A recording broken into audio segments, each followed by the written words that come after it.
sword. They do have some really solid, like, single cards, which of course helps out. Of course, I'm waiting to see dragons as well. They did quite well last time. Much better than the pre-nerf. And you'll be pleasantly surprised as Grey Smoke has brought his own dragon deck. Yeah, that's as expected. But yeah, I'm like guessing to see more of those decks, and of course the usual rune decks, which are just good. In my opinion, all 3 runes are good. Dirt, Shift, and Daria at the moment. Of course, they have their own specific matchups and whatnot, but they do seem to be on the higher end. And then, yeah, the rest is like however you wish to balance your 3 decks and what's your general strat for tackling the tourney. So we're about to get a game here, and just to reiterate what we expect to see, or what we will be seeing from Skysama and Grey Smoke, as Skysama has brought actually Aggro Sword, his Daria with a Flame Destroyer top end, and like Aggro Blood, so actually favoring to close out the game as soon as possible. And we're getting into the game here against Grey Smoke's Nepthys Shadow with playing a very Reno style with a bunch of 1-ofs and a full neutral top end. A very 1-of heavy mid-range to control Blitzcraft, and a Storm Dragoncraft, but also including his Prince of Darkness, Bahamut, and Olivia, which he plays in all of these decks. So we've already gotten into the opener here. I must admit, I'm finding this rather curious, seeing Grey Smoke's decks. He has a lot of 1-drops, or like 1-offs. Sorry, it's I don't believe that's preferred, is it, when deck building, to have a really large variety as opposed to consistency? Not typically, but I mean there is some truth to being greedy in card games, especially if you think you can get away with it. This isn't exactly Hearthstone though, so we don't have Reno here. But some of his 1-drops I find very curious, like Dragon Song Flute, which is sometimes considered a meme card, especially when he's only running so many cards that can actually become the Hellrush Dragons. Or Hellsky definitely. Dragon. I see it so few times that I can't remember the name of the thing. It's fun. He's also playing things like Hydra and Gilgamesh and Wormspire. So very curious that he's taking this unique look, but I do hope we get to see it, as I'm pretty sure no one's going to ban out a Dragoncraft deck unless they know what it does. Yeah. Hang on, is this real? Polyphonic Raw? Is this a card we're using now? I mean, this is what he submitted, so whether it's a real, might see something for. Right, so it better be real. We won't have a match to spectate. Memecraft, is it? We're about to find out. Alright. Looks like Sky's turn about to come to an end, and actually I believe Grey Smoke is on the bottom, looking to close this game out pretty quickly. Yeah, of course, nope, running I'm mistaken. Sky is on the bottom, and Grey Smoke is up top with his Shadow List. Ambling Wraith closing out the game, getting just the right amount of damage he needed to make it happen. Talking about greedy cards, the running Flowerbird. What are your thoughts about that card? Like, I must admit, thus far I haven't really thought that it could be useful. Really, you'd prefer minions over it. So, I'm really curious. Like, what's the general opinion on it? It goes back and forth between Aggro Blood players about whether or not they like Blood Fed or not. On the one hand, it is instant damage that your opponent can't really respond to, and it tends to be there when you really need it to be. That being said, later it's just, like you said, a useless card that can't do multiples of damage at once. So while you might hope that it would be better, or it could be something else, it seemed to work for him here, just to make sure he had the damage to close things out while his opponent couldn't respond, or play something like as opposed to Curse Brand Vampire, where you put it there and hope it gets some value, versus Bloodfed, where you know it's going to get a little bit of value. Mm-hmm. Does put you a little bit at risk, though. So Skysama's Sword comes out as his final deck, his Daria being banned. I mean, you can probably imagine that. And we won't be seeing a... Yeah, I'd imagine Rune is the best class to ban, being one of the most dominant ones. It is pretty safe. It's a pretty safe ban if you don't really know what you're going up against. It's just something you can just say no to. And Grey Smoke's Blood being banned, instead of bringing his... I guess he does very much enjoy his greedy control decks, as he has now switched to his Dragon, hoping to play something perhaps he's a little more comfortable with. What's this? But the pain already coming out, and him losing a fourth of his life on Sky's turn 4. I mean, you say that, being comfortable with Dragon Flute, Polyphonic, Raw Dragon, I find that a bit hard to believe. I mean, of course, we don't really have any, kind of eyes into what the deck building strategy for this is. It could be he's just trying to fill out a list. It could be that he has some sort of interesting control-y combo in mind. But pretty hard to speak to that. Maybe he just wants the double polymorph. It's not quite polymorph, but I suppose polymorph memes, where you first turn them into the 4/3 dragons, I believe, and then you turn them into 5/5 dragons. I mean, why not, right? I mean, even if yeah, if it's a case you where can somebody trade and then have... just like just think of the value though. Oh my god, Wormspire as well. Okay. It's about to get real. Slam Ivory Dragon. So Wormspire, if you don't typically see it outside of Arena, you get to turn a random allied follower that costs 3 play points or less into a 5/5 dragon. So pretty interesting, pretty decent value in Arena, so is Dragon Meme Flute, as we like to call it. Maybe not doing too much work in this matchup, but if you're just trying to fill out a list sometime and you think you can make it happen, why not? So this is the Dragon Meme Flute. You get to turn every card that is every allied follower that is 3 or less on your board and in your hand, and everything that you draw after that, into a Hellsky Dragon, which is a 4/3 rush card that costs 3. So basically, if you play this and you have a lot of little dudes, it's another very valuable Arena card. You just press on your opponent until they stop being able to play things. So this guy with a quick 2-0 over Grey Smoke's greedy decks. Hopefully he shows us some heat in later rounds that we'll get to see. But I would very much like him to not just post up an OX record just so we can see something and see who actually dies to this sort of thing. Yeah, wow. I mean, those decks were quote unquote creative. Entertaining at least. See it. yeah. You were right. Round 1, validation. But that's when I try to cast, I don't want to that's a wonderful start to the day, right? Yeah. When people build decks, hopefully some sort of thought goes into them, and I really hope it pays off for him later, just so we can see what he was talking about. Yeah, of course. He just goes on to win the whole tournament. You never know, man. Oh wow. Hidden tech. One of every meme card. Exactly. Alright, so checking out stats. So our most played classes, Isabel being number 1 again, can't imagine that, with 97 players, Swordcraft being run at 83, and Forestcraft coming back from, it was never really dead, people have just been taking a week or two to figure it out, coming in with 61 players.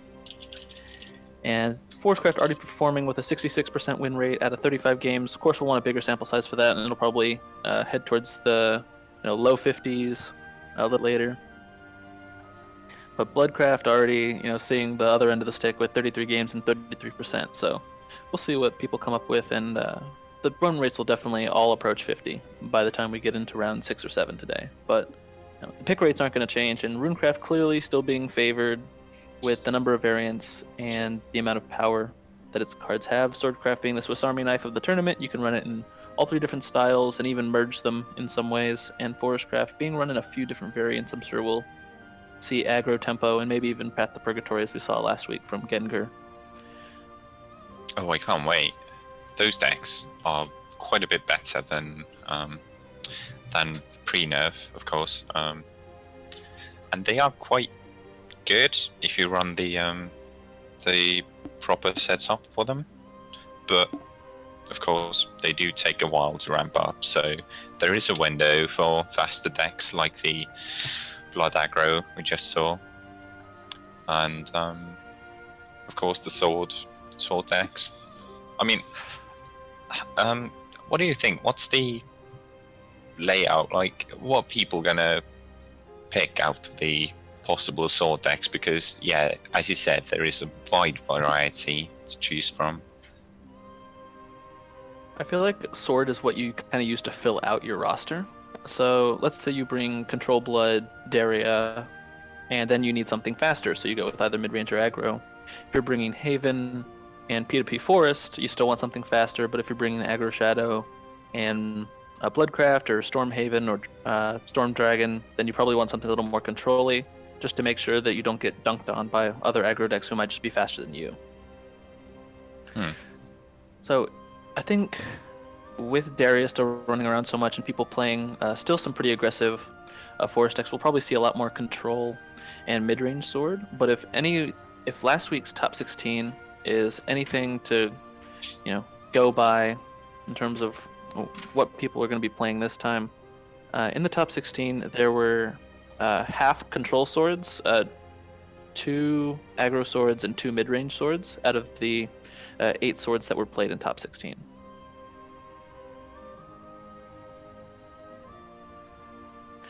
Alright, so we've got another match coming for round 1. It's going to be Natsu. Oh, I'm sorry, we're moving right into round 2. Moving right along between Natsu and Tong. Natsu bringing Runecraft, Swordcraft, and Bloodcraft. And Tong bringing Rune, sword, and forests. Excellent. So let's take a look at their deck list real quick. If you'll handle Tong, Hope. And let's see what we got out of Natsu real quick.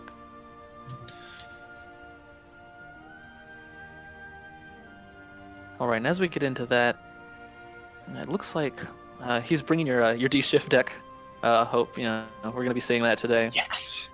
With Fire Embrace, Dimension Shift, everything you'd expect. No Daria, but it seems like that little trend fell off pretty quickly of people trying to play Daria in D-Shift. And more of a mid-range sword coming out of him playing White Paladin and Gino, as well as Fencer, something you don't typically see out of traditional aggro sword, but still also running the goblins. So trying to make sure he doesn't get dunked on by wards with a Gino, and trying to make sure he doesn't get run over by aggressive decks with White Paladin. So something that's a very Swiss Army knife kind of deck. I will say that a lot about sword, but I really think it does hold true.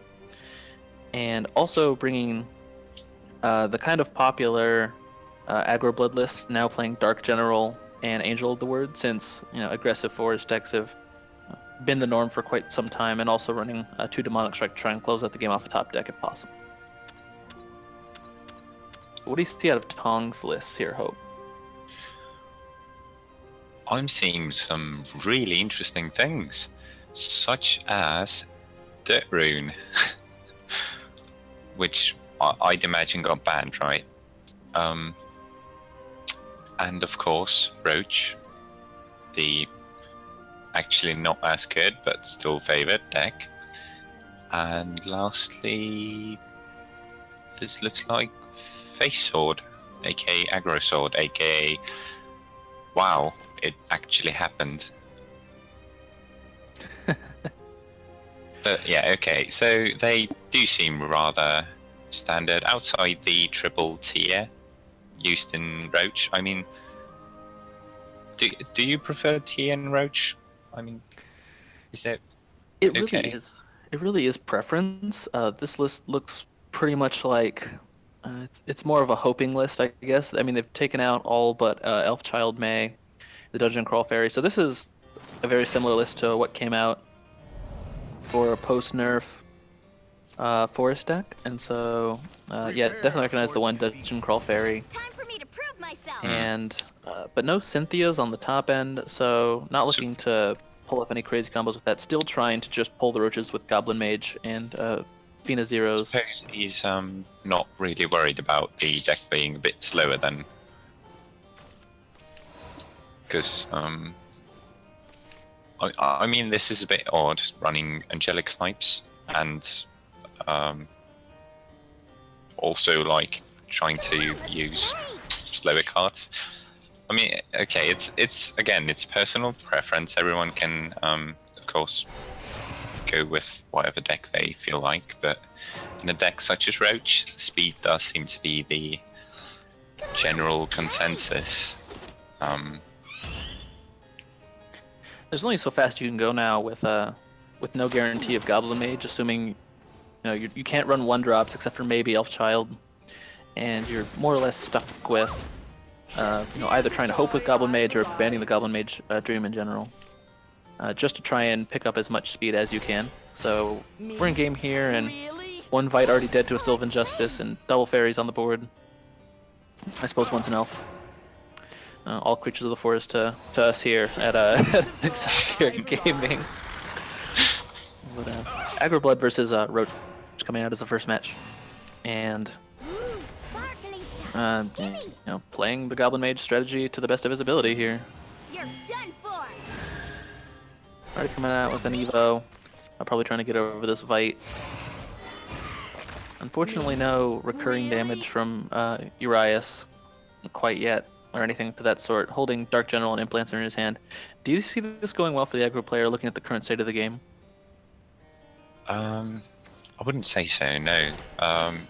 The Angelic Snipe, of course, coming in quite handy, but his hand does seem a bit lackluster. I mean, the Dark General is going to be active in just a moment here, because yeah, he does just need 5 damage on him, which, from the looks of things, might happen the following turn or the turn after. He does, of course, have Implanter on curve, which is quite good. But yeah, he's in a bit of a rough spot. Especially once we can see that this turn 5 looks pretty good for either a naked Tia into Eve or a Goblin Mage swing with Fairy and then Pixie Mischief away the evolved Goblin, just to absolutely remove that value. So the thing about Dungeon Crawl Fairy is this is something that's been coming out pretty recently. So the idea with Dungeon Crawl Fairy is if you happen to grab it with Goblin Mage, you can play Dungeon Crawl Fairy after and bounce the Goblin Mage back to your hand to try again. Opposite Fairy here. Of course, that blade is a bit slow in tempo, which, I mean, as I mentioned before, I'm not a big fan of slowing up your Roaches, but of course there's not much you can do about it, is there? Because the nerf was just it just knocked Roach Forest down like a tier or 2. There's like nothing you can do about it. I think one of the ideas with Dungeon Crawl Fairy as well is not only can you reset with reset the Goblin Mage in case you pull it, so it's not terribly disadvantageous to get it, as opposed to getting Eliza when you don't need it or something like that.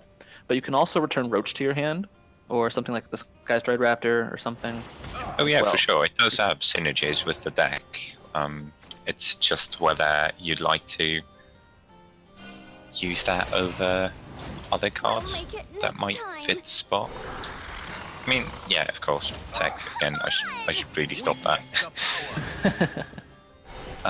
Vengeance is active. For our viewers, Natsu is on the bottom and Tong is up top playing his Roach Forest. So, interesting choice to keep the board as clear as possible. I mean, that is kind of his his prerogative at the moment with only 8 damage on board, no more Evo points, and an EPM coming out to try and stop some of the damage. But also get free fairies for Tia next turn, potentially, or just go for the Roach play since he's got 8 mana. There's plenty of 1 and 2 drops in his hand to really close things out. Unlucky May here. But there's plenty of time for May to redeem herself in all the rounds we have today.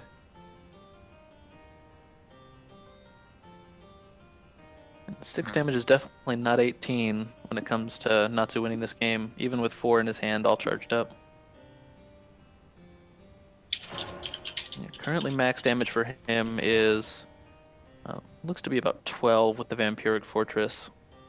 So, of course, we can see that Roach combo exists in Tong's hand up there. So this might just be game.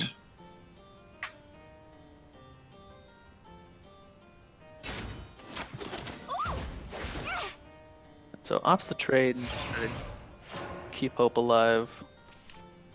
I'm gonna keep making hope puns all day. It's gonna be totally unintentional too. Yeah, of course.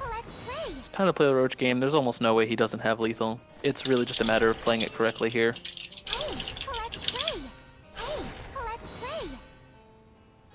Yeah, Roach Nature's Guidance Roach will absolutely close this out, and Tong takes game 1 with his Roach Force. So the speed, not too much of a problem for him this time, it seems. Draws the disrespect Nature's Guidance. Those VODs are going to be hell to watch. And Natsu, you know, getting the old one and done before the pre February 28th here with the Nature's Guidance Roach combo. Didn't take too much speed off it, or clearly not enough to, you know, really justify playing a whole lot of other things if you were already proficient with the deck. Hope, how do you find the Forest versus Blood matchup in general, especially when it's Aggro Blood? Well, if I'm playing Forest, I'm absolutely terrified. Oh, sorry about that. I mean, as Forest, of course, you have some really nice removal tools for them, like Elfchild May being amazing against bats. But outside of that, it usually doesn't go that well, because the Aggro Blood is usually a bit more consistent. Of course, not there getting the Fortress, but not any real bat generation. Yeah, I think it's a bit favored on the Blot side. I might be wrong on this, but from my personal experience, it does seem that way. I can definitely see that Blood can absolutely slip under almost any deck, so long as the core isn't so against them. So, for example, if you're playing, you know, Sword and Blood has 3 things on the board, and you evolve Amelia and play a Gelt, I mean, that's pretty hard to come back from. Yeah, I mean, in all honesty, if you have the perfect start, or just like all the cards you need at the start, then there's very few decks that can actually go toe-to-toe with Aggro Blood. I can agree with that. And he's given it another go here in game 2, playing Aggro Blood again, trying to get that win against Tong's Earthright Rune. If he didn't already know what Tong was playing, it's pretty curious that he banned the Sword deck versus the Rune deck. I feel like, you know, Rune's a bit...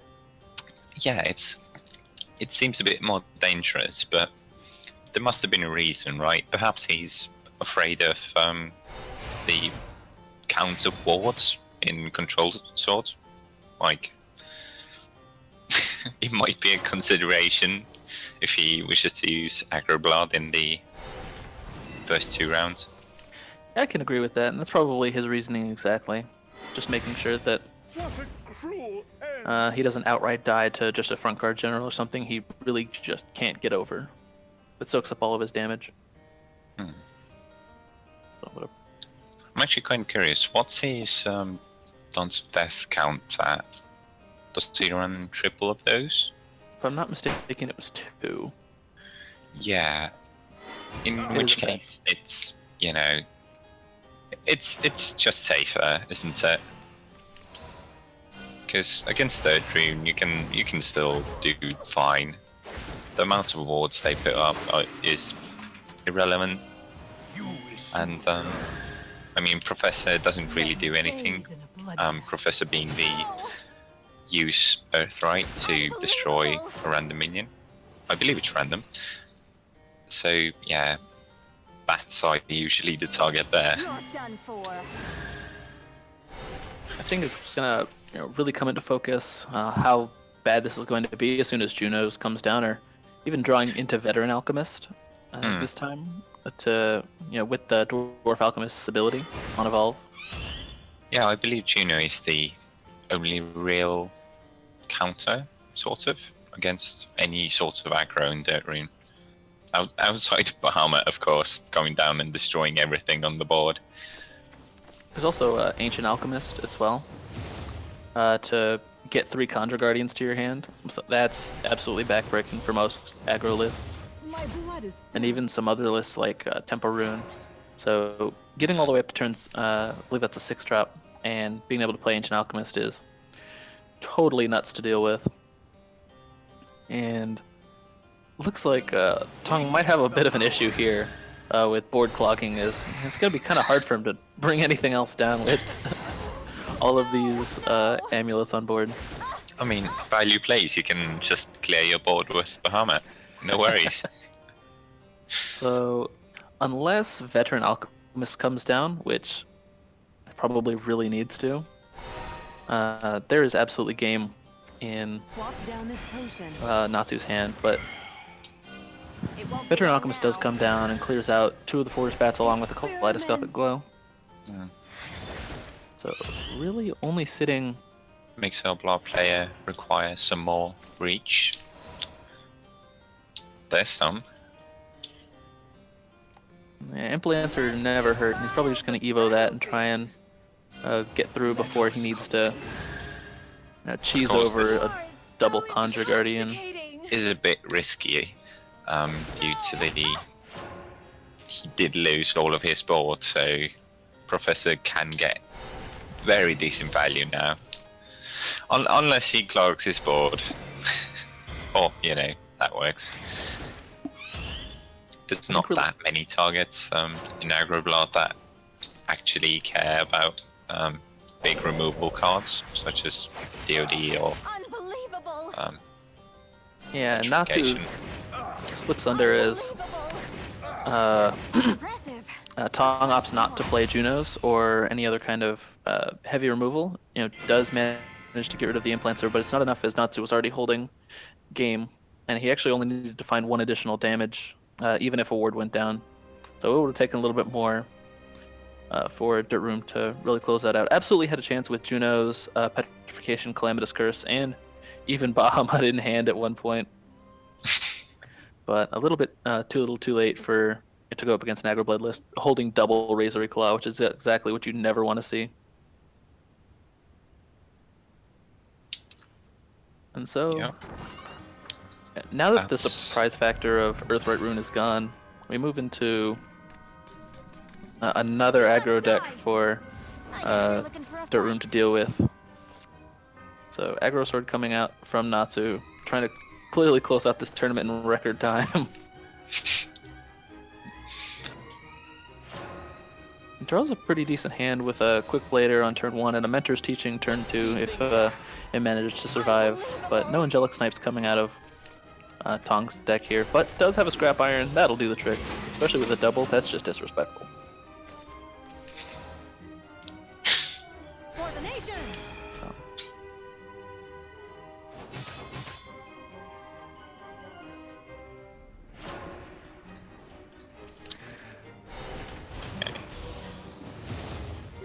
So Fervent Soldier gets 10-3 coming in here. Sprinter seems quite good. That hand though, double petrification. Not quite as much value as some other early game cards, but Dwarf Alchemist to refill, another Scrap Iron to keep the damage away until later turns. Bloodish Field once again. Just in case he needed another animated Earth Essence. Of course, you do have to stack those decks in a way where you get a tiny bit more of the amulets on the board, rather than running the effects, because having the amulets is fine, not having the effects for them is quite bad. You're done for. I saw some Earthright tempo rune lists, lately, just a few on the ladder. Oh, okay, that's quite good. Finding one of those effects that Hope was just mentioning, getting back up to 20 life, and turn 5 with 20 life on the opponent's side is not what an aggro deck ever wants to see, especially on their first Evo turn. But I've seen some tempo Earthright lists, as I was saying, and while it seems a little bit clunky, it definitely can be if you're running like Red Hot Ritual, and then running the Ancient Alchemists along with the pretty low cost and devastating spells like Petrification, to absolutely murder the opponent's board and then drop your own Ogler's Blade Mages and eventually Daria herself. So it was a pretty interesting idea. It does seem kind of clunky, like you said. That's probably my only critique of the deck. Yeah, the whole point of it is that your entire deck becomes a 2-card combo, which, I mean, it's not preferred, is it? Well, while we've been speaking about very niche decks, it seems like the wolf has come to the door, as actually Natsu is 1 damage off of lethal with the Albert and Mentor's Teaching combo. Counting to make sure there's no way, but he is not at 7 mana. Sky Knights, prepare for battle. Drops the animated Albert. Won't be long now. Let's see what his options are for getting the damage there. Does play double Demonic Strike, and has used 1 Dance of Death, has more Alberts and an Alvita, 3 Alvitas. So the wards need to come down right now, and Tong absolutely concedes as there is nothing you can do to clear out everything. And double Sahakuil into Lucifer draws is not what he wanted to see. So while we absolutely like to see Earthright as a control deck coming out and dealing with some of these more surprising and aggro decks. I was going to say aggressive aggro decks. That's not quite right, is it? But not quite doing enough to keep the lid on Bloodcraft and the explosive Swordcraft damage that can come out as soon as turn 5 with a Albert taking away 1/4 of your life. Yeah, having tempo in Dirt Rune is a bit difficult. Because of course all of your effects are a bit under par, usually. Until you get the Earthright ones off, which are quite decent, but they don't make up for the tempo lack at all. So I want to throw a question to our producer here for just a moment. What do you think about the tournament so far and the decks that you've seen coming out, especially looking at how the signups came in, and what you expect to see today as the top of the table, especially since our producer also runs the gaming organization that we currently cast for. So what do you think of the current meta and the decks that were chosen today to try and either mix with it very well or absolutely just combat it and come out of nowhere to make top 16? Why are you giving me such a difficult question for? Because you're a pro. What? First of all, I made all these cool decks, and check out my Gilgamesh, and this will totally work. Are you still on with that Remake recommended. Gilgamesh? Hey man, I gotta have some jokes I can return to. Thanks. In any case, yeah, the whole purpose with the 3 decks 1 ban is to have everyone try different things. Of course, when the new meta comes in, we're going to see a lot of aggros, basically testing out the waters and seeing. We saw that in the first number 6 tournament challenge, and the result from there and here is it's not that much different. Although I think people are planning on baiting out certain Runecraft, because we just saw Dirtcraft when it's supposed to be Daria, and people are now figuring out, what if that Runecraft isn't playing Daria? What if it's an archetype that I can beat? So now people are starting to ban like differently than the previous. So we can see some trials and errors being played into this tournament right now. Alongside with that, Havencraft isn't doing well for the first 2 rounds, so we can see that, you know, comparison, people were afraid of Haven, but now they're not as much. So I think there's more aggro in this lineup than before.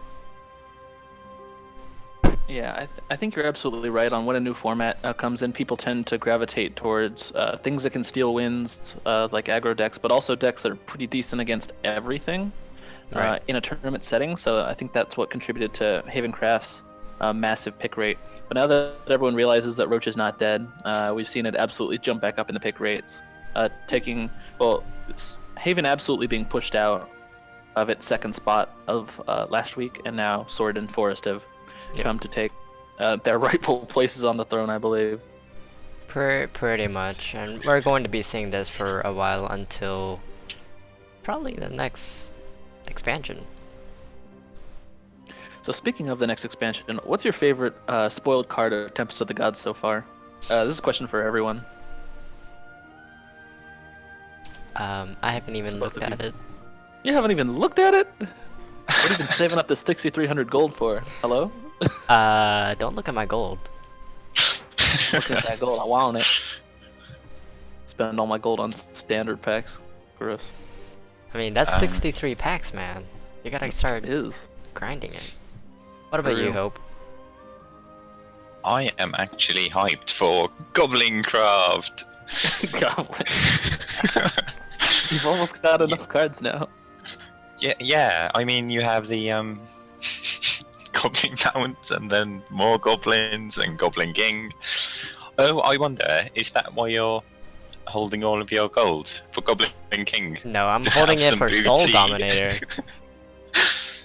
Well, Soul Dominator looks very cool as something to help Bloodcraft, or at least the more aggressive or mid-range Bloodcrafts, crash through some wards Hint, hint. while not losing any power. Yep. Richie likes mid-range. I think my favorite card. I tend to gravitate towards mid-range a lot in most of the archetypes. Could you say what the effect on that card is? I don't believe I've seen it. It's a Bane. No, it's a Storm with a 4/6 stats, and it says something dealt more damage. It says when an allied follower is destroyed, gain 1 attack. Oh, there we go. Costs 7. So it's a 1 attack better implanter that can gain more power if you kill other things off first. So if you have to crash through like a 2/3, like front guard general little dude. It's more expensive though, right? It's 1 more expensive for 1 additional power, but it can gain more power is the thing. Yeah, pretty much. That seems good.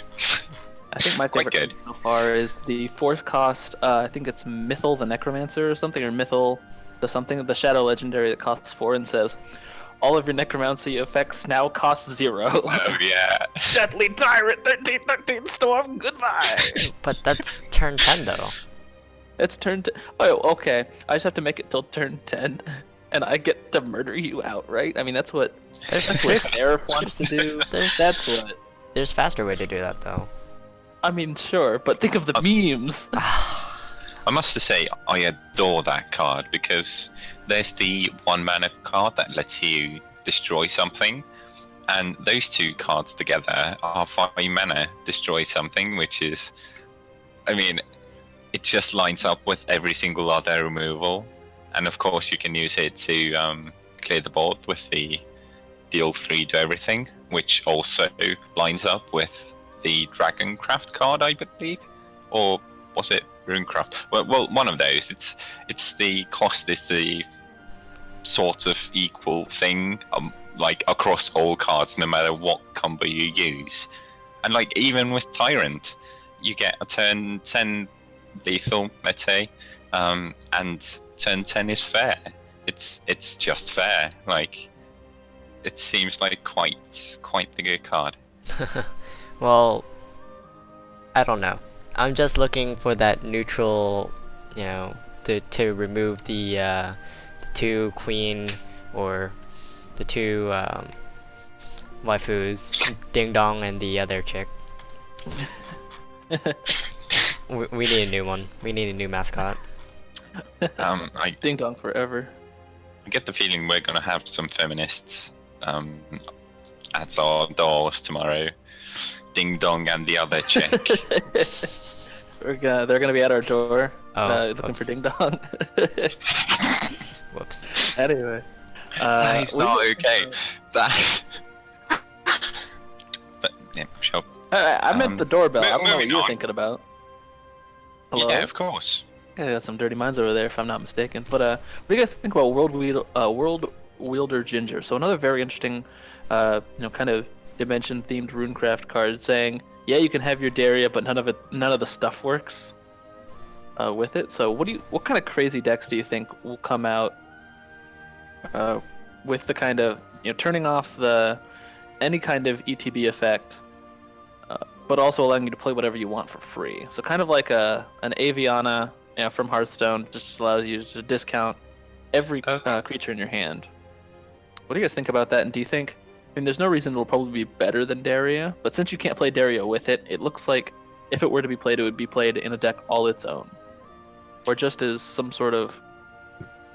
Okay, I haven't seen the literal context, so I'm not quite sure, but if it's like Aviana, then I would love to see something like Malagos Druid is in Hearthstone, which is basically you use Aviana, then you use a card called Coon, which gets all of your mana back, which means you have discounted things and all of your mana, which is already terrifying, and then you play Malagos, which enhances your spell damage, and then you just bombard your opponent to death. That sounds like something we would see. But so what World Wielder Ginger is, infinitely more balanced than any of those cards are. It's a 9-cost 5/5. We're about to move into a match between Onion Sheep and Azure, as our lovely producer is telling me. And while we look that up, so what World Wielder Ginger does is 9-cost 5/5. What's that even supposed to mean? Quiet, Richie. I'm doing things. So it's a 9-cost 5/5 legendary runecraft that says. Fanfare or continuous, all of your things... No, it's fanfare. All of your followers cost 0. All of their enter the battlefield effects, so that's Earthright, that's fanfare, and there's one other one that's on the list, but runecraft might not actually have. All of those don't work. So all those abilities are negated if you play a card with fanfare, and this lasts until end of the turn, whether or not this card is on board. Also, none of your dudes can attack the enemy leader. So you can't weird blade mage combo. You can't. Do they get banished? No. Or They stay there.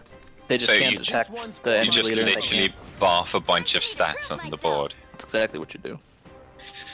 Okay. You could do a bunch of Last Whispers. You could do a bunch of healing. You could extend into Bahama very effectively.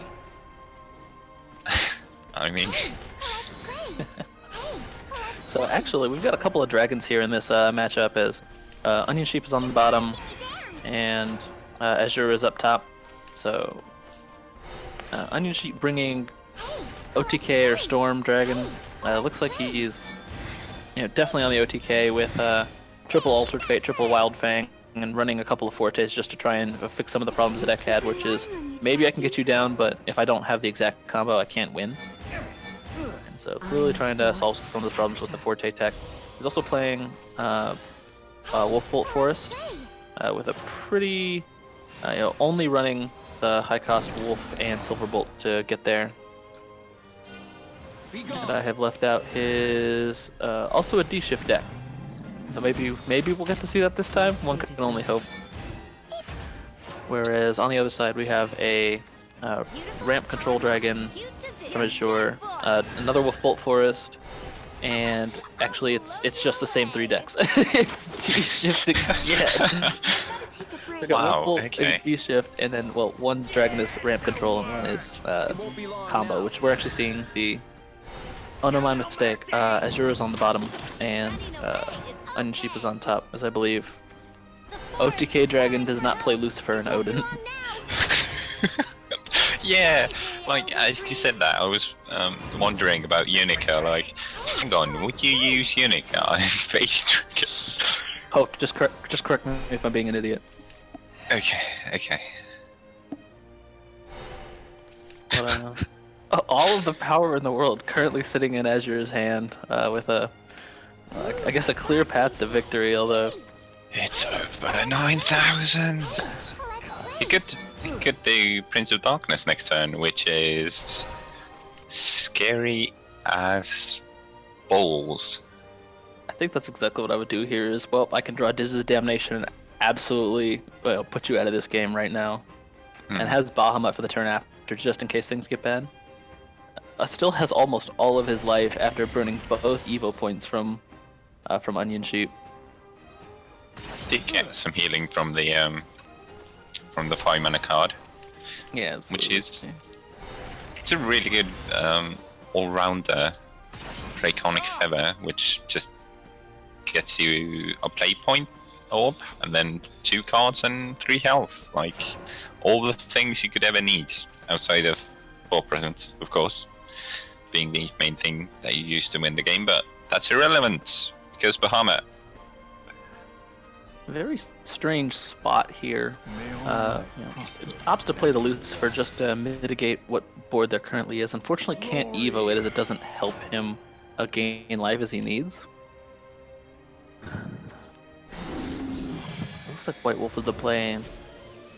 He'll definitely want to try and clear out this Lucifer just so he doesn't immediately lose the game if things go bad. Next turn, Bolt is looking like 6 damage, I believe. Drawing into the second one would absolutely. Wait, no, it's 7 damage, right? Because normal draw and then yeah, okay. Some more heal. Ooh, Imprisoned Dragon's probably what he wants to do here. Not that there aren't answers for that, but those aren't direct damage. He's got to keep his life points up, definitely. Burns his last Though. I agree with that. As if one of those bounce to hand cards comes out, plus whatever Wolf grabs, which is going to be Silverbolt, of course. Then yep, there it is. There's the double Silverbolt right off the top. Oh, it gives him the disrespect 9-cost one first. Oh, that's just unfortunate. And Azure bites the dust to a double Silverbolt. Time for target practice. Good lord. That was dirty. Think of the memes. Dirtier than Dirt Rune. That's gross. And discount with the current win thing you see here. I don't believe that is accurate.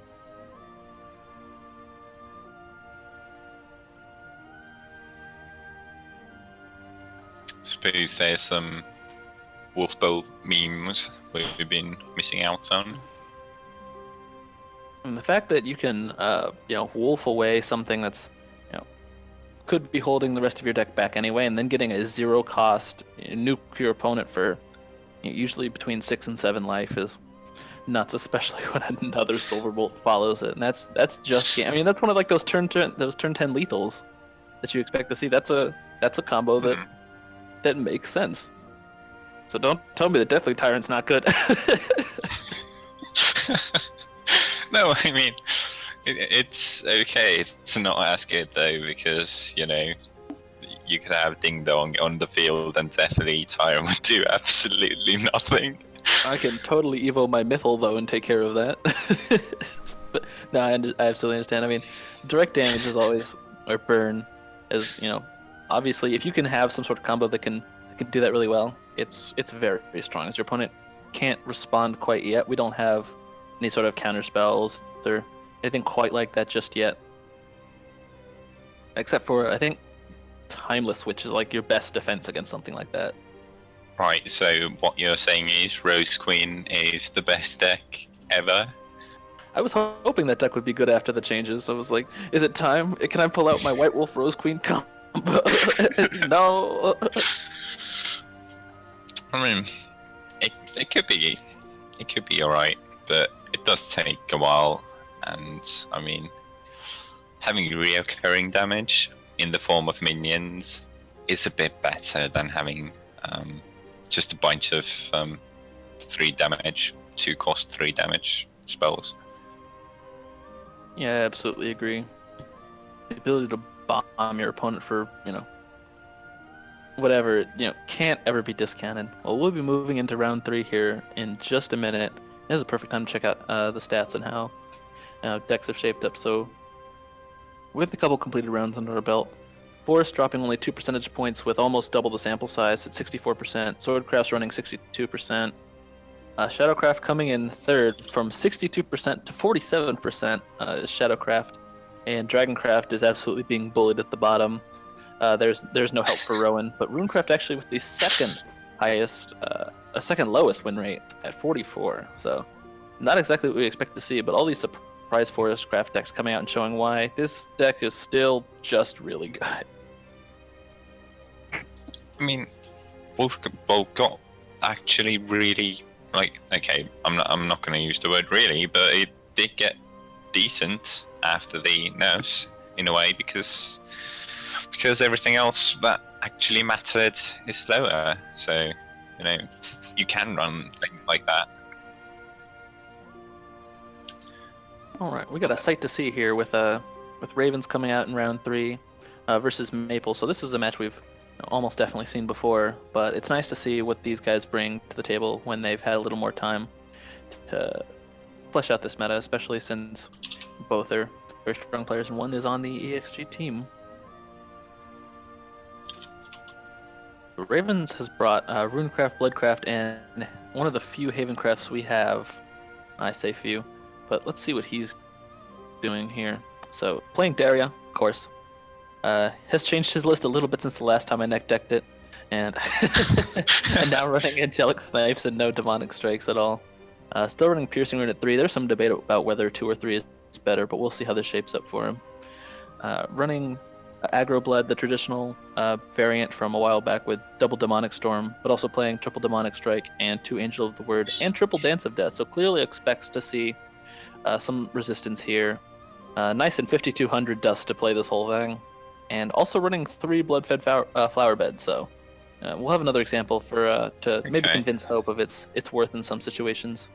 And to finish off, he's running Stormhaven with double Valhallan General at the top end, so we'll see what that looks like. But also running 2 Dance of Death, because I'm sure he expects something to stand in his way.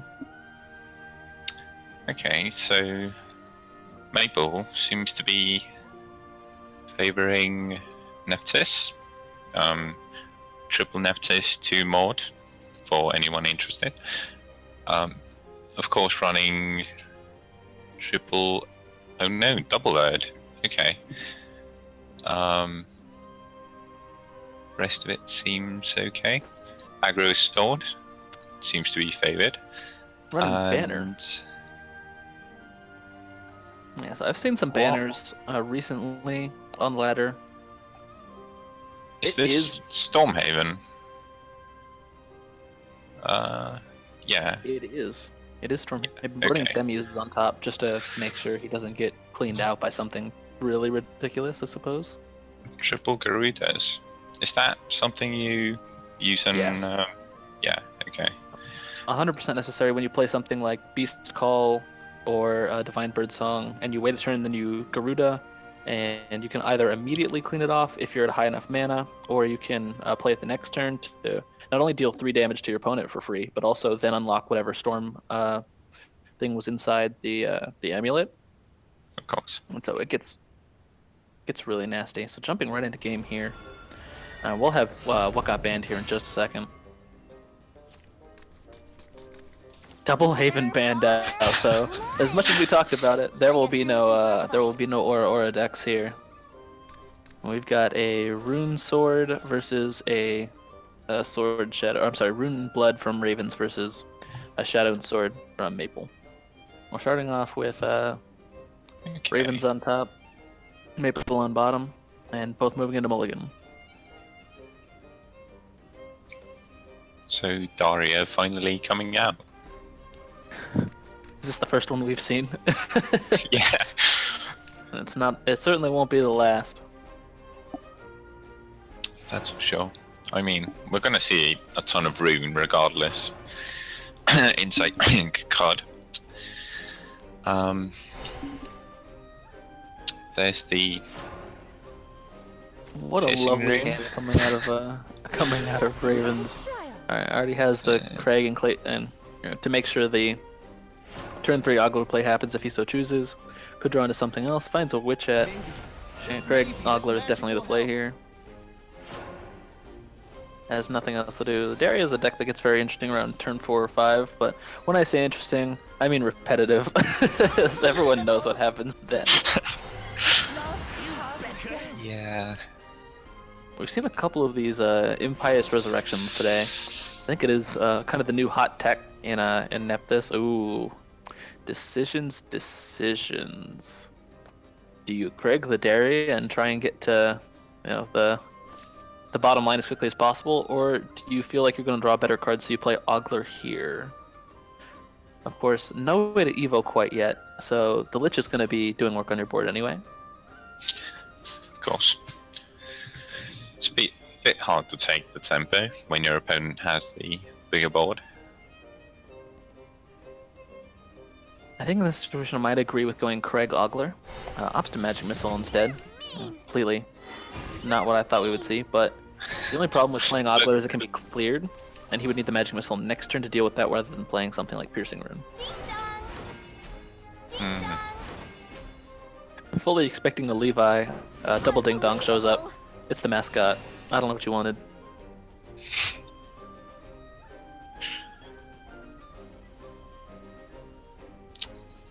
So I think we're probably that's going to see fortunate. something like Clark Having here is more Mordecai value. already. but no ability to Piercing Rune after that kinda hurts. This is one of those situations where you're like, can I please just have my 1-cost Piercing Rune back? And the community says, no, you may not. Yeah, the pre-nerf Piercing Rune. It was a bit of a disaster. Plenty of power to drop on the board with Ogler and Witchette, but still no way to get through these this ridiculous ding-dong board.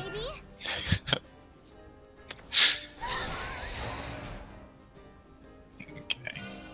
You're done for. Opts to evolve the Clark. I might have said that Nothing. Ogler was the slightly better play, but any hard removal, absolutely takes care of that. However, I'm looking at the path with the Pact with the Nether God in I agree with Maple's hands. that one, because like having 2 mid-range minions is a bit better than just putting all of your things into one basket, as they say.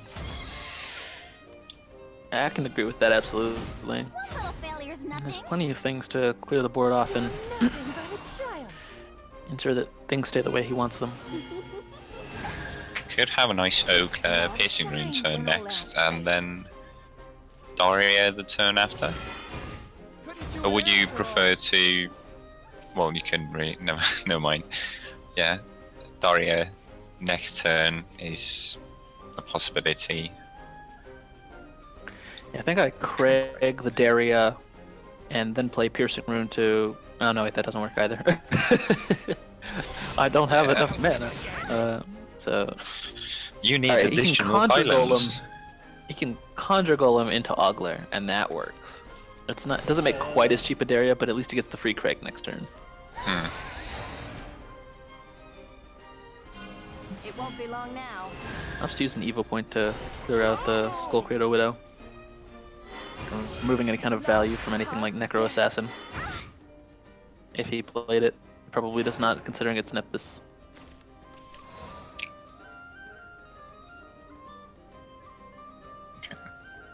So, of course, as per usual, Daria being dominant on the board, and also having Daria to just refresh the hand like nothing ever happened. We call it there's a card called Timeless Switch, but I think Daria's a little more timeless. We'll probably be seeing her until the end of this game. And when when meteors hit the earth and Shadowverse ceases to make more cards, the last Daria player goes, was all worth it. God, why? Well, it's an easy Daria play for Ravens here. Do you opt for Plot 4? This magic will help. I think at this point I don't super need the extra dude on the board, and I would rather see if I can grab some sort of spell, especially if that spell is going to be like a piercing rune where I can use it immediately. Mine's the piercing rune. There it is. Of course, you're going to have the same amount of mana when you Daria. Just the thing is whether you just want to barf onto the board, because of course you do have those storms. Oh, I thought you were asking about whether you play Conjure Golem here. In addition, you absolutely play the Craig if you can. It's just free value. Like Conjure Golem, there's a debate there if I want to spend the extra 1 mana it ends up being to see if I can plop down something else rather than saving up for the piercing rune. I mean that's awful for sure. Just that your opponent was really low, so you can take into account decisions like trying to reach storm minions earlier, so your opponent has less draw chances to get outs. But of course, it didn't matter. That is true, although I feel like Conjure Golem is the recipient of many an unfortunate,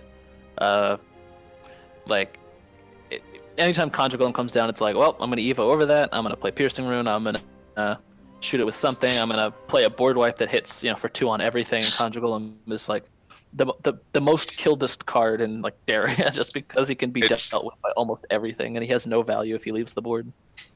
It's a golem for a reason, right? Born to serve the master.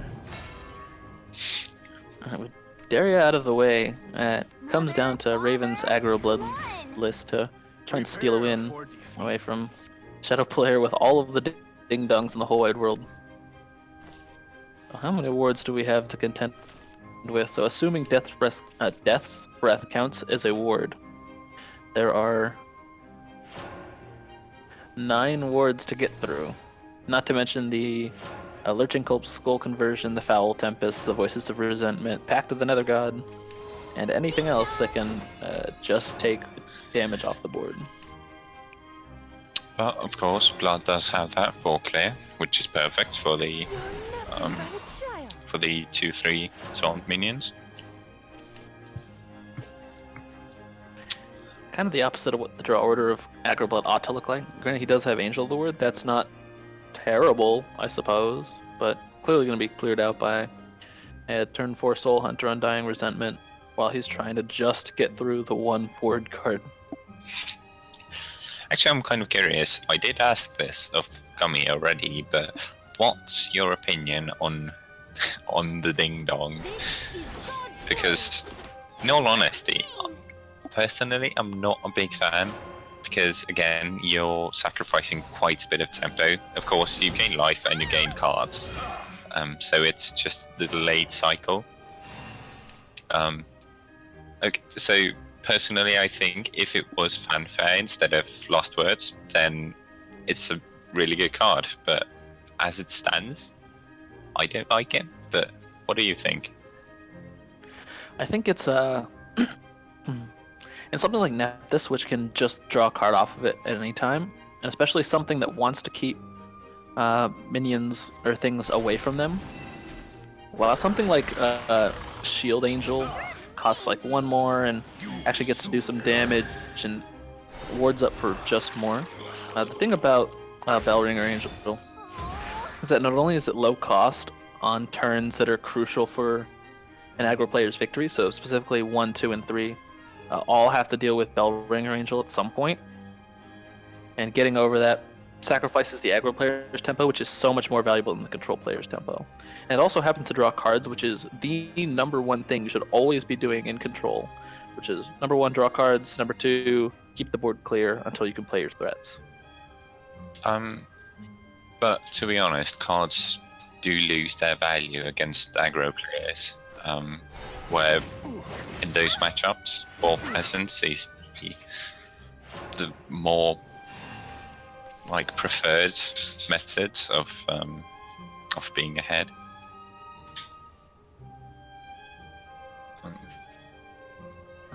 I would say that while you could play just other cards that can deal with it, when it comes to dealing with 1-drops immediately, there aren't any cards before like Angel of the Word, except for Angelic Snipe, that can really take care of tiny little minions. And one of those doesn't give you any board presence, one gives you board presence, but may not be deal with the situation. I think it does depend on the deck. Like not every, like you probably won't see Battering Angel in Control Sword very often, but Dragoncraft, which needs to draw cards to find its ramp and its healing, or it'll just die. Of course, Nepthys does have that synergy with Last Whispers, so there is a bit more merit in this deck for Bellbringer than other ones. You just think you beat me. Yeah, and I think that's why we see it so much in here, simply because that synergy can't be ignored at all. Bit of an unfortunate turn for Maple here as he's trying to get up to his Kawi, Mord, and Death Breath, but all are sealed behind either mana or the amount of shadows that he has. War is so intoxicating. Definitely putting his opponent in range for something a bit silly next turn, but not quite in range for Demonic Storm. So Kawi is almost definitely the play here. Now, Ooh. that's it. You're too strong. Yep. Yeah. Finds the damage, has the blood fed to ensure lethal. And that'll be Ravens taking it 2-0. Well, I told you that blood-fed flower bed was it was so value I couldn't even see it. I'm like, how is he gonna get out of that? Oh, no, there it is. There's that 3 damage he needed. Yeah, okay, sure. So Luna getting a bit bullied here. Not something we condone, but we'll see if her win rate holds up in coming out of round 3 here. Ooh.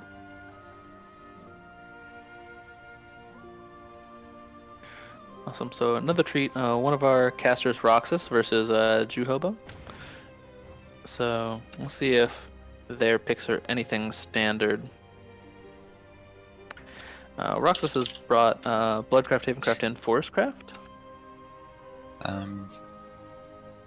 Jobo has brought Sword Rune and Haven. So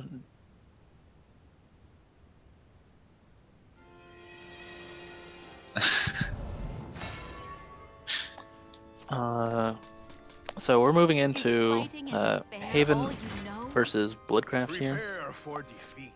which means that with Jobo on bottom playing Storm / Guardian Sun, very interesting.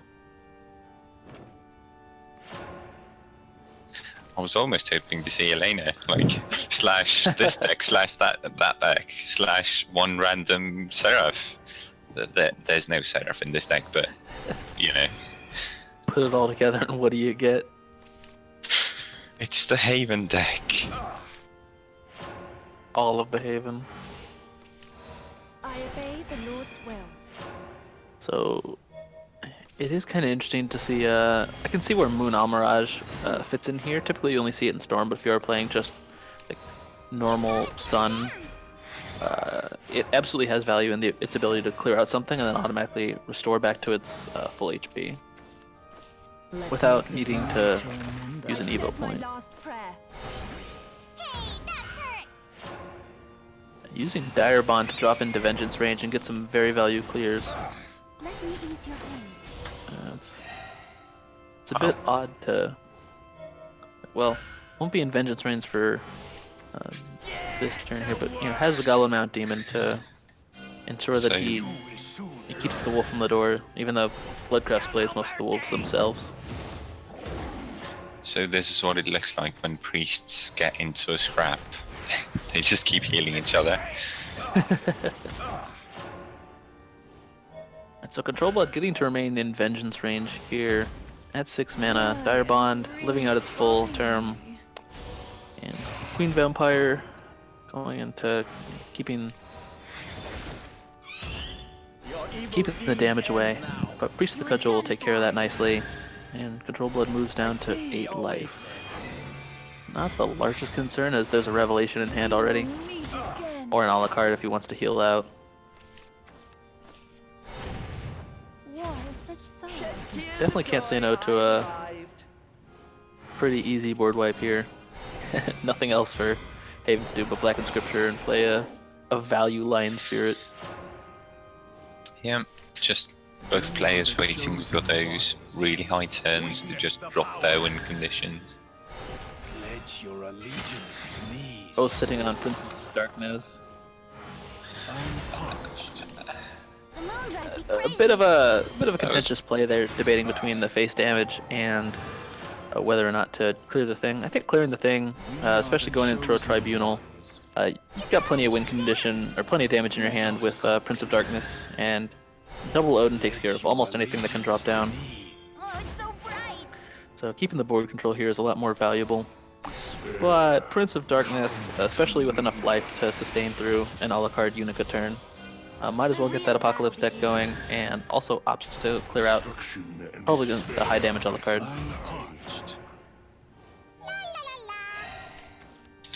Right, so just Prince of Darkness all the way. There's your new mascot. There you go. All of the Darkness of All memes coming out now. Draws into Silent Riders, the first pick of his Apocalypse deck. The battlefield tower. Bloodcraft gets Distance Damnation. Very, very strong card, and absolutely going for the value. Using the Blood Pack to find another Dizzes and I can't actually read that card, but it's the one that drops your opponent down to 1 life. This Is is this the Hungering card? This is what we like. This is what we like to see right here. this is intense. Just like huge cards. Ooh. Doesn't This isn't quite place clear. light. This is nuts. Me? Really? Court Servant of Darkness not being the best draw of the deck. The battlefield tower. So we'll see if we can pull the last of the damage off the top of the Apocalypse deck. Finds double Servant of Darkness. That's could. Alright, does not play Astaroths. Oh, there's still a chance. Finds the for- third Dizzes. Oh. Alright, there's nothing you can say about a game like that. It's absolutely nuts. And both players play Prince of Darkness right after each other and then just goes for the top deck war. I mean, it's like, I say top deck war, it's absolutely just the game of war. Like, do you find the Dizzes? Do you find the Silent Rider? Do you find the Astaroth Reckoning? Yeah, it literally didn't matter. The game was going to end that turn regardless. There was Yeah, it no was- heal, no ward. It was one off of top decks on both sides, and you know, it's just what you can get. You know, they're throwing everything, all the high cost legendaries, Odin's, Bahamut's, and everything in between. So what a game! Yeah, definitely, there's nothing you can say about that really. Anything in between? Are there any 9 and 3/4 cards? Jobo taking the 2-0. Props to him, and be moving into the next round pretty soon, or perhaps catching the tail end of a game in round 3. So taking a look at the bracket, looks like Decade, MS Ravy, and EXG Goms are currently in the top 3 spots, but considering how many 3-0s there are, including Crumshin, Noah, Juhobo, Metabrex, Ravens, Skysama, Burnister, Eladrin, fill out all of the 3-0 spots, which there are currently 11 of, with Natsu taking the first 2-1 spot. And the 2-1's extending, you know, as far as the eye can see, down through about the top third of the bracket. So, what do you think about what we've seen so far, as we can kind of start looking at stats and see what the win rates are really looking like, especially with over 100 games played for, or close to it for many of the top classes. yeah, I'm just gonna have to pull up the win rates. Yeah, so just to hit you for those, we're doing. Looks like we'll be doing a featured stream match from our Lord and Savior Elemental XL. Still on that dragon grind, clearly a lot closer to level 100 this time. Would our lovely producer like to tell us anything about the deck he's playing? Nothing, it's just a simple ramp dragon. He says there is nothing to tell, it is just ramp dragon. I do very much enjoy the flavor text being displayed here towards the start of the game. You know, you all feel a little bit happy when you see like legendary, like, ooh, I got something good this time. Ruler of the skies. It's kind of like I guess you're looking for a Dark fight. Souls does their flavor text, where it's you see it, but it's not in the way. It's quite nice. And that's probably how you just know, like everyone has a name, no matter how unimportant they are. Like, oh, this is Tom, the gardener here. He runs at you with an axe every time you like walk in the wrong way. You know, like, hi Tom, how you doing? No, there's Bill. He's throwing arrows at me. You know. I think I like that about Dark Souls a lot. Is you just like you know where you are, and you just like know all the people. Like, hey, it's my friends and neighbors who just want to slaughter me for no reason. Yeah, I know, right? It's a rough neighborhood. Only the roughest. We got giant doges. No big deal. Your homeowners association sheet just says get good on it. Also, make sure trash is on the first Tuesday of every month. God. Bonfires are allowed. Not even a chuckle. Come on. It's Yeah, I mean, this is getting quite bad. All right, thanks. All right, so for those win rates we're talking about, we've got Swordcraft still sitting in the 60s to 61% out of 113 games, so pretty decent rate coming in there. Swordcraft kind of taking most of it, taking all of the lunch money from Dragoncraft, taking 14 of the 16 games played against the Swordcraft, and it's Dragoncraft's worst matchup of the day. Oh, you never had your lunch money taken? You know, What are you? you wear glasses, right? It's just like back in the Clearly, as if I'm casting an online card game, I was probably not the school bully in all likelihood here.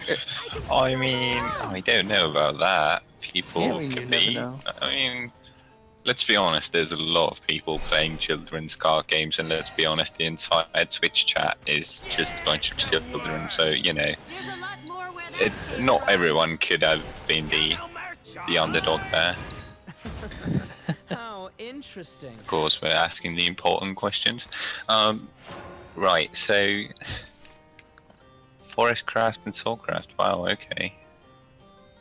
I must admit, I'm a bit surprised seeing Swordcraft at the top, being quite a bit higher than Forestcraft, which is on 56%, and Sword is on 60. So you know, I mean, 4% might not seem that big, but You'll be riddled with blades.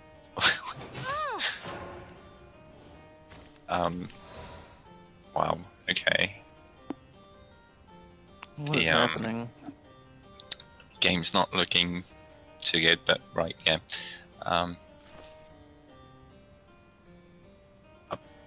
About the Dragoncraft win rates, I'm really surprised. Like, what do you think? Why is it so bad? I think that there are a lot of different dragon variants, and maybe some of them aren't all particularly tournament viable. It's also maybe that, I don't know. I feel like Ramp Dragoncraft is a really good deck, and Storm Dragoncraft is also good. OTK Dragoncraft just steals games, but I don't know how they fare when you can almost pick your matchups. Like, that's Dragon, okay, it could be three things, and two of my decks are good against those things. He didn't ban either of them, or maybe he banned one of them. And the other deck he didn't ban is good against one of his decks, then, you know, all he needs is that one win against, well, I guess you need two wins against the Dragoncraft deck, potentially, to take it, so. It's pretty interesting. I feel like it's strong, but sometimes feelings just aren't good enough, I suppose. Well, looking at this game, Breath of the Salamander clears out the Rune Player's board. I wonder if is it Path? Have we figured that out yet? I saw like double summon snow in some Path decks, and I'm like, is it Purgatory Rune? I'm through. Could it be? Alright, free money for Elemental. Okay. Get that gold.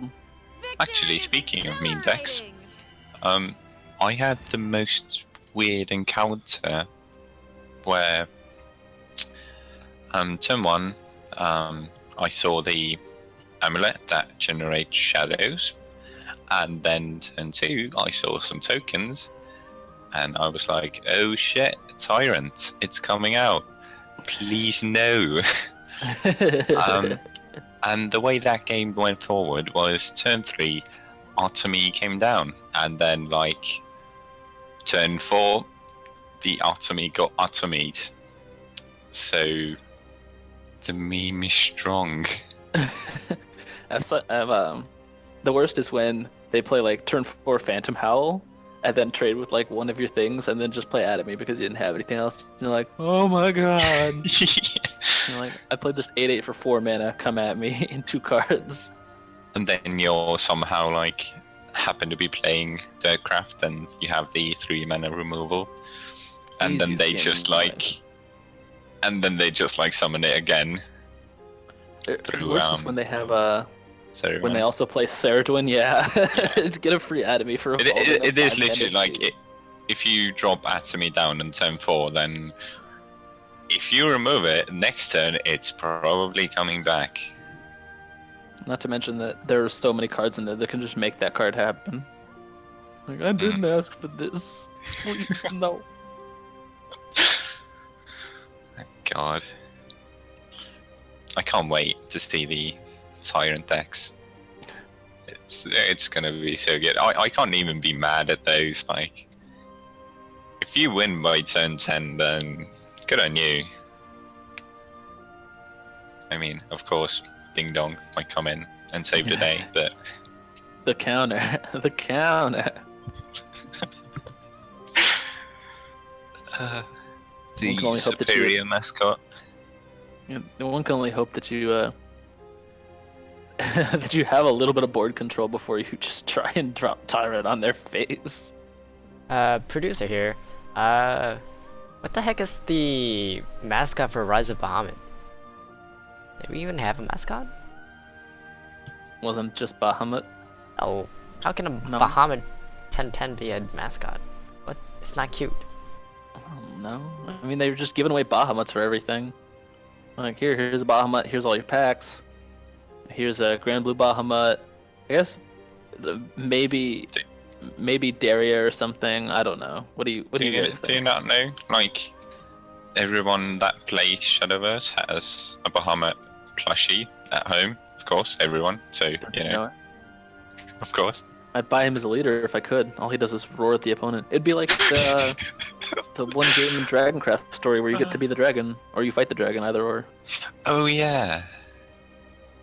You're just like, "Rah!" I'm like, can this just be Bahamut, please? Actually, a bit off topic. What did you think of the new addition to the single player content? We were talking about that a little bit last week, and how it's ridiculous. They allowed crosscraft play. So you're like playing against fairies, and the fairy girl drops Lord Anatomy on you, and you're like, what? This isn't balanced. I mean, it kind of is, but yeah. Or like they play Nepthys on you, and they get White Wolf and like some other like ridiculous and like Leonidas, and you're like, please no. Did you see the one where they have Laura and the Runecraft card, which gains attack and health per every single spell that you play? Yes. So it's like a 30/30 storm card. Tyrant has nothing on this. Oh my god. That's why I don't think we'll ever really get crosscraft cards. It would just be so ridiculous. if you I could do mean- things like that. Everyone's going to be playing Insight, so Yeah, Yeah. for real. it's quite the good card. It would be pretty funny if they ever allowed like some full jumble like that. Like you can make you can put whatever cards in whatever deck you want, just to see what people come up with. Because there's just no way you have enough slots to make anything like super awesome. Like you do your best, but it's one like ridiculous combo that exists, or it's or you're just playing like a bunch of neutral cards and just the best removal and trying to control your way to the top or something. I think it would be super funny if they allowed like some sort of special arena or something that just totally allowed you to do do whatever you want. Yeah, something where you have the fireplace crackling and some marks at your side and some random people in the corners. Kind of a tavern-y feel, you know. Yeah. I feel like that would be a good place to have some sort of cross-craft special arena thing. That sounds about right. The turn to atomies. Just a small delay on getting into round 4, working out some technical difficulties, but definitely congratulations to Side Games for getting 8 million downloads for Shadowverse. We absolutely appreciate what you do for the community, giving us some free packs as well.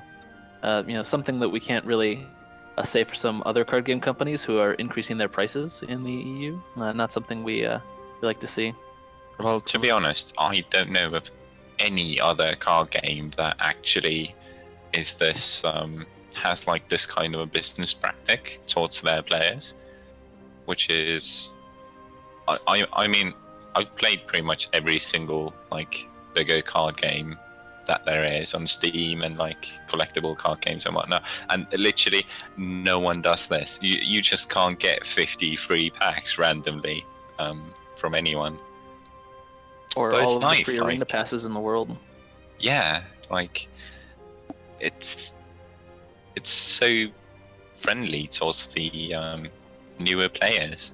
It's like really easy to pick up. You can craft any single deck. Usually, I mean, you can craft any single deck that you want, a competitive one at the start. So you can literally just like go, I enjoy this class, I enjoy this style, I'm gonna make this deck, and there you go. You can just play the game as it's meant to be played.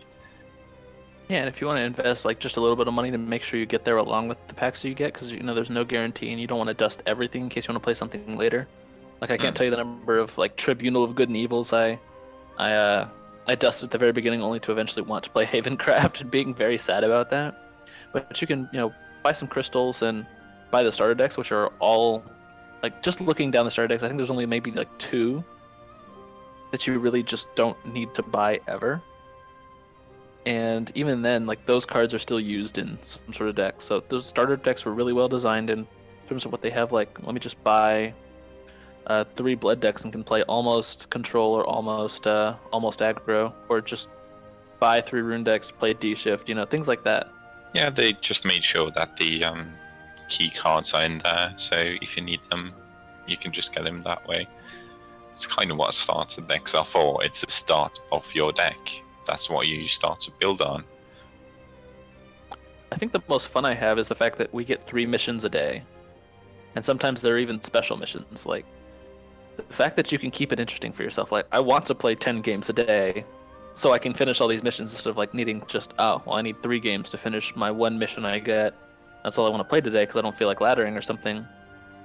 But if I have to like, okay, win all these ranked matches, I'm like, guess I'm laddering today. I want to make sure I get my value. Yeah, for sure. Okay. What do you think about the Take-Two arena system? That is something that I've talked with a lot of people about, and I must some people admit, like, some people don't. I do like it for sure. Like, the arena system in general is kind of a widely used concept. Like, there's quite a few companies that do it, but I do like the Take-Two because it makes things a bit more equal with the newer players versus the more experienced ones, because the picks are, the picks aren't just going to be that you have 3 cards and you choose one like Hearthstone does.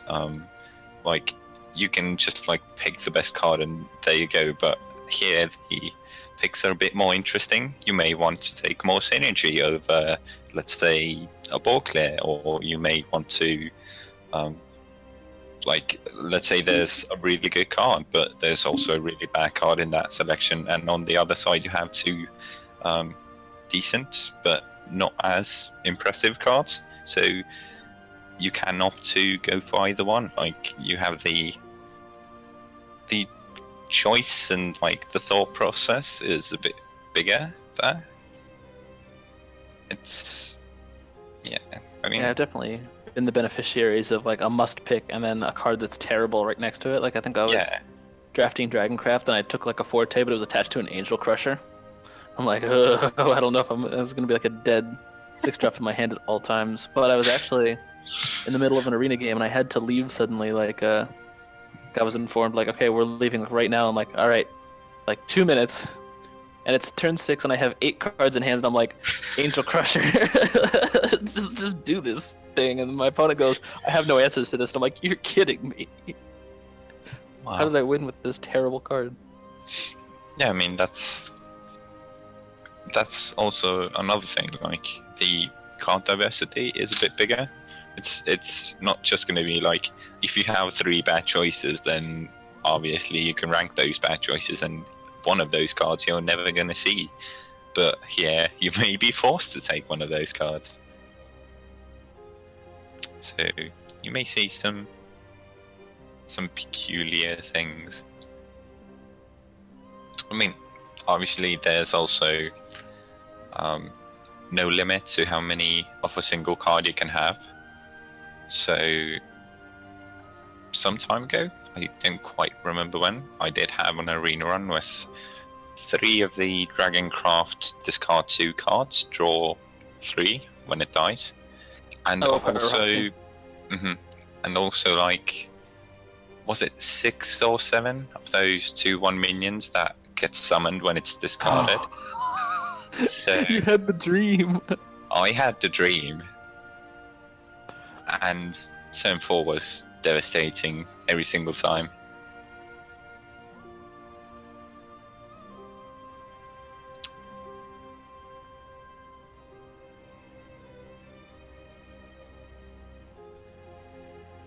Alright, so we're back to into a game here. Alright, Sky-sama coming back to the desk as we view his match against Potwatcher.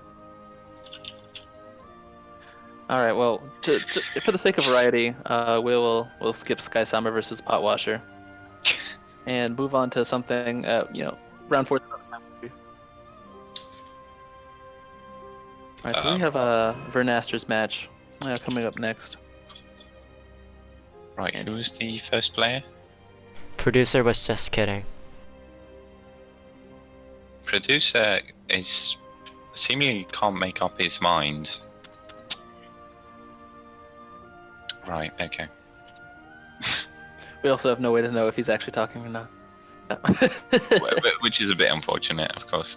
What do you mean? I'm obviously talking to everyone. Hello. Hi. Alright, so we have Vernaster against Basically, no opponent. So no opponent coming into this tournament is a bit of a dark horse.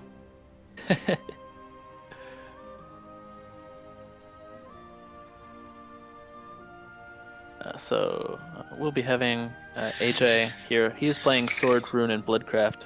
He'll be here in just a moment. No opponent is, of course, not going to be in this one, but we do hope for his ability to bring this tournament out. Cue the elevator music. Okay.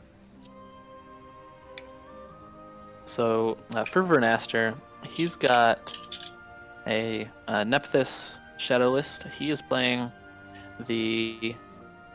This is actually something pretty interesting. So he is playing Nepthys, but he's also playing Cerberus on curve 5 with Goblin Mount Demon, and not playing any 3 or 4 drop minions. Very interesting. This isn't really something that I've seen previously. I've seen someone try to make Nepthys Cerberus work, but there was some like Cerberus was just providing interference, whereas this is legitimately a 2, 5, 7, 8. Now we're moving into viewing it right now as we go up against AJ's sword list, which is just purely aggressive, running Albert at only 2. Not something I typically recommend. What's the more count looking like? Mord being played. I have found something. He's playing 2 Mord. Okay. Right, so both players kind of cruising through the early we're game. not seeing the variance that was in one of the last games, which was 3 mods to Nepthys, which is I want to have a mod on turn 8 for sure. Like if you have something on the board, then obviously Nepthys doesn't quite proc as well, so you might not get it. So just opting into pure mod value there, but I guess that's a bit more of a niche pick. Yeah, I'm not really sure myself about how much value I feel like Cerberus provides to this deck. It's a really good card though. I mean, that it is. Just the ability to, it's essentially 7 damage for 5 mana, just spread out among 3 cards. I'll lead the charge. I mean, it's 7 damage for 7 mana. Oh, yeah, that's correct. Yes. Ooh, gets the Impious Resurrection. Opts not to play it right now, though, instead going pact with another god to remove the Pompous Princess. Not sure what he's hoping for here, but even Lurching Corpse really gonna get much value against the board of 1/1s and 1/2s. That is true. And with an Evo turn coming up, kind of taking away his opponent's ability to go over the Lurching Corpse. Alright, opts to do it now. Grabs 1 damage away. Oh, I guess we take those. Cerberus clearly the play here, as there's not really anything else to do. Yep. Cerberus Evo just coming out. No need for any other play, really. I mean, you would float 2 mana, which you would float 2 mana, you wouldn't clear all that much, and you wouldn't develop. So I mean, Options are options, man. find the better play. Dun, dun, Like a dun, Shadowverse Twitter, like, what do you do here? Stop being bad, clearly. Yeah, it's one of those. Find the lethal ones, and then you draw double Silver Bolt. As in that one game. Can this count as my solution? Just draw what I need. Draw the one out. Alright, so Sword opting to clear the board out here with a few possibilities here. It looks like I'd probably play Lurching Corpse, Mimi, Impious Resurrection as a way to get the most value here. Might do that. Might not, considering that stronger cards are inevitably going to come down. Opts to use Pact with another god to clear out, and hoping to get something a little more higher value. But of course, as we can see, AJ's hand here is just full of Dance of Death, which is not going to help him a whole lot against Shadowcraft. Yeah, I mean, decided not to develop anything last turn, which is a bit unfortunate. Does a Nepthys for the second, or for the next turn rather, and then another one if he so chooses the turn after. So this is going to ramp up quite quickly, or wrap up, I should say. Yeah, so looks like really what he wants to do here is Dance of Death away the Lich. Opts to not do that exactly, and finds the Maid Leader instead. Might just leave the board like this, as there. Does have lethal? That is true. What? Okay, I mean, he does have. He'll have lethal in one, on turn 9 if he manages to This keep the world knight, and the next are or unchanging.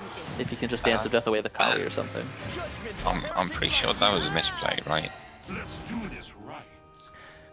You have 19 health. You don't need to clear the board. Yeah, I would have definitely left the board. Oh, Left the lich up. sorry, they have. Yeah. I mean, it's a bit odd. Well, moving on to further plays, looks like Dance of Death on the Nepthys and play Novice Trooper is probably the best he's going to get. Although, of course, we know that a second Nepthys is going to come down. Although Nepthys, thankfully, does not leave wards on the board, so that's not going to help him get through, get around the Albert play. Yeah, A memento waits. no front guard generals in this deck. No, well, that would be one thing that I would play in Crosscraft is just get there. Unless he What wants Nepthys? to use Soul Conversion and try and draw something to keep his life up. Might do just that. See what he gets. Finds Goblin Mount Demon. Hello. Of Although, course, Encore of the Dance of Death. Rules have no end. Let's do this right. I think I might have played. If I'm gonna play Goblin Mount, I think I might have played that first and then clear the board away with Soul Conversion. Of course, you might be wanting to see what else he got. That's kind of an. I was saying like. Draw first, it doesn't matter. You typically want to draw first, yes. I mean, it's not like Mor's gonna die, is it? That you got me there. Killing me. You wouldn't. We're together forever. All right, Okay. let's see if we can. Wow. Ooh. All right, no And demonic draws spectre. into lethal. Yeah, he finds it. The Novice Trooper. Field awaits. And good game out of AJ taking away the first game from Vernaster. And just holding on to the Albert for the BM when we watched the VODs. Just like, did you have it? Yeah, I had. I mean, Maid Leader came down, he knew about it. Alright, we can cross AJ's sword list off the roster. So very what's up standard. next then? Looks like AJ's options, depending on what was banned, is either pretty standard Daria, probably was the ban here, and then Aggro Blood and Daria seeming to be a pretty played together combo here. Yeah,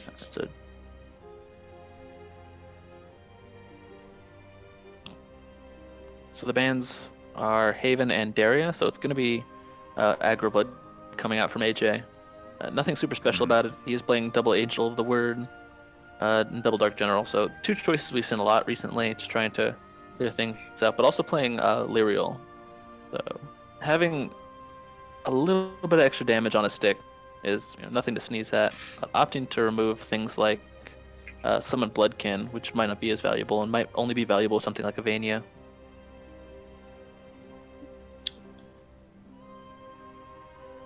Shout out to AJ coming in with his C2 ranking, Do us proud, bud. And having one win already. Yeah. I thought about waiting until I was at least A before coming into these things, but props to this man for just showing up and saying, you know what, I don't care. Let's do this right. I mean, you can do the slightly scumbaggy thing where you just chill in the low ranks and grind. The grinds quietly at the bottom of the ladder. Time for me to prove myself. But his decks are, Prepare for by no stretch of the imagination, bad, so he's got all the cards he needs to win. Yeah. Opting to mull the whole thing. Might have kept Urias against Swordcraft myself, but got a decent curve if you can draw into something very early. A 2-drop will do just fine. It's not like we expect to see anything out of Force turn 1 anyway. Finds 0 ice anyway. That's definitely the play. For now. And we get to see another Blood versus Forest matchup. It's really just a test of speed and how much Forestcraft can keep Bloodcraft off the board. Something we always like to see is Urias into Vite. That is the most amount of fun for everyone involved. Is you have to take a damage to come down and clear the Vite. Of course, Sylvan Justice being one of the ways to do that without having to do exactly what I just said. Finds a Silver Bolt. Oh no! No need to top deck the second one this time.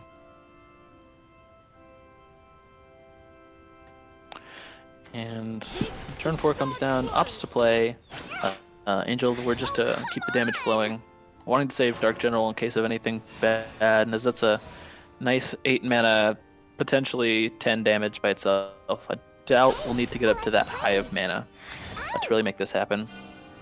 Urias doing what Urias does best, forcing an Evo point out to clear, but not hurting Forest too much as he's got 2 more upon going second, and gets the Ancient Elf too just to stand in the way. Okay. Probably going to be a Lyrial play of choice here. Holding on a double Razor Claw, that's just nasty. So Lyrial gets to do 1 damage to face. Looks like that's the play. Floating 3 mana unless he wants to go ahead and burn a Razor Claw. As Forest doesn't typically... Some variants don't play Fairy Beast. And it looks like this one does play 2 Fairy Beasts. So hoping to dodge those while keeping Life's fate is that. everyone off the board. Don't know if I agree with Razor Clawing the Ancient Elf there, but potentially playing around Will of the Forest. Not like having 6 health on the board is really doing that much work for him. I definitely would have traded Delirial and used Razor Claw on face. It won't be long now. Prepare to get pincushion. Finally a break. Total board clear with using the Pegasus Elf. Seems good here. Although Dark General not getting any value right now, as Aggro Blood has definitely been on the offense this time. Urias mostly just looking kind of cute. With an Evo point can clear the Pegasus Elf. Oh. Yep. This makes no sense. I'm powerless. Also play Razor Claw to clear, but also play Urias. I'm thinking a couple options here. Could Goblin Mage, Fairy Whisper, and a Fairy, and then evolve 1 to clear out the Urias. Hopefully the first one he plays, so probably the Goblin Mage. Can also just play Tia, take 2 damage, and get it. Make your own Eve, but having no ward kind of definitely hurts that. Gimme. Yeah, both are Ow. kind of fine. This ends here. I mean, he's not really in any threat, is he? Definitely not currently. I mean, we can see that, but a bunch of implants just coming out of the hand. May the forest What be 2 cards would you be really the most worried about? Implances and Demonic Storm being some of the ones that come to mind, but this is not the time you want to see Double Dark General in hand. For now. Witness the power. I mean, if you Demonic Storm, then you're not developing anything, so you're not really gaining any board advantage anyways, so it's not really that worrisome. It's looking pretty difficult for Aggro Blood to finish out this game. Probably goes for the... Alright, opts to clear that, plays Elfchild May, probably plays another Fairy and goes for the Tia. This is the time. my life ends. Actually doesn't have enough mana to do that as he played Sylvan Justice earlier. Doesn't even Nature's Guidance the Elfchild May back. Where's the love? My boss works us to the bone. Quickly approaching Silver Bolt range. Can we get the wolf off the top? Oh, no, it's another May, okay. He's running Roaches, right? So I guess he's exclusively keeping Nature's Call for that. Seems that way, but I think his win condition is clear here. Just Silver Bolting and doing as much damage with your other guys. Of course, holding on to Nature's Guidance Makes a lot of sense. I could see a play for Nature's Guidance in the T. Actually, there's no need to do that. Does it anyway. Drawing cards. All right, finds the other half of the Silverbolt win con. And it's top deck mode for Aggro Blood here. I think we're moving pretty close to a concede situation. Ouch.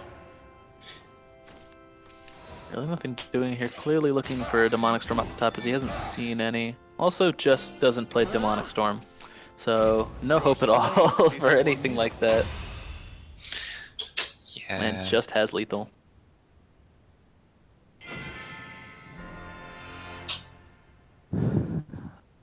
So Vernaster taking a game off of him with Wolfbolt Forest and moving back into the Nepthys deck, going up against the Aggro Blood. So this is a matchup we've seen a couple of times. It really depends on how well Nepthys draws to try and keep the wolf from the door. There actually are wolves in this deck. I get to say that this time. Really, his early answers are Lyrial and Lurching Corpse, bunch of Undying Resentment, and Foul Tempest, and Pact with Another God, trying to keep them off. So we'll see how well it works out for Vernaster here. I mean, that's already quite a bit. There's plenty of answers, but the question is, will he draw them with such high drops in his deck? It's really just a number of cards he can use, and can he use them at the right time? In Magical Christmas Land, of course, you think that, well, in Magical Christmas Land, aggro almost always wins. Yeah, I mean, we Get a need little bit of flavor for snow aggro. God, please no. There you go, Magical Christmas Land. The amount of times I press audio off as soon as Summon Snow comes down is too damn high. Mother, father, come on! It's not that chilly, friend. You don't have to keep complaining about it. I mean, you just need to swap over to Japanese voice actors. And clearly, that's exactly the play here. I'm thinking about doing that. That's the manliest snowman you'll ever meet. Oh, have I been depriving myself all this time? For sure. I mean, he's amazing. All right, a nice 1 damage for the goblin here for turn 2. Probably gonna opt to play the second goblin. I think that's what I would do. Keep the burn damage to close up the game when all the giant unfortunate wards come down. You're mean! Okay, so Goblincraft going strong. Gotta keep the party going. You probably just play Vite here. There isn't really good reason not to. Just in case you get a an extra dude. Yeah, I mean, of course you do, because like, there's literally no reason to. You're playing an aggro deck. Just go ham with all the cards. Exactly. Definitely trying to stymie the damage. Of course, that in every game there is a control and an aggro, and the person who figures that out first and starts to play that way is much more advantageous, especially even in a mirror match. Someone's of course going to take the initiative. So pretty strong case for Angel of the Word to come down and either clear out the Spartoy. I think you just want to clear out the Spartoy. Yeah, I mean, you could develop the Dark General, because it's not very likely you'll get the value out of it. I'm coming for you. Right. Opts to make ghosts draw cards. Nothing wrong with that play as a whole. And if he wants to do that, of course he can't kill the goblin. Decides to kill the goblin anyway, maybe.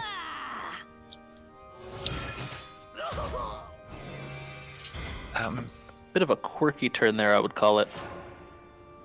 Seems a bit wasteful. And stuck with a very weird hand. Cerberus is going to be the turn 5 play, but he'll have to get rid of it if he wants to have a decent turn 6 Death's Breath. And Impious Resurrection clearly just being a clog here. Time to go a little wild.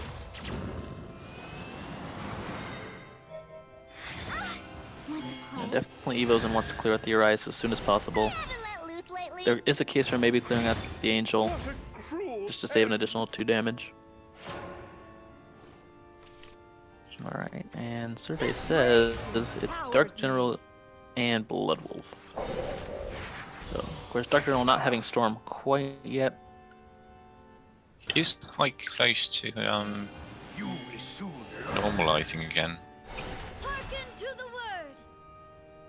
Definitely an awkward situation for. Okay, that's I don't know about that. an interesting choice. I think that was kind of made in a little bit of a panic. If you really wanted to clear out the Cerberus, I think. I mean, why are you playing around a ball Exactly. clear? Like, if they have a ball clear, you've lost already. So Exactly. Life ends, but my will abides. And I think just putting the extra face damage on while you're trying to draw something like Demonic Strike or Dance of Death is a lot more important. I'm powerless. yeah, For now. Smoke's not happy with that one. Already out of cards. No way to draw some more. And now's the point in the game where the Nepthys player starts to look like, alright, and it's about that time to start looking for lethal. The BM Kawi. Cruel end. Judgment for heretics like you. Alright, so it's really just a matter of, is there any answer at all? Yeah. Vania, mascot for D herself. Witness the power. Now you made me I mean- angry. Go Blood King! Not even Vania can Nice. probably Nice. pull One him out of damage. this one. Yes. We take those. Oh, we're getting there.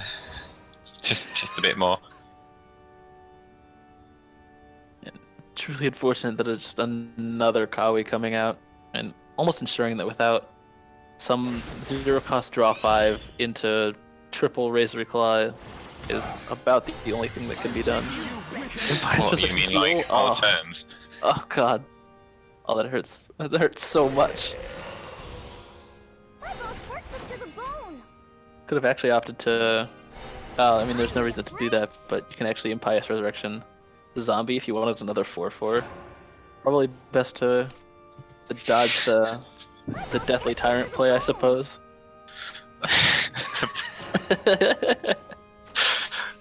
Okay, sure. Hmm. I mean, I almost thought he played Mimi on the dude. I'm like, that's not the right one. Mini panic attack. Your strength Alright, is Shadow closes out the game. it's With nice that- to see I'm not the only one who's like constantly worried about that. Grabbing the wrong one. I mean, it happens more often than you think it does. I just murdered my dude. Oops. For Nasser with the reverse sweep, coming up and taking the 2-1 against AJ.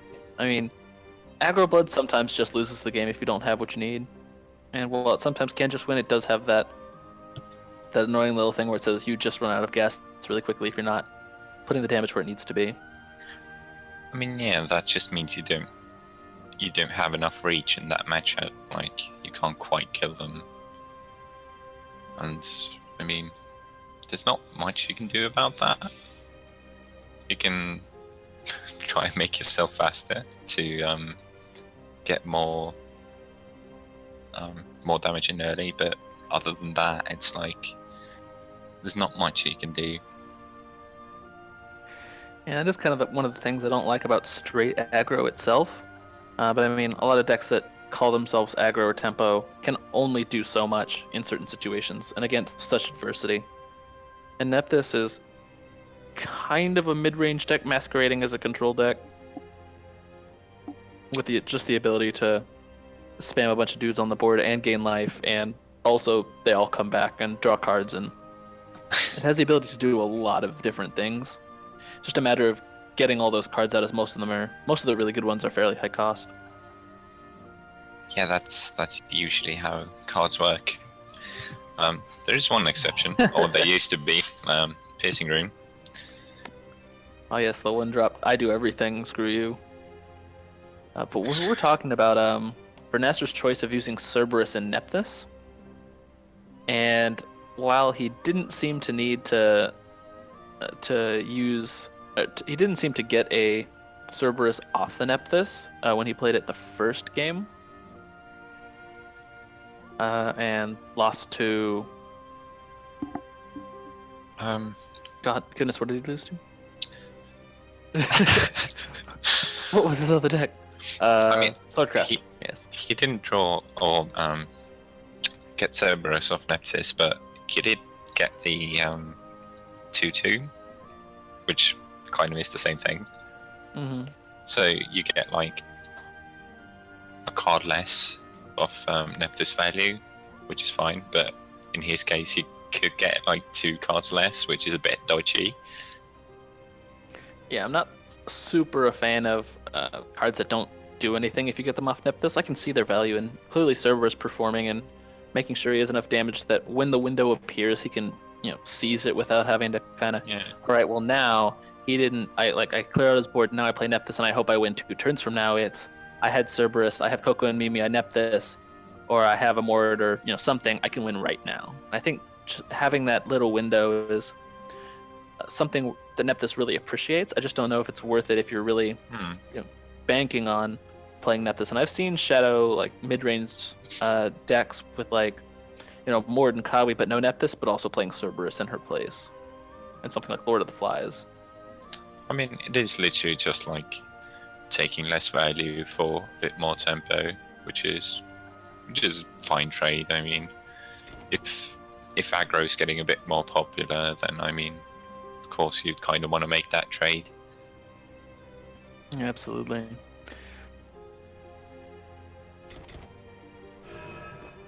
All right, so I might spend a little bit of Richie's gold here. Has 6 tickets with which to do. All right, so let's see.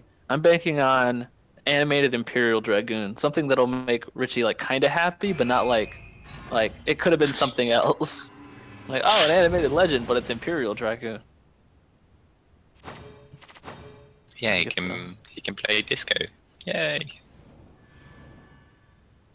He's already playing OTK. Let's not encourage him. Ooh, gets a Blade Mage. I need 2 more of those animated ones. Alright, finds Mahis. Yeah, that card that we all have 15 of. Nice! Animated Dragon Claw Ben. Cool. You can Oh yeah, full answer. go full meme. Please tell me you have a set of animated Hamses. Just for fun. I have mine, don't you have yours? Alright, double Lily. God, what? Alright, come on. Where's the love? Where's the love? Can we get it? 1, 2, 3. Oh no! Packs are garbage. Wow.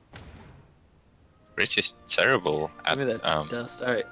You got any other tickets in here? You've been playing Producers a lot of Arena lately? is really sad about this.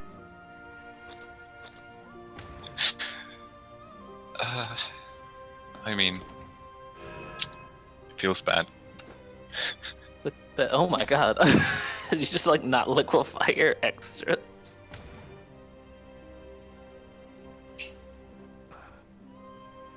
Alright.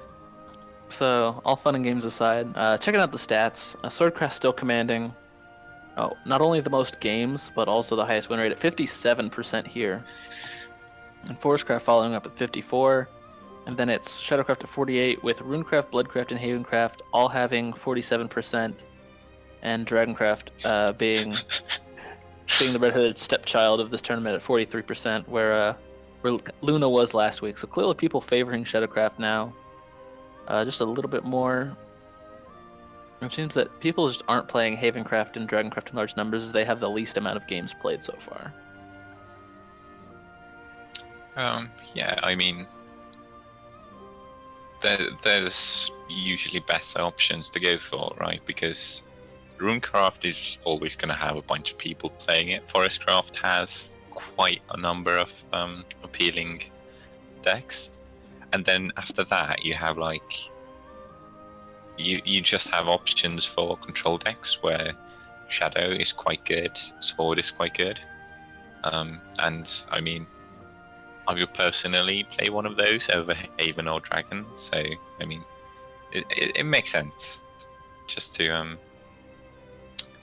pick the more fitting decks, because obviously Stormhaven is a bit on the weak side. You could just play Aggro Blood instead, or Dragoncraft is obviously kind of on the weak side at the moment. But So sad. yeah, that's horrifically bad though. 43%. But I mean, then again, there was that one guy running one of every single dragon meme card, so Dragon meme man. Do it. it's me, the meme man. The meme man? No, the meme man. She's married to the meme man.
How do you feel about it? I actually didn't get to catch any of the games. Unfortunately, I kind of had something pop up at the last second and then had to rush over. Of course. So yeah, It was kind of a. there was some pretty good top decks, so I'm quite impressed All right. with quite a few of them. What kind of decks are we typically seeing now?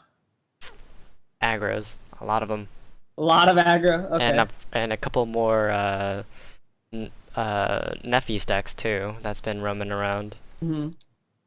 And Nepthys is it's been rising pretty well in popularity, I'd say, especially after the Daria changes. People have been opting a lot more to use that deck.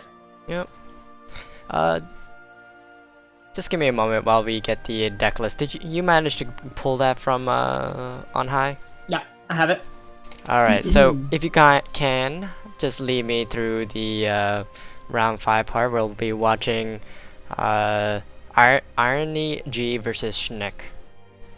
Alrighty, so Irony G, Schnick, both 4-0 currently, both pretty much tied for first, which is pretty neat. So we'll go ahead, let's see what decks they are both running here.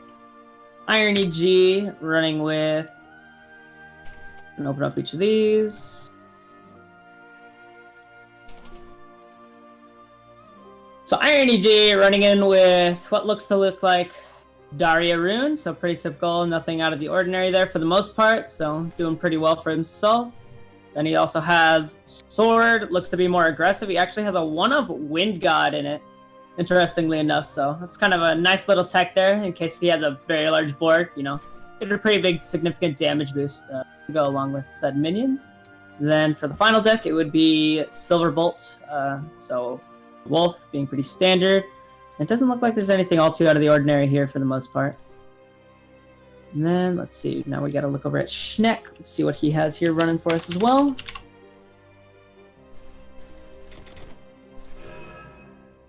Here. Did I spell this right? Schnick. Oh my goodness. Alright, so then... I just call him Schnick. Schnick. Even though it doesn't have an N, I'm just imaginary putting that in. It's silent. Apparently. The E. Alright, so then he's running Dimension Shift here, relatively standard, 1 of Fiery Embrace.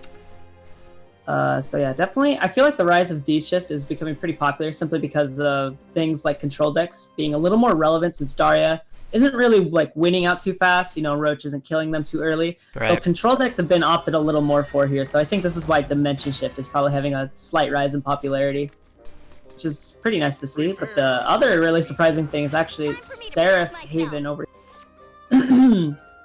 Pretty risky sometimes, especially since a lot of control decks like to run things like Odin's, but sometimes it really can just get you the win, can let you slide by, and it's of course always a pretty good counter to things like shadow decks, as we were saying, though, stuff like Nepthys becoming a lot more popular for the most part. Right.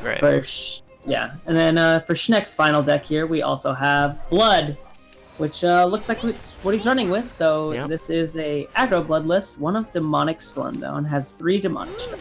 Looks like Schnick is, his hand is opening up pretty decently. Technically, he has a 666.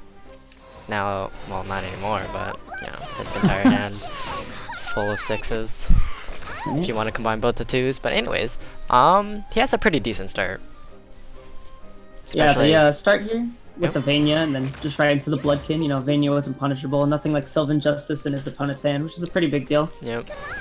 He's gonna have to be trading minions constantly. May just gonna be able to clean out one of the bats there. No, though, quite conveniently. The Demon Child gets to hide away and back into his hand, which is a little bit unfortunate for Schnick. Ooh, does pick up a Urias, so that's not too bad. Yeah, Urias is quite nice. It's kind of unfortunate though. He's gonna have a slightly hard time trying to break through the Ancient Elf here. He's gonna have to probably sacrifice his bat here in order just to break it. So it does prevent a turn of face damage here, and then Will of the Forest already able to answer in opponent's hand as well already. Pretty sure he's going to be playing both the Elf Child May and the Ancient Elf 2 times, just so that he can pretty much clear the board. He doesn't have to do it that way. He could also just play the Ancient Elf and Evo just to kill the Uria. Yeah. If he misses. But we'll see what he plays. Alternatively, he could play the Will of the Forest, but that's... I mean, would you really clear this board? It's not really that necessary. I think the only thing I think Fina is probably just the best play. Get the evolve trigger, you get the board, you get the board with the bigger minion back, and he's probably gonna want to have to deal with it just because 5 attack is quite a bit. Unless he does go pure face, but he doesn't really have a good turn 5 play here for himself, which is something to be kind of weary of. If he doesn't get a turn 5 play, it might just turn into Razory Claw, but Razory Claw is still dealing damage to yourself. Turn 6. He's easily going to be able to turn it back around with something like Will of the Forest. Can clear the board quite easily. So Imp Lancer's not looking too great at the moment. Especially 2 of them, I'd say. Looks like he's going to go with your path with the Phoenix. More likely to play the Goblin. What a cruel end. Play it down for tempo. He could actually save it for next turn, and he gets the Tia proc though. So he's going to probably be waiting out on that, so he does have the extra ward for sure.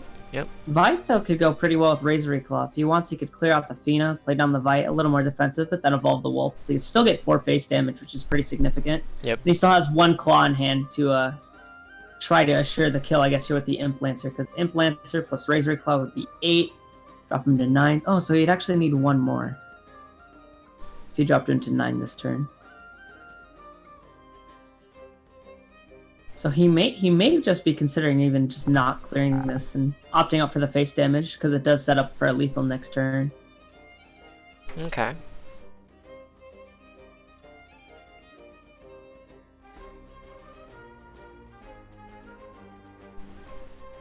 Well, he looks like he's just contemplating and thinking right now.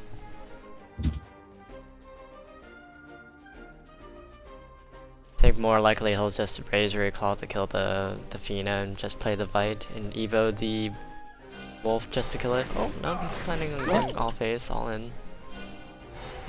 Oh, okay.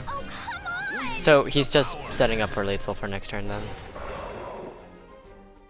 Yep, that's just a big play.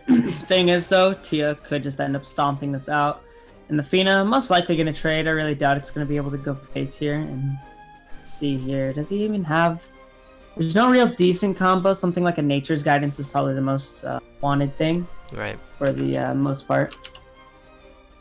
So it's something he's kind of struggling here on, but the Tia is definitely going to have to come down. He needs that ward if he even plans on surviving, but there's so many top decks out of the Schnick's deck as well that could really just kill him.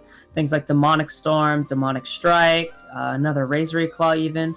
There's just so much potential just off of the top deck that could actually just end the game here, even if there is a ward in the way. Usually.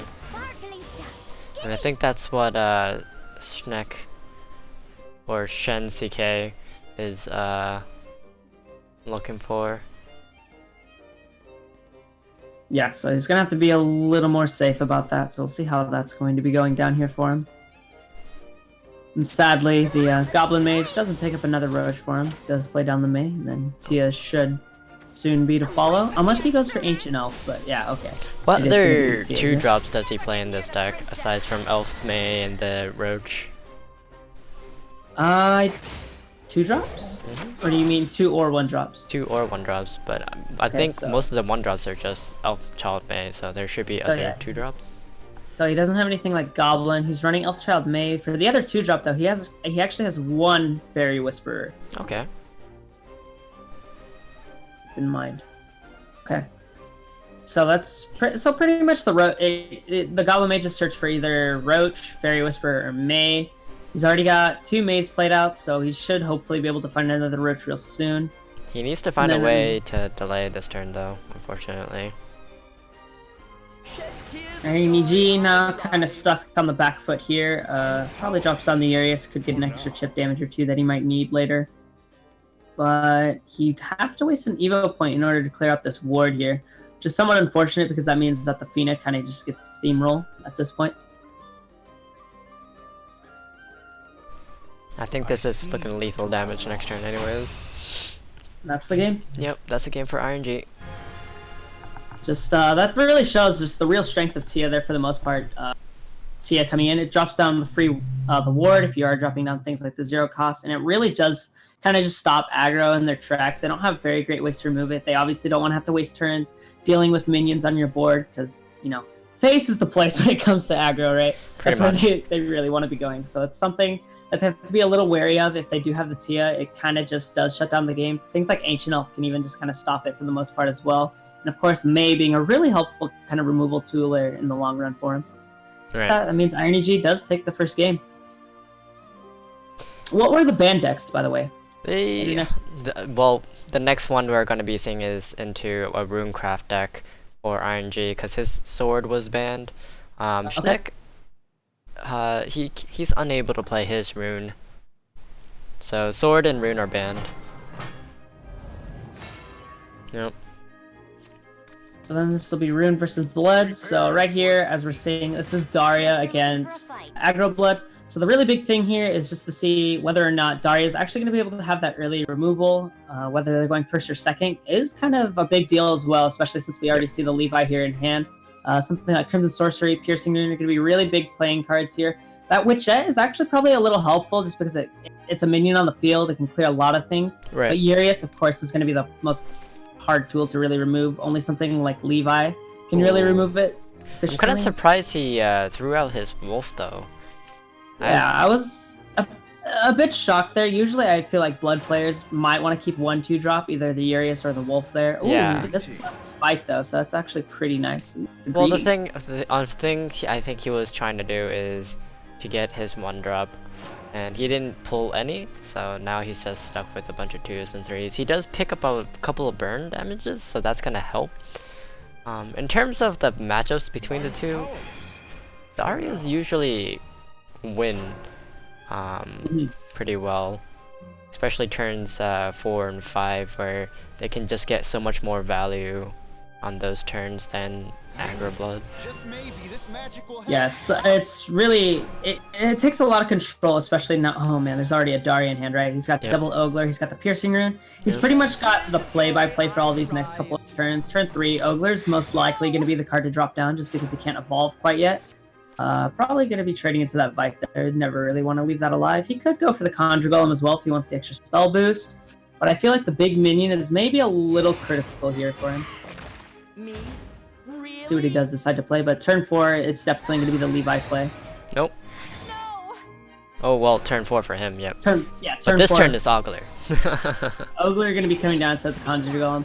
Just like I Well, this said, is you know, good he really wants his stats. 4 HP is always kind of hard to remove from the board, especially from a deck like this, running Demonic Strikes. It only does 3. It's kind of a big deal. But the Vania plus Summon Bloodkin's actually going to be dealing a lot of damage. So Vania Yep. gonna have some kind of priority to be removed here, but Levi shouldn't really have any sort of issues. I'd say he's gonna probably trade the Ogler in to the Yeah. Urias, then play out the Levi so he doesn't take that 1 extra chip damage.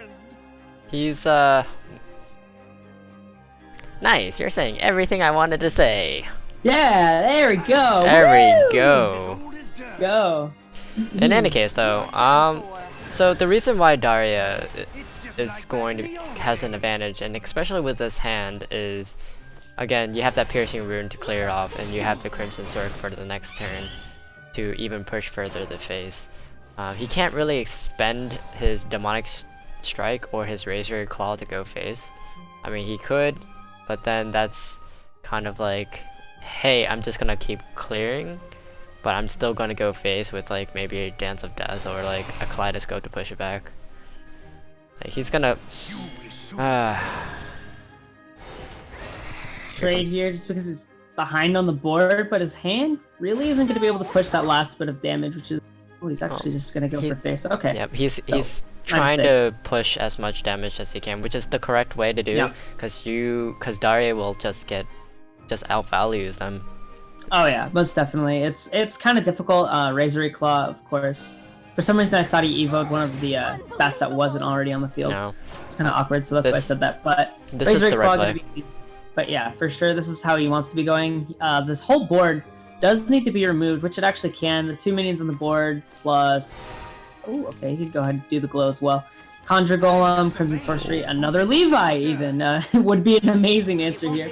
So that's the instant evolve target. Crimson Sorcery though can also just go face here. He can clear with all the minions. So he's kind of got some variety with what he wants to do here. This is a rare occasion where Blood can actually win, and it's basically doing as much damage and then not play anything on board.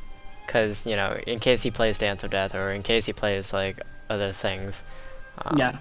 And then just go face. But next turn, this is also lethal for Oh, what?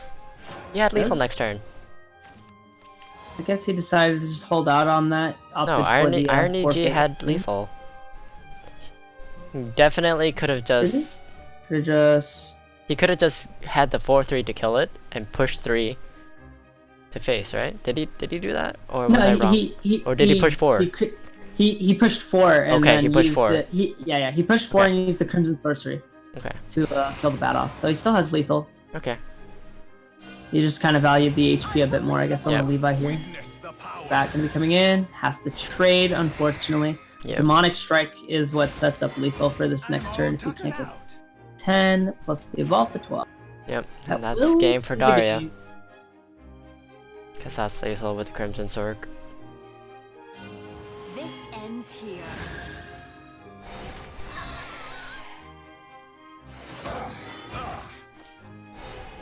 Your strength is Nice. formidable. Yep. Zach lethal. Daria in a nutshell. Yeah. Daria being pretty scary. It functions even without Daria, the namesake of the deck. Just because Levi himself is honestly it's a pretty swingy card, right? You know, it's Right. 2 mana that evolves over to a 4/4. It's basically a 2 mana Dragon Warrior for the most part, which is pretty big. And the 3 damage that it can produce can even go face, right? It's 3 damage in total if you count the sorceries. 3 mana in total if you count the sorcery. But it's a really critical card, and especially if you're comboing it with something like Piercing Rune, you don't even need to use the Crimson Sorcery the first turn you do get it, which is kind of a big deal sometimes, whether you do or don't have that combo.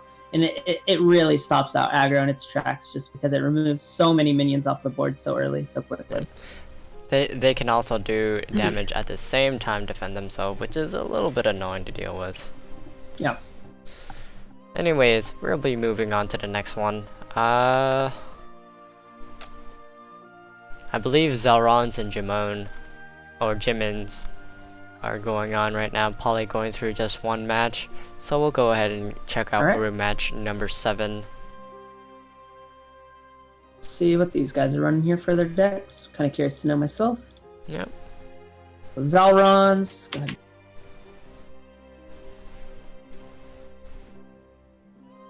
Here. Zelrons and Jimon's are 2 new players that I haven't seen before.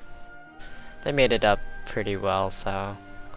It looks like they're doing pretty well, so always nice to see new faces, new participants trying their best in these tournaments. Alright, so I pulled out Zelron's deck list, so it looks like he is running a aggro sword here for his first set, but it actually has a one of Fangblade Slayer sitting inside of it, so it could be that last bit of damage he might need if he wants to break through something like a ward. So who really knows? That's kind of an interesting tech. I think it's not too bad. It's not the worst. If it does go up to turn 8, you usually don't really have very great plays. Turn 9, you usually play out something like Albert to really finish off the game, but Fangblade with the Bane can really take out any sort of ward, so things like Tia really aren't a big issue against stuff like Forest. Fortunately, we're not going to be able to see the sword though, because it's banned, and Jimon's Runecraft is also banned. Okay. Well, moving over to the other decks then. So let's see here. So Zelrons has looks like to be Control Blood running Bahamut, but he actually has no Prince of Darkness in it. So we'll just win off of the base deck here. So Temptress Vampire probably looking to go face near the end game. He's also running out something Silverbolt here. Relatively standard list. Double Fairy Beast, double Fairy Whisperer, double Tia as well, and only 1 Fina. So relatively standard, just slightly different on the numbers there. Let's go ahead. Let's see what Jimon is. He's going with the Control Blood, while we see Forest with that Dark Elf 4. So let's see. Forest, he's running 2 of Dark Elf 4 actually, and it looks like to be more of a tempo list actually. He's running double Wind God, triple Cynthia, triple Tia, so kind of coming out with like around 5 to 6 for the end game here. But he's looking to probably just win the game a little bit early, but you know, Control Blood. Obviously not going to be having any of them. Well, the thing with Tempo Forest is that they can still do a decent amount of damage, especially with Cynthia coming in, and then if they have the Roach combo, they can just definitely set that up. Yeah, it's a pretty big deal. You know, Blood always kind of wanting to be in Vengeance at some to kind of just turn around the game. Wardrobe Raider gonna be clearing out this Ancient Elf here. But a really big thing is if you are low and they have the Roach combo, it could easily kill you out. If they have 1, 2 Roaches and a Guidance, something like that, it easily clears out the board pretty quickly. So you have to be a little more conservative with your HP. Stuff like what is it, the Blood Pact, Blood Pact, Dire Bond, things like that can really kind of just hurt you here sometimes. Do excuse me as I did not switch the screen yet. So imaginary gameplay. You guys didn't mention this too much. Alright, so yeah, they're just kind of swinging back and forth, clearing here. Cynthia coming down though, does give the bonus. He's going to be able to get the fairies as well.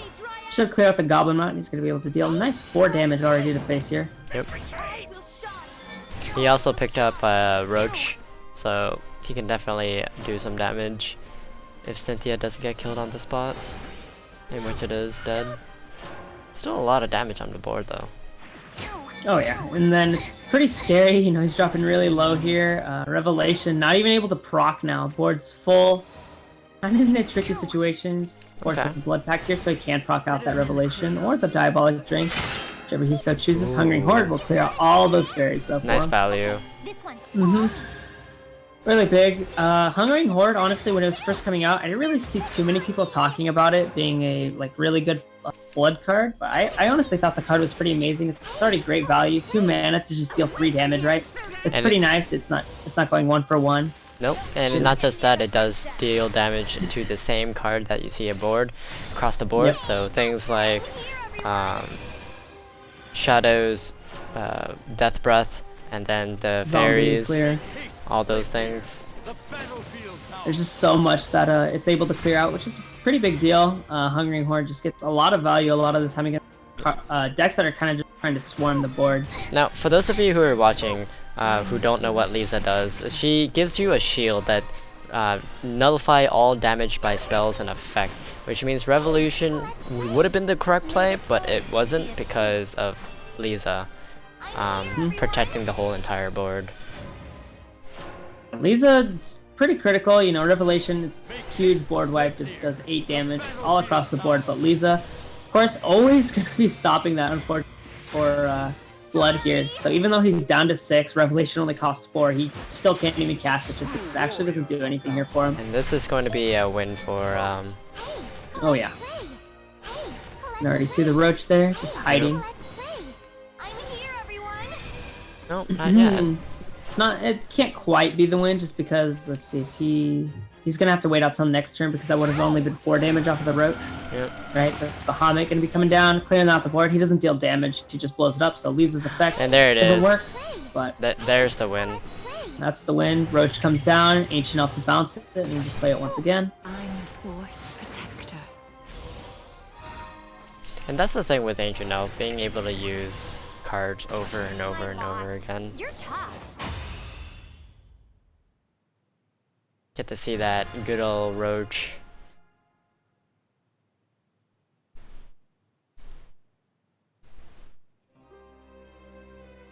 Alright, so that brings it out to a 1-1 though, so that means we do get to see the Luna. Shadow actually. Yeah. Told you, lots of shadows coming in. But this isn't Nepthys Shadow, this is actually mid-range Shadow, so I'd say this is kind of the underdog here. In terms of Shadow decks, we more or less see probably things like Nepthys or Aggro Shadow, I think have been prevalent. But here he's actually running mid-range. He is running a Tentative Knights. I've noticed a lot of the Nepthys deck players have opted not to be running things like a Tentative Knight. It's probably just a bit too slow. You have to put things like Erd or Necro Assassin in just for it to actually be that useful of a card. And it's kind of maybe a little too reliant, I guess, which is why a lot of players have not been running it. But here in the mid-range list, I still do like it just because it combos really well. The Liches do give you board presence pretty quickly, as long as you are drawing those correct cards.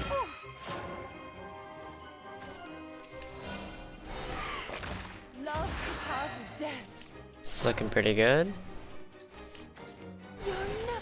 He does have a Death Breath. You know, it's funny. Most people don't run Mordecai in mid-ranges anymore, but because of the cards that people are running, they brought back Mordecai, even in mid-range. It's pretty interesting. Yeah, Mordecai is a especially good card, I would say, just because the only thing that really counters it would be stuff like Odin in the current meta. And of course, Haven. It's like the dreaded matchup that every Shadow player never wants to fight. Yeah. But because they have so much more banish, right? But the only card that really stops Mordecai at this point would probably be something like Odin. If there's maybe a Dirt Rune Petrification or something. But Odin's the really big guy to be watching out for. So in this control matchup, it might be a bit harder for Mordecai to actually be even relevant, especially if Odin is drawn off the deck. Yep. It's going to be clearing away the board here, though. Relative life totals, pretty similar. Death's Breath, though, coming down already, and does get the boost proc as well. He should have kept it, the Hungering Horde from the previous, instead of just aiming it to kill a 1-2.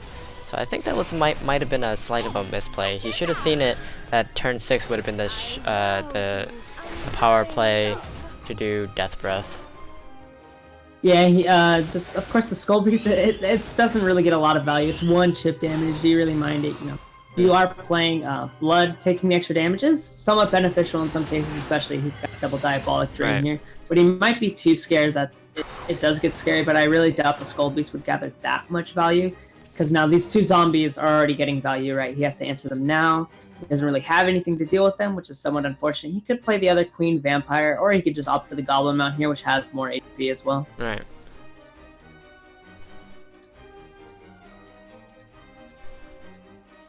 It's kind of interesting to see. We already see the hands, though. So Mordecai, though, just it's the definite turn 8 play here, right? Like, that's just going to be coming down. It usually is, especially when they're playing against slower decks. And then they can just Evo just to kill off whatever they need to do. Mordecai, it's going to be really relevant that this comes down here just simply because Mordecai, it's kind of like Seraph almost in a way. It's, do you have the answer of Odin? If you don't have it, you're going to get punished really hard. If you do have it, then both players pretty much just spend a turn just wiping each other's board, right? Right. This is pretty much how it is. And of course, needing answers, something like just Odin, clearing it out, but then you have to answer back to the Odin, so it's kind of just back and forth at that point. But the big thing is this Mordecai, since we know he doesn't have Odin in hand, is going to get a lot of value here. It's going to be able to trade freely, it's going to be able to go face, and it's just always a big stat stick. Not really any cards, 5. Does this Blood run any Odins? Let's see. He is running 3 Odins, yes. That's a little bit unfortunate that he didn't pick one up. So that's a free Mordecai there we're looking at. Yep. So with the Mordecai though, it's going to be a lot of value just because 5 attack and 5 health. It's a pretty good stat stick, especially with how cards kind of scale in Shadowverse for the most part. Especially in control decks, since they usually have low HP minions. Of course, Bahamut being a 13/13 doesn't really mind, but that's a 10 mana card. We're not even close to that being relevant yet. Right. But yeah, this is kind of the case where, Haven actually itself would kind of more excel just because it could use things like Scripture, Cudgel against the evolved Mordecai here. But of course, Blood doesn't get that option, unfortunately. No, maybe one day in the future. One day. Make Blood great again. Great again, it's already amazing. It's only 1 art time great. I don't count aggros. You don't. Aggro doesn't exist. What's an aggro? Alright, so just going down, let's see how he is going to play this. Urd goes down right onto the Mordecai. So let's actually resummons Mordecai just because you drop down the Urd, it does kill off 1 Mordecai, and then it always resummons it, right? But when Mordecai dies, he resummons himself, so he's going to just get 2 Mordecais now onto the field, and this is looking pretty bad because even if he draws an Odin here at this point, probably a bit too late just because you only remove 1 Mordecai, right? Right. And you have to get another Odin. So the only way he's getting these Odins is off of things like draws. So he's going to have to be forced to play something like Dire Bond if he wants to draw 2 in a row. But you can't even play 2 in a turn anyways, which is somewhat unfortunate. 8 mana card, so obviously seeing if you wanted to cast 2, but you don't ever get above 10. So there's pretty much always going to be a Mordecai, especially since he already has another Urd. And game's looking pretty closed out for the most part. I mean, all he can do is just delay, and Bahamut is gonna be useless because he can. Oh yeah, sure, he can attack and do 13. But if there's more than 2, or actually more than 1 creature on board, it can't even go face. It has to kill something. Yeah. And then having both of Mordecai's there, It's looking quite dim. Probably just trades in the 1/1. I don't think he really needs ward here. Nah, he's just gonna play the Phantom Coco Hell? and Mimi on that Ghost. Okay, yeah. And then that'll be 3, 5, 10, 15. Oh yeah, that's exact. Okay. 19 damage in 1 turn. Oh man. I swear I never see like the Phantom Howl for some reason. I'm seeing them play like things like Mordecai and stuff. I'm like, oh, this is an aggro, you know. Phantom Howl's probably not going to be that big of a part, but Phantom Howl really does seem to be really relevant. These kinds of decks, even if it is just Nepthys, you know, it's a pretty useful spell. Even if 4 mana summon a 1/1 with Storm, still, plenty of value there. So Jimon taking the win with his mid range, which is pretty rare to see. Oh yeah. Let's see how the matches are going on. Most of them seemingly to be completed. Jimon and just got done. I think those are the only 2 that we're waiting on. That is in Baleine and 5 Pawn, which just got finished too. Oh, the entire round just got finished. Hey, now we get to go to round 6. Just gotta get a call from the guys in the mod. So yeah, in the current meta, especially since we switched over to 3 decks, 1 ban, what decks are probably your more favorite to be seeing now that are probably relevant?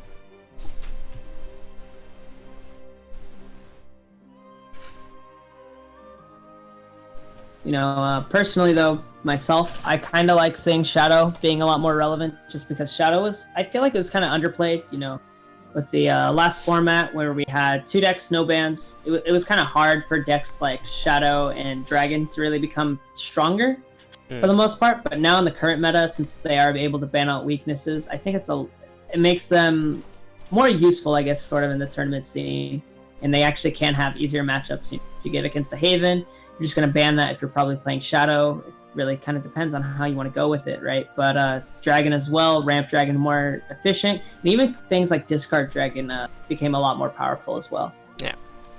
Apparently, chat is saying, hey, why aren't we, why am I living in a Batcave?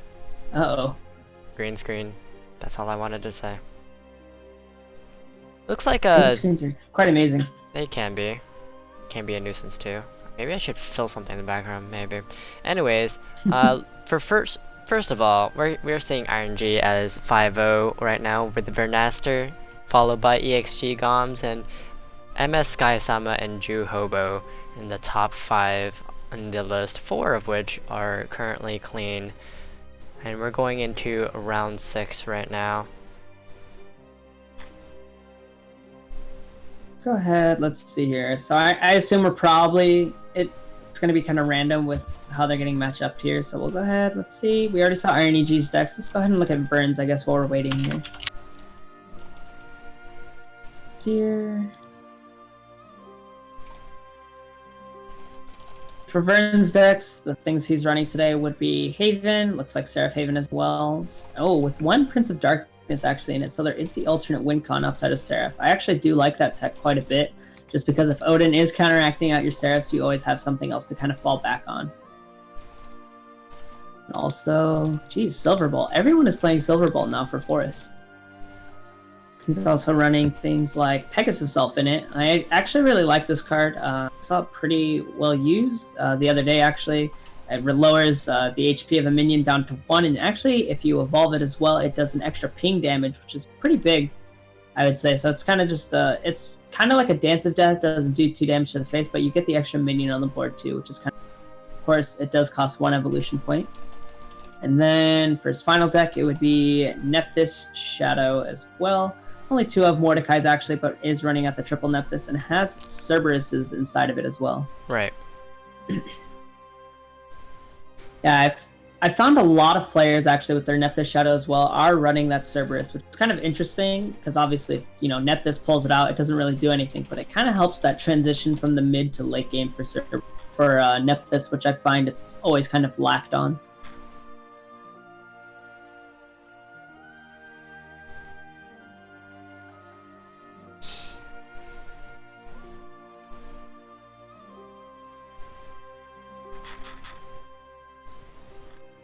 Alright, we're trying to see if we can start with the round 6. Trying to get a... Oh, for the love of God.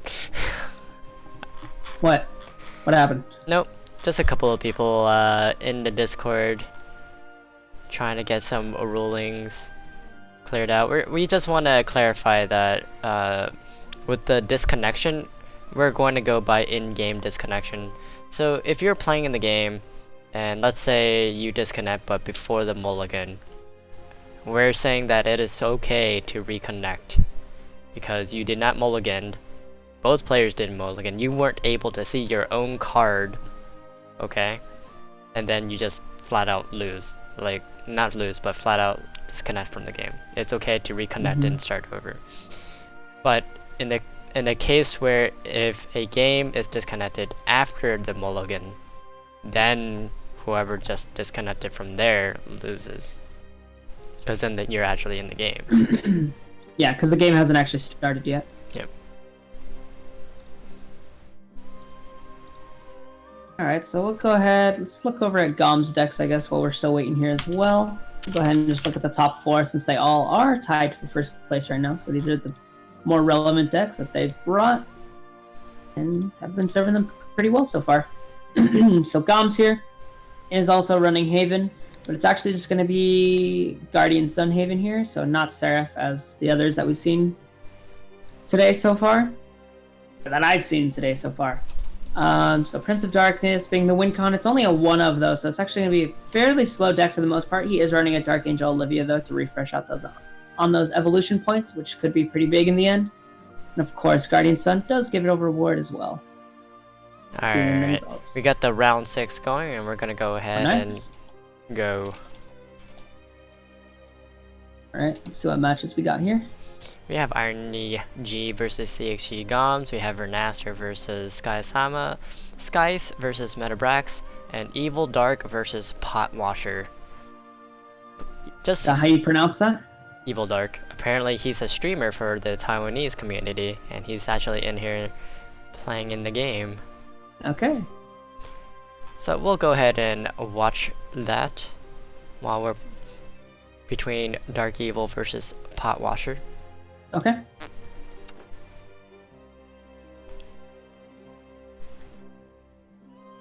Alright, so let's see what their deck.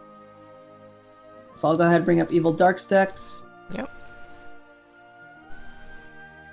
So far, if you guys are watching, how do you guys feel about the tournament so far? Is a 3-deck ban, or 3-deck 1 ban pretty good? If so, there's a next tournament coming up next weekend, and it'll be the last one, I believe, for this month before April 1st tournament. So if you're interested in playing, sign-ups will begin tomorrow.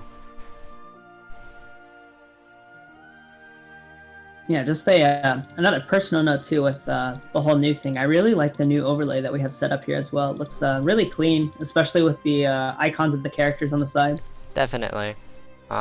Just a shout out to Q for making those. Alright. He's Thank you also so much for that. Yep, he's also on a journey to moving out in the States as well. Oh wow. Whatever his location is. So let's see here. It looks like I finally got the deck lists all open here. So we're gonna be from Potwasher's decks. He's running.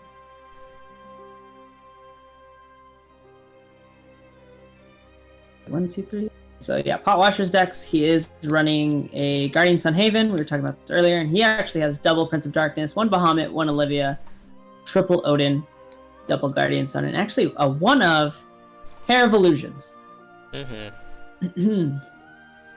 Rabbit in the Hat trick.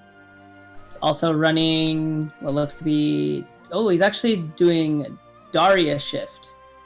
Do you want to see a hat trick? Oh yeah. Oh man. So he's actually got triple Daria, triple Dimension Shift, 1 Merlin.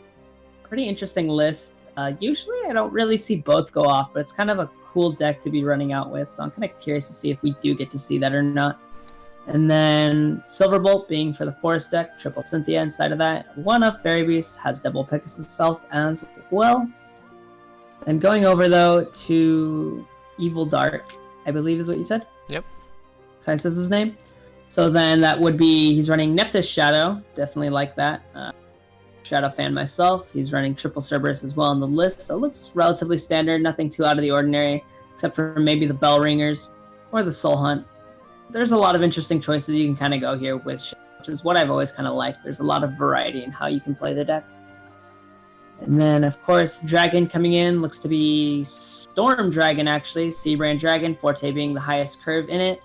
Things like Aepha as well, Griffin Knight. So a lot of big tempo, early aggro, kind of aggression, Fire Lizard to also clear out the board. So pretty aggressive early game deck there with the Dragon list. And then his final deck, also running in with the Silver Bolt as well. So jumping into game one, let's see what they picked off first. We have Dragon Dark Evil starting off with his dragon, and then we have a Runecraft starting off with opening up with Runecraft for Pot Washer. Okay. So the bans are Haven, and apparently most people like banning Haven. More so than Daria, was what I'm noticing. People don't like being banished. Yeah, it's Banish is such a big and powerful mechanic, and of course board wipes like Themis' Decree or even just Lion are so big, you know, it really stops out things like aggro so efficiently. And of course it stalls unbelievably well with the amount of healing all the way up to Prince of Dark. Right. Alright, so let's see. So here. do we know this is a This is D-shift. Daria Shift. Daria Shift. With Daria, okay. Yeah. So he's got both in there. So it's kind of interesting. I kind of assume, depending on which one he draws first, is the one he's really going to be going after. I don't think, if he draws into Daria and then Daria draws into D-Shift when it's played, I don't think D-Shift is really that likely to go off. It kind of, It kind of plays out in the later, like turn 9 or turn 10. So I would say this this is just a slower D-Shift comparison to traditional ones. Yeah. But he does already have the D-Shift in hand, which is kind of nice. Not really too many spells to really be dealing to playing the D-Shift. He's going to have to slowly be bringing those out with the Levi's Crimson Sorceries. He does have double Conjure Golem, the one of Fiery Embrace, but there's not too much to be spell boosting with in here. Something like a Sorcery Cache is probably going to be really wanted. I do see both of the Forte in this hand, so this is pretty good when playing against it. There's that Sorcery Cache I just mentioned, by the way. Definitely. I'm Pretty big sure. deal. Pretty sure this is going to be just a Forte Evo next turn.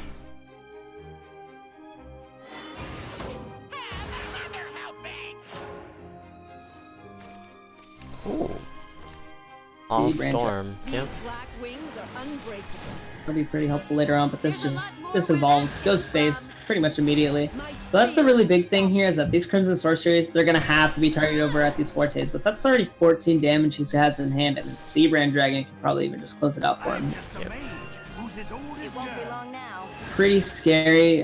D-Shift doesn't really have all too much for himself right now. Does he run Summon Ice Form? He does not run Summon Ice Form. He opts out of just using Crimson Source, and so he wants a board instead. I think the correct play would have been just to go all face, just to keep up with the damage, because he's still going to be playing that a Dark Angel Dragoon. Either that or that Salamander, just to give out a clear. Either way works. So that's a total of 8, 11, 14. So that's actually he's forced to clear here actually, right? He's got lethal. He's got the Blade Mage, double Sork. So that's definitely lethal. So his opponent, obviously thinking about that, he knows he has 2 Crimson Sorceries in hand. Yep. That's just information given. They haven't been played yet. The Levi's always give one. So he's got to be a little scared of that, right? Because that's 8 plus 6, and that's one off of lethal. And there's so many cards: Angelic Knight, Magic Missile, Blade Mage. That he can just draw into.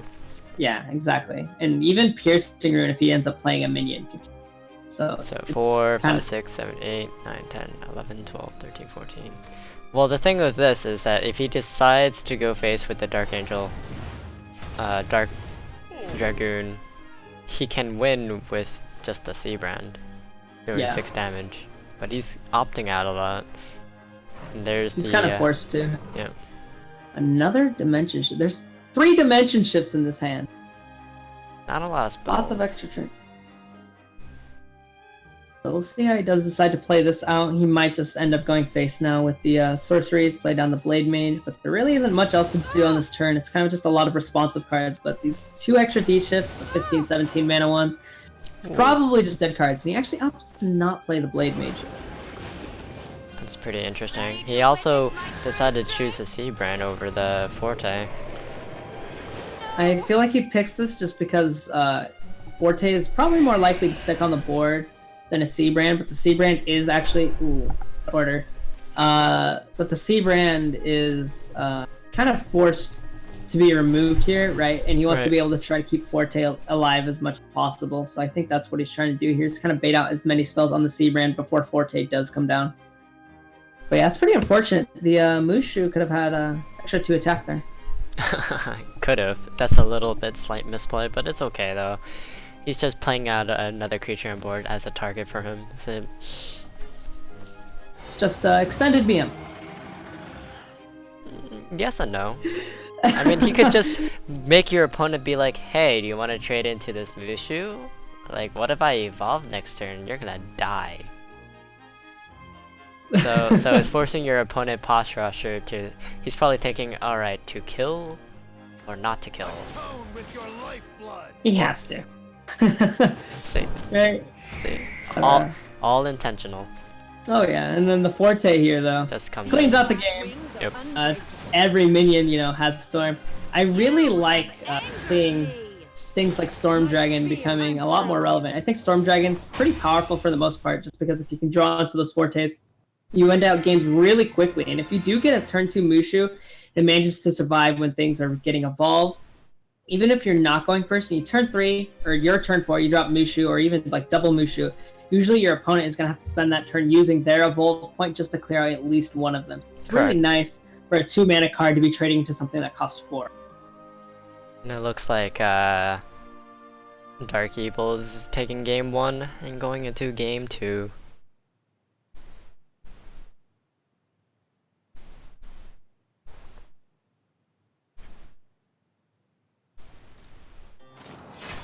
We're gonna be seeing his shadows. Shadow deck now coming in. Shadows is getting pretty popular among the tournament decks. I guess you're looking for Especially since they're able to ban out all the Havens. So now they can play this deck in order to counter against all the aggros. Oh yeah. And that's usually what the purpose is for for Luna players. Mm-hmm. And then you have the Daria, which kind of like 50-50 on every single class, so you either win or you don't.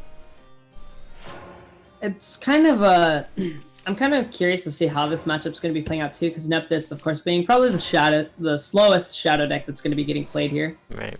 and how it's going to be performing. So I'd say it's probably a bit scary if something like Dimension Shift is getting spell boosted here in this game. Do you know why people started bringing Cerberus into Nephi's deck? It's because, okay, so Cerberus itself, of course, it doesn't do anything if Nepthys pulls it out, but it's because of the mid game. I was saying earlier how they're not running things like Attentive Knight and Urd, which would kind of be the mid game, but it's a bit clunky, right? If you played the Attentive Knight but you didn't have the Urd, your mid game would kind of just be lackluster. It doesn't really do anything. You kind of fall off, and you might just fall behind on board and take too much damage in the game. But Cerberus here kind of helps with that transition, along with Goblin Mount not being the only card. Because both cards, Cerberus can be used as 1, an offensive card, and 2, also a removal tool. Evolving it, you can get 5/5 in stats, and of course, Coco and Mimi being excellent ways to boost out damage, and just damage as well. So it helps the mid-game transition that I find that Shadows kind of always lacked a little bit, so it allows him to transition a bit better here in the mid-game. I'm just a mage who's as old as Of course now, Levi, he's just a mage, who's as old as dirt, and then double dimension shift being in hand already, we'll be spell boosting those up quite nicely. Another Levi already as well. Those evolution points going to be using their maximum use here. I'm all tuckered out. Oh, no Cerberus this time. He's probably gonna use that so that he can use the Death Breath for next turn. Or maybe he might hold on to that for turns 7 and 8. Oh, we'll see.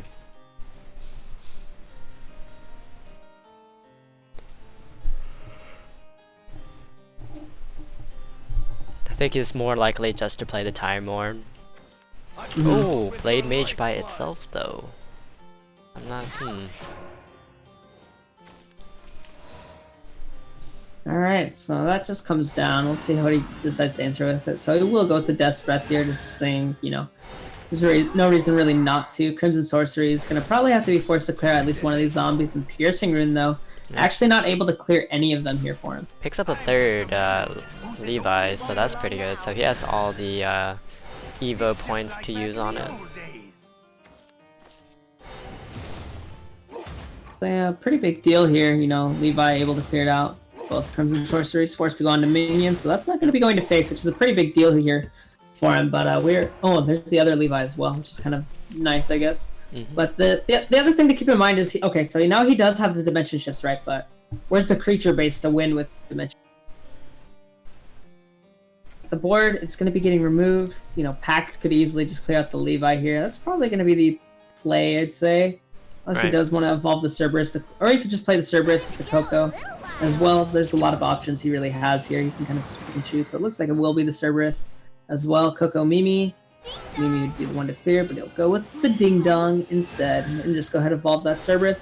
Evolution points, not really that needed. Mordecai is kind of fine. He doesn't really need evolution points to be functional. There's nothing that gets crazy triggers off in this deck off of evolution. Not something like Levi here. It's going to bounce that back though. Piercing Rune is able to go off as well, and Daria being drawn here as well.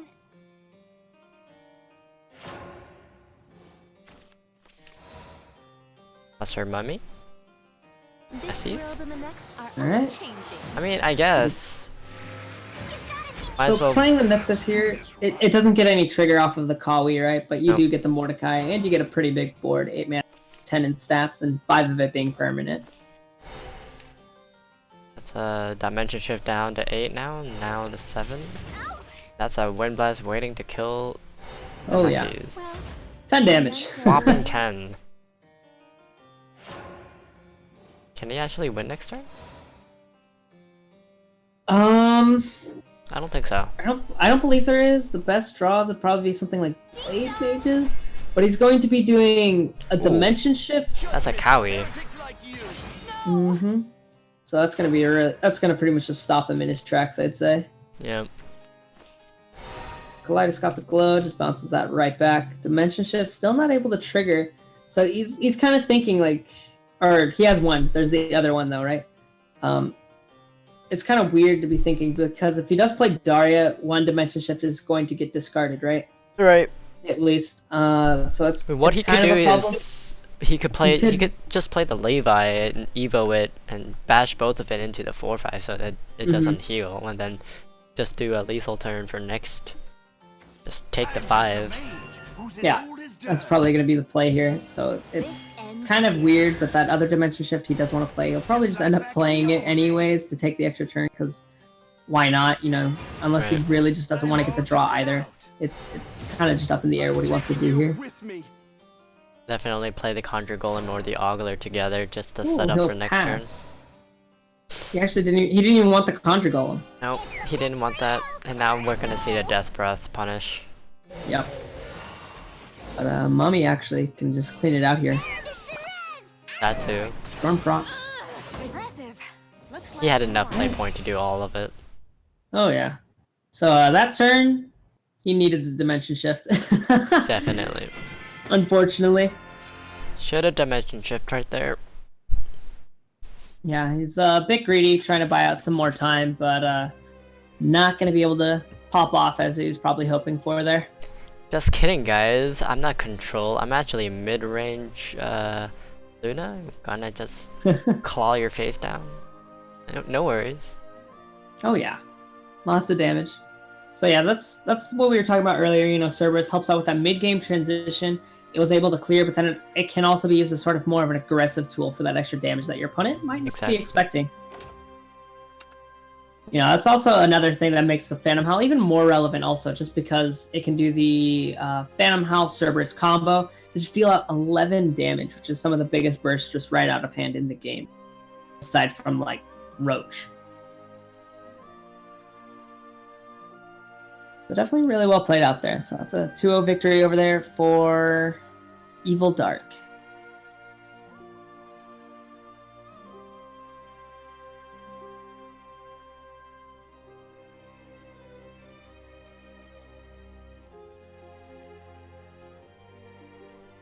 Alright, what do we have here? Next up, we'll be going into Scythe versus Metabra 3x3. Get some stuff to watch. Goodness, these names. People spell their names in the most awkward ways sometimes. Alright, so let's see. Scythe's decks. Yep, Scythe versus Meta. See here, he's running Rune, Shadow, and Forest. And then Meta here. Mother, father, I didn't even see the room. come on, let's play I don't know how many together. games they played. They're just Alright, going straight into the middle of their matches. out Again, then, a so- lot of Lunas. Mm-hmm. And Shadow's everybody. being super yeah. popular. Meanwhile, Ginger says Shadow's dead. Nice to see you. He's feeling hungry. As everyone's trying to So- prove him wrong. Feeling hungry. See here, so they're both running Aggro Shadow action. It's gonna be a face-for-face match.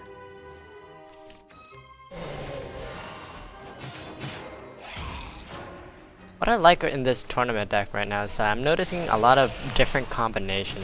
It's not the usual Daria and Forest that you would normally see. What was that? I was saying that with the 3-deck 1 ban, people are bringing in different deck lists right now. Different combination of it, bringing in more classes that, you know, are able to compete in it, like Shadow. Before the ban, like, nobody could play Shadow. It was just really bad. Now everyone's bringing it.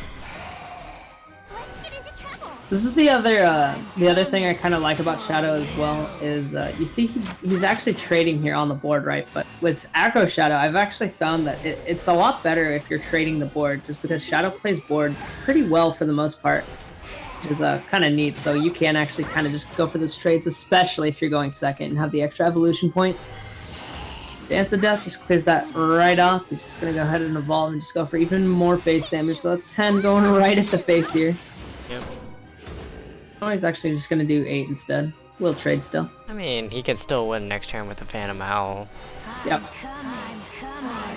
Howl though coming down here, he's gonna be forced to clear out with that, unfortunately. And that Shadow Reaper, Play? not gonna be doing a whole lot here. He's gonna have to trade as much as he can, and the rest would need to go face. Yep.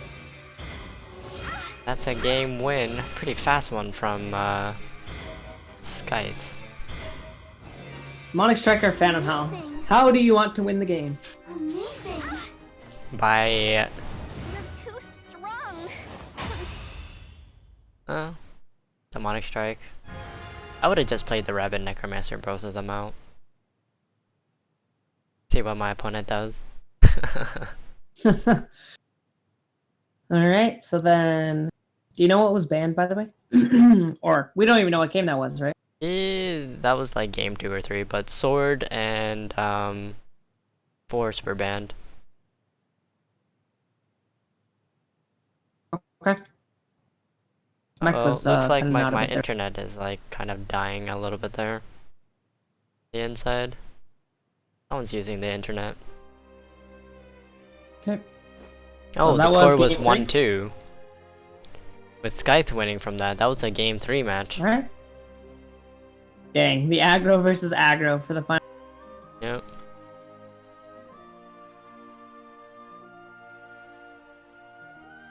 Alright.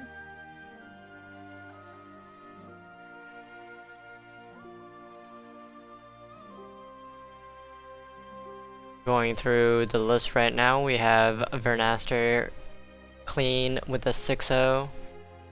And he also, as well as the XG Nice. Goms with a 5-0. Those two are, well, it depends if Goms wins against Iron EG. Yep. Pretty important to be looking at there. I wonder how their match is going up right now. Yeah, sure, we can do that. Pull them up. Right now, it is Iron EG with a 1-0.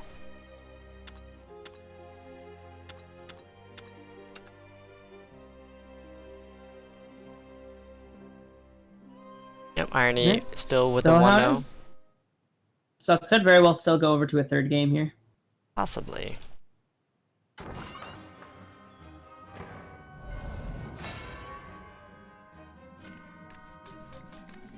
You must die! Stand back. I have this covered. Ooh. Is this aggro swords? Aggro versus control. Interesting. So that Veteran Lancer actually going to be playing a really big part here just because it's going to drop down turn 2 and it's not going to be answerable until turn 3 as well. Then, so Novice Trooper is going to be forced to trade into that, so that'll be 3 damage going to face next turn. Veteran Lancer, just the immediate play. Blitz Lancer, of course, going to be really nice too here. It's going to be able to clear out. I'm kind of curious to see if they'll trade it into the... Ooh. Oh, nice, actually. Pretty good top deck, allows the minion to live as well. Blitz Lancer, does he go for the value play? He does, okay. The battlefield awaits. Trooper though, just gonna All be able face. to go even more at base. This is actually pretty good now because Amelia can go in and she gets a Yep. 0 cost to Zero protect cost skill. Yep. Protect Amelia. He'll never touch her. Right, so he goes ahead, evolves that, should trade it in, and just trade it to that. No regrets. There, not the Novice Trooper, not really any threat. Case, I don't know. Together. It's always kind of weird, you know, like, I feel like people always try to go for the optimal thing to clear, even if cards aren't going to be, like, bounced back to their hand. Like, it's kind of a good habit type of thing. This is not looking good for Doms at the Pretty moment. rough. Yep. Board build up pretty quickly. That's already the game, actually. Novice Trooper going to be able to clean it out. That's game going to Foreseen this. G. That was actually Oh, pretty man. quick. Yeah, that was unbelievably fast game.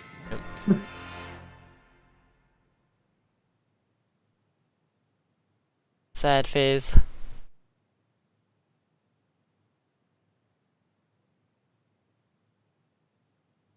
Alright, so that means he's going to be the RNG will be the other 6-0. Hmm.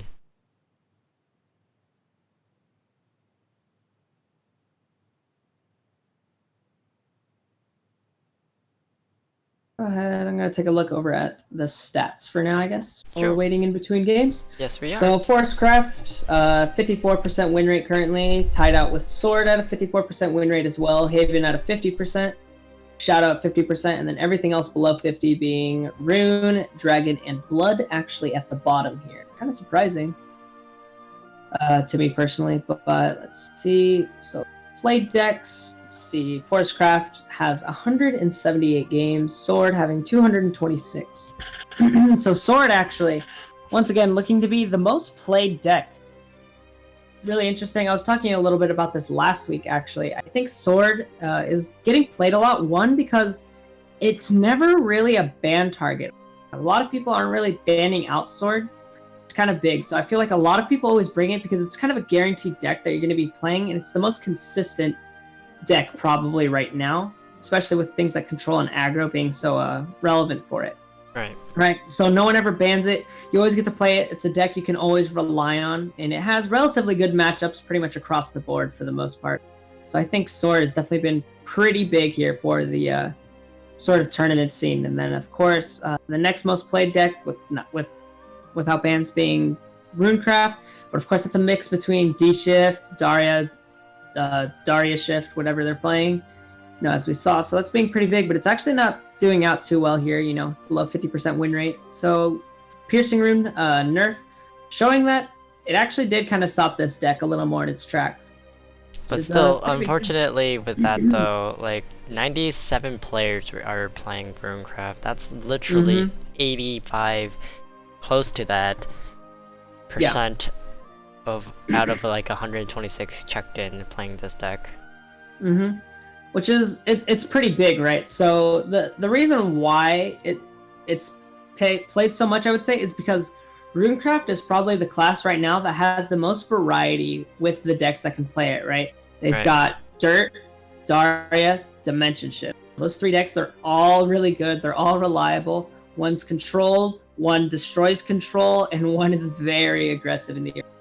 So they're kind of just scattered out with their playstyle, which is the really big thing, and that's why I think it's always the target ban. It's just you can't go wrong with banning out Rune, right? It kind of depends on with what you're running. You look at it, it's like, oh, if I'm not running control, then I probably wouldn't really mind playing against D-Shift, right? But most players, especially like I was saying with Sword or even just Blood, those control decks have just been so heavily favored here, and even things like Haven, right? Dimension Shift just does not want to be played against, and a lot of players have been kind of opting for that. But even Daria doesn't really want to be played against just because it's kind of a coin flip whether it's going to go off or not. Well, I'm just gonna break it down to some of the people why Daria is pretty strong. So if you notice, this is just half, but the main requirement of a Daria deck is this guy right here, Time Worn Levy. And then, again, when you evo this card, you get a 4/4 stats and be able to have a Crimson Sork that deals 3 damage to an enemy. And that's one of the main components, because you can do, for one spell, you can do 3 damage. Combine it with the Demonic Force, that's Demonic Strike. That's 6. And Piercing Rune, which used to be a 1 of, was really strong additional to that, but now it's a 2, so it's a bit better. But these 3 together just push way too much damage, along with the Blade Mage that is at 0 cost. Daria isn't really the issue too. The reason why we call it Daria deck being Daria is because she just supplements the, hey, I'm gonna reduce all your spells when I'm at 0 cost and fill your board with with a bunch of Auglers or other 0 cost spells going in. Yep.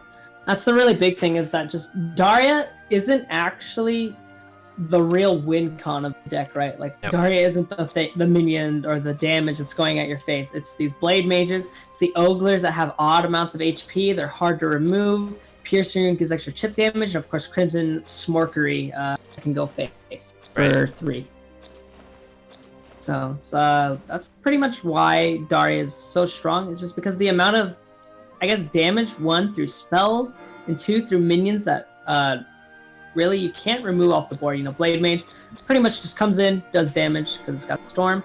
Then Ogler, it's so awkward to remove. You feel like you have to dance to death it away, because 4 HP is such an awkward amount. Things like Demonic Strike, can't really remove it. A lot of minions have a hard time, especially if it does get evolved. Oh, this deck doesn't have a Clark? So another thing, even without Daria too, you have cards like Clark the Scholar, and then you also have cards like Craig that helps out with that. And sometimes you can even see it in some decks too, and especially in ladder, they would run cards like, where are you? Where's that 5-drop? Oh, is that a 3-drop? It's a 3-drop. Which card? I'm getting to it. There we go. Summon Ice Forms. Some of them even run that, and what this whole strategy is basically it delays a turn, but it's used after you filled the board with a bunch of creature, forcing your opponent to either play a spell, a high-costing spell to get rid of the Summon Ice Form to kill off the other, or just summon a bunch and not do anything about it. And then the next turn, your opponent is just all face. Yep. That's the pretty big thing, you know. It was especially good when Roach was more relevant as well, just because it would kind of just block out Roach right from its win con. Yep. It's kind of unfortunate. So Ward, that Ward helps out a lot against aggressive decks. Even things like Blood kind of struggle when Summon Ice Form pops up. Yep. And as I'm searching through the entire cards for other things to put in, my specialty is putting 1 or 2 waifu cards in here and call it a tier 1 deck. My standards. Let's throw a Pascal in there. Pascal, no, there's no Earth Rights. I was actually thinking Disaster Witch too. Yeah, Disaster Witch is actually, we've seen that a couple of times, right? Disaster Witch is kind of interesting. It's a relatively large minion, and you just get the extra Crimson Sorcery for free. So, if, like, Right. you're running triple Levi, but you're going first, and you want that third Crimson Sorcery, Right. Disaster Witch can have your back. Exactly. And why not? A free Crimson Sorcery. Why not? Just push for 3 additional damage. I'm already running Demonic Strike, Piercing Rune, Dance of Death, and also more Time Levy, so why not?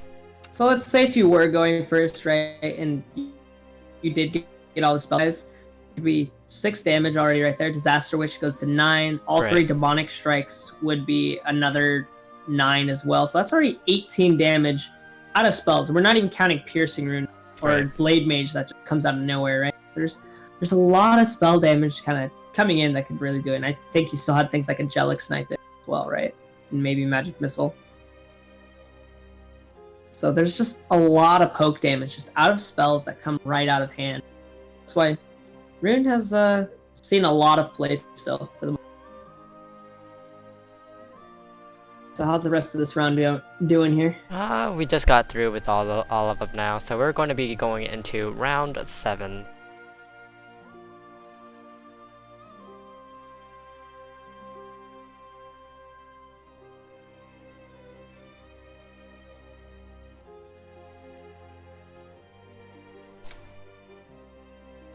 Alright, we're just gonna go ahead and go forward with the round 7. Okay. See, here's the bracket. Yep, up yet? Yep, brackets up. And then the first match we will now see is a match between MS Noah versus Ok Dui. Sorry, I kind of added a Vietnamese thing into it too. Dui is a Vietnamese name. Alright, so now we're gonna go into this match, and we can already see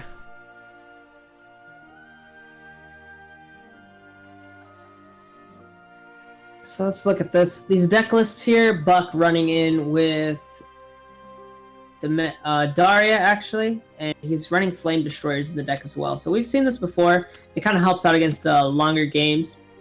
It helps out against Control. It's a bigger minion that Control can sometimes struggle against. Blood can kind of just remove it with Revelation, which is nice, but things like Sword might have a harder time. They probably need something like a Fang Blade, but a lot of decks have even been opting not to run Fang Blade. Sometimes maybe even just as a one-of. It kind of varies, but yeah, Flame Destroyer, definitely an interesting tech to be putting in for the most part. And then going forward, Buck is also running Wolf Bolt, and he has a 2 of Mahis. So what's your opinion on this card here? more of a defensive spell. And he's playing that in his Tempo Force, right? Yeah. So essentially what it does is it plays against aggro decks, and then if he doesn't, let's say, have a Tia in his hand, well, turn 6 is an easier option with as long as he has 2 0-cost fairies. Yep. Just more options outside of Tia. Definitely like the tech there, and of course his last deck now being actually Stormhaven. Pretty nice. Don't really see that all too often. Apparently in tournaments, Noah's blood deck is banned and not the usual sword, which is interesting. Most people in the tournament have started banning a bunch of swords. Horse and Runecraft and Haven. Those are the main 4 that are banned. But he's banning blood this time. Right, so blood is banned out, and then what was banned for Buck here? The ban for Buck was Haven, and this Runecraft is free. Alright. See how that goes. So it is going to be Aggro Sword versus Daria. So those Flame Destroyers, probably not going to be seeing much play here. Well, I'm kind of curious to see how that's going to be playing out. Be dropping both down on each side. Novice Trooper or Wholesale Swing, whichever he chooses. Novice Trooper, though, just does guarantee the 2 damage. And of course, with Wholesale Swing, it's always nice if you can get the extra Knight. We're together forever. And Gino can get a free clear here as well. Magic Missile, just going to be coming down for face. But Levi is already jumping into hand pretty quickly here. Turn 4, it's going to be the optimal play. just get dropped down. Can't really use the rush there, unfortunately, but Levi's just going to be able to clear out this whole board quite easily. Daria now already in hand as well, coming in at just the right turn, I would say. You're done for. It's just like back in the old days. So do you trade the Levi, or would you rather just use the sorcery? I'd rather just use the sorcery, fight for the board. I'm already at 14. So honestly, there needs to be like... I gotta fight for this board. Ooh. He decided... What? Okay. I guess he wanted to use the whole souled swing there, just simply because he wanted the value out of it for the extra. So Yeah, the board, but and then this he gives searches out him- for the Albert, but This it's gives him a weaker kind of a weak board. play. Yeah. That's the big thing. So now the board is it's gonna get abused so much here, right? Levi, piercing rune in hand, it's just gonna get wiped out pretty quickly for the most part. And what we mentioned earlier too is that the piercing rune goes in, does 2 damage, even though you're playing to something defensively. And then look at that, Blade Mage is now a 1 cost next turn. He also has several other cards that are also 1 cost. So the ult, like he's not gonna even bother to play the Fate's Hand. He's gonna set up for Daria, possibly next turn. Away with ye, scurvy dog. I'm all tuckered out. Pretty big deal here now. The board is actually filled up though. That Alweed is being a pretty good draw, I would say. Pretty much what he needed there, but Daria now spell boosted all the way down to 6. Not gonna be able to go off, or down to 5. Yep. So it can go off this turn if he so chooses, but he's just gonna be playing out all the spells in his current hand, and of course the minions. Atone with your life. On Gonna the Witchette. maybe Evo this to push for damage, or just trade. It'll work this time, maybe. Okay, that's good. I was gonna say, I think the trade's the better play here, just because it seems like his opponent's running out of steam, but we know there is an Albert still waiting in hand. Of course, if he wants to save an Evo for Albert, that means Floral Fencer. It's gonna pretty much be a dead card here. Strength and beauty together. Nope. It won't be He'll long. go ahead and Well, evolve the we're Floral Fencer completely out. wrong with that. I think I agree with this play because usually when your opponent's card, especially Daria, have a low cards, more than likely chance he's gonna play the Daria out, and you need a board. So this gives a fighting chance to have it. I think it's a lot better to be taking the board now, because Albert himself, even if you don't evolve him, it's not 10 face, right? And that's still that's 2 turns out, right? Is he even going to survive the extra 2 turns? So he needs the board Exactly. now, so he's not going to get flooded all too much. But the 3rd Levi for the 3rd evolution, coming in right on time. Crimson Sorcery going to be able to clear out the board even more, or Piercing Rune turn. Ooh, okay. Another This is actually pretty decent in the fact that he can trade into the 2-3 and possibly go for face. If not, go all for face, because next turn he's gonna win. Yep, that sets up the lethal. Yep. So that means his 5, opponent would 6, need 7, 10 out of 8, hand. 9, 10, 11, 12, 13. 13 damage. That's gonna be the game. Yep. I don't think there's any way for Daria to really get out of this. It's all they'd have to deal 10 out of hand, play some kind of ward, but I don't. Let me check. Like Summon Ice form, he is not. So no defensive spells, obviously no healing. It's gonna be the game, just right out of hand. Albert and his Sky Knights, cleaning it up. Oh, double Albert. Sky Knights, prepare for battle.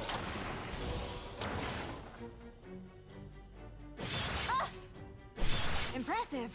Looks like you won.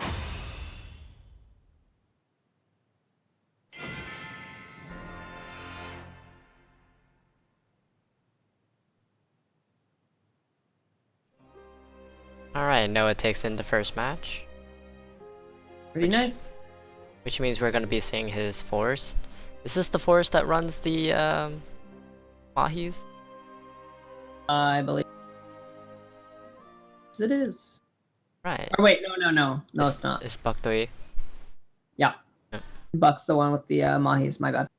So that means what we're seeing here looks like Tempo, Forest here, triple Cynthia, double Tia, and it has 2 of Wind Gods as well, with 2 Crystalia Lilies. Seems like For me to prove myself. Buck's going with his counterplay. Mm-hmm. So I think it Ooh. would have been better just to play the Daria deck. Oh, and actually, we are going to see the Mahis as well. Dahlia Lily, that's a card that you don't ever normally see. Mm-hmm.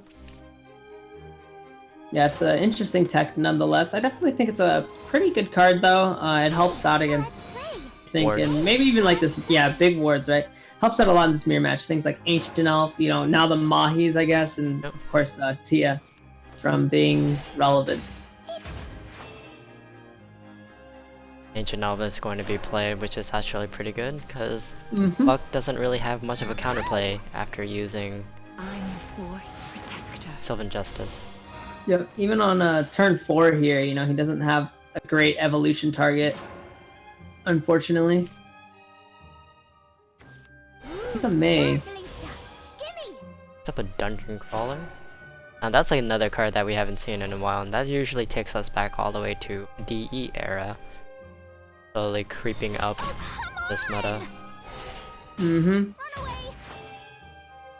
Kind of curious to see how that plays out. Just another good bounce to have, but the board going to be getting flooded here. So this is where that Mahis is going to hopefully become a little more relevant, but he needs those 0 costs. Double Roach already in hand here. Let's play! Oh, will it hit? Ooh. That's actually Good. pretty good. Allows him to clear. All that traded in. See how he does opt to play this here. I'll get you out I'm next curious. So time. yeah, he's actually going to bounce this back, I guess. I really like this play, which allows him to clear 2 things I for this think turn. is the way. Yep. Definitely a nice use of that. Fate is that. Pretty good tech, you know. Here it's obviously paying off. Hopefully you're gonna hit the fairy, not the water fairy. Goes nice. Look at that. Every hit, the best possible hit. Or actually, it would have been better if he cleared out the water fairy, right? Because Ancient Elf is just a. We'll make it next time. It's freezing. I'm here, everyone. So he does opt for the Lisa here. Just gonna be protecting out his board. So Mahi's not able to really answer if a Lisa does come down, but Mahi answer right now because Me, right? get his trigger effect. Ooh, Turn 5, Fina. Gonna probably just be the play here, I'd say. beautiful, powerful, and cute to boot. It won't be long now. I'll blow you away. Was I bad? So far, who do you think really has the advantage here? Cynthia reporting. It won't be long now. Hear me, dryads. She? I'm sorry? Let's play. I was asking, who do you think has the advantage here? Oh. Running away is okay. To be honest, I think it's pretty even. It just depends on who can clear out better. Mm-hmm. Like, Buck has all these options in hand, and he's trying to save all his answers for, like, Rhinoceros to just kill him off, which is perfectly fine. But I think I'm gonna give the current advantage to Noah at the moment. Yeah, interested to see how this plays out. Those roaches though stacking up, and he does have a Nature's Guidance in hand too. Something to be keeping in mind. He might be contemplating keeping the 2 1-drops here just for combo pieces as well. And Ancient Elf going to be able to clear out that Cynthia. Stop. And that's kind of unfortunate, right? Like the single fairy can just easily clear out that Ancient Elf, unfortunately.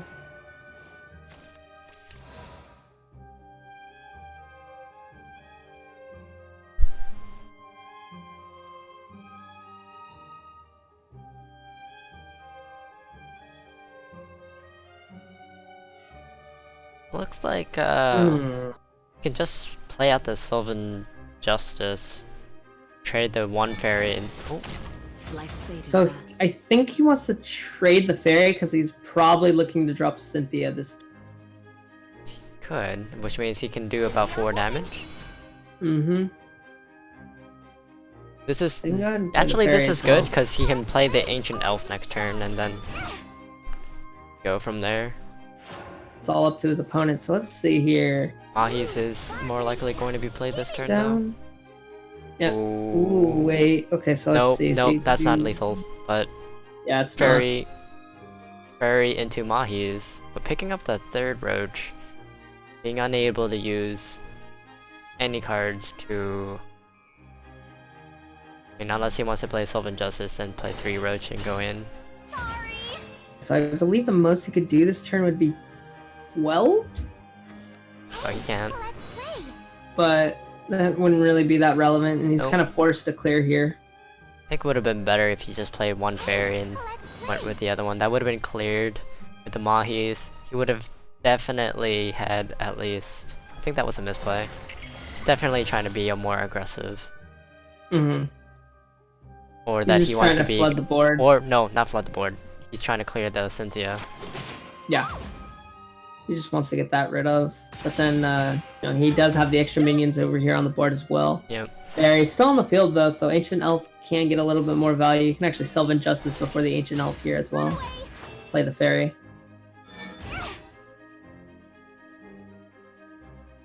Hey, let's play. But yeah, this hand is it's not looking the greatest here. Just because Ancient Elf, it's gonna stall some turns, but it's not gonna be able to stall value. Hey, let's play. See what happens.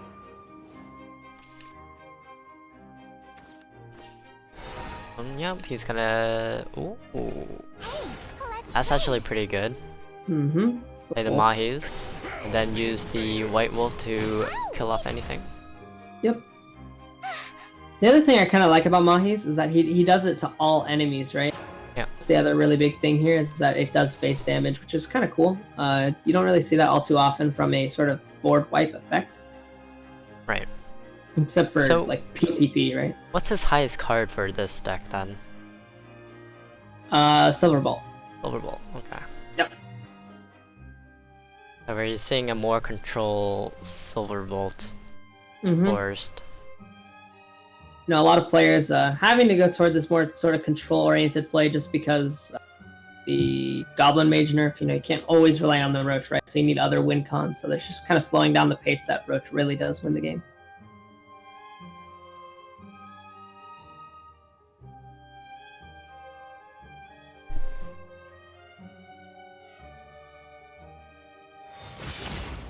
Life's fate is thus.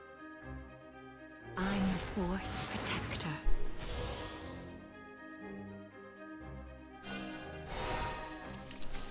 Guidance for the draw. Not having a lot of options, Oh yeah, definitely kind of struggling here. definitely. Now, Buck is actually going to plan on winning now. Such Mm-hmm. negative magic. So the wolf is down. You know, if it dies, it's gonna give him a lot of value as well by itself. That single Like, you don't- Mahis. Mm-hmm. And Mahis is getting so much value. It's been alive for 3 turns now. Let's play. Pray! Worst case scenario! Ah. You jinxed it. I'm the I said worst case scenario. I was rooting for that. Okay, You're worst case rooting- scenario number 2. The wolf! Oh my goodness. So Okay. both fairies gonna be going down here. Life's fate is thus. Oh my. Was hoping for the worst case scenario. It didn't happen, but it's okay. This might possibly be lethal next turn. Or this turn. So 3, 4, yeah, lethal. Yep. It's the game. Oh, come on. Yeah, that Mahi is just coming in big time here for the most part. It is a definite counter play against other fours. Mm-hmm. Or other aggro decks. Especially like Blood. Blood's already struggled a lot because of things like Elfchild May or even Will of the Forest, but Mahi is also Right. pretty good tech against it. So it brings it to a 1-1. Yep.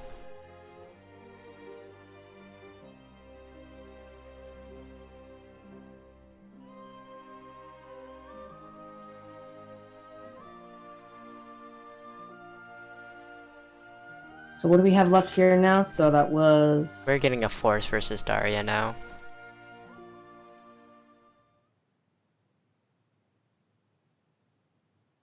So with this matchup, how do you think this is going to probably go over for the most part?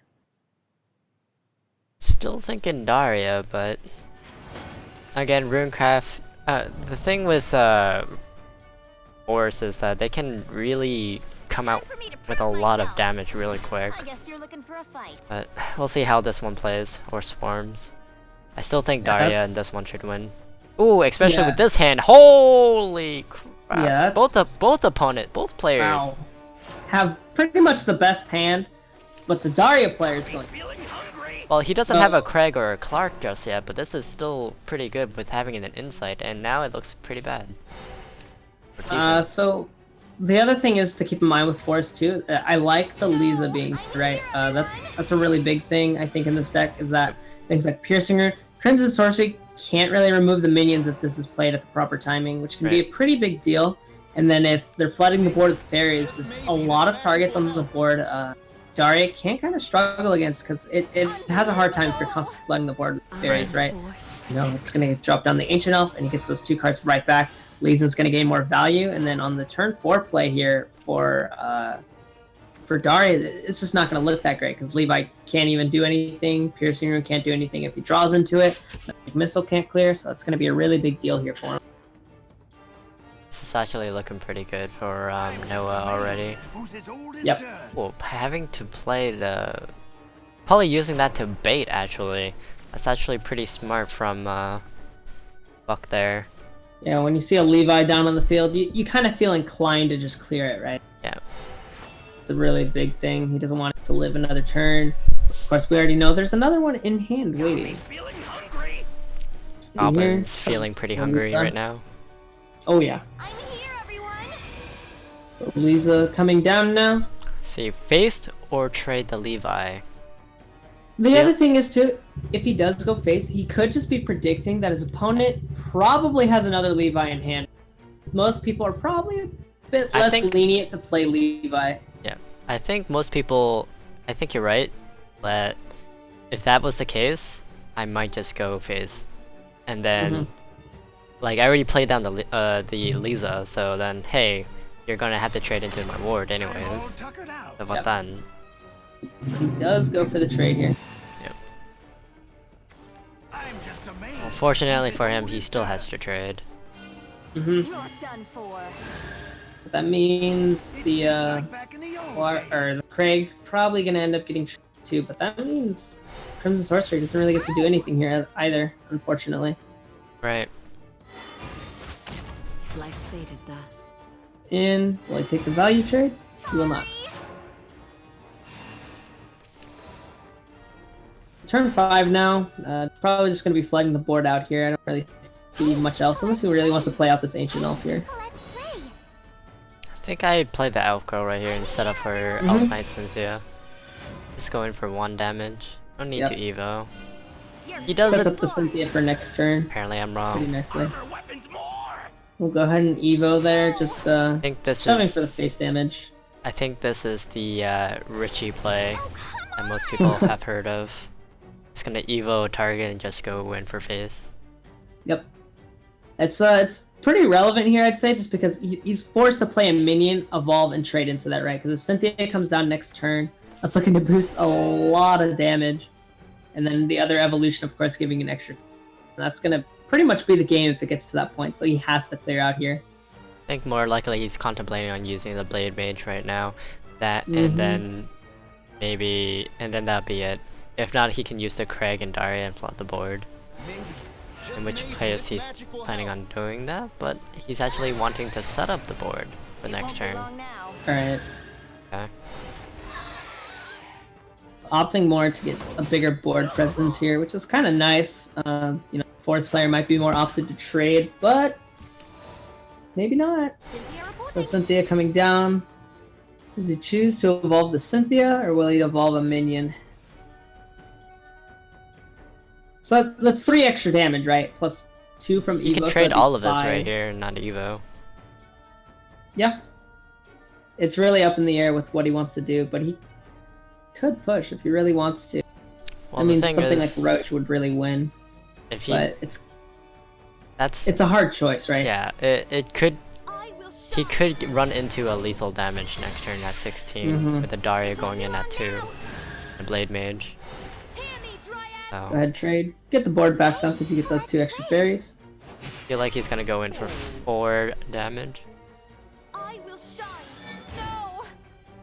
contemplating on whether to trade. Yep, he trade. He'll trade. Saw those fairies on the board. So now there's obviously a target over Cynthia's head. It's the minion to remove. Blade Mage. Definitely going to get dropped down there. There's no reason not to play that, I would say. He could also drop down the Craig here just for the extra minion. Spell boost Daria to 0. With a bang and a boom. Alright. Bangs and booms. Not too bad. Card. Blade, ooh. Blade Mage Evo 4, 5, 6, 7, 8. Quite a bit. Or actually, I think Daria might get evoed here to clear Cynthia instead. Yep.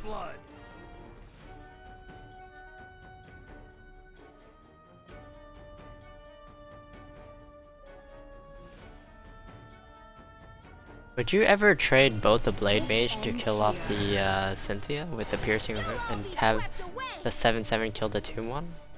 I really don't think it's worth it, just because face damage is going to be really important here. I'd probably do it here, just so I could kill off all of his board presence. Just clear out the fairies. Don't do it to the Cynthia, just so you can clear as many minions as possible. Because now, if we're looking at his hand, he really doesn't have a whole lot, right? Nope. Cynthia's not really going to be able to get procs this game. You can't evolve it for the fairies. That may not hit in the target he's wanting here.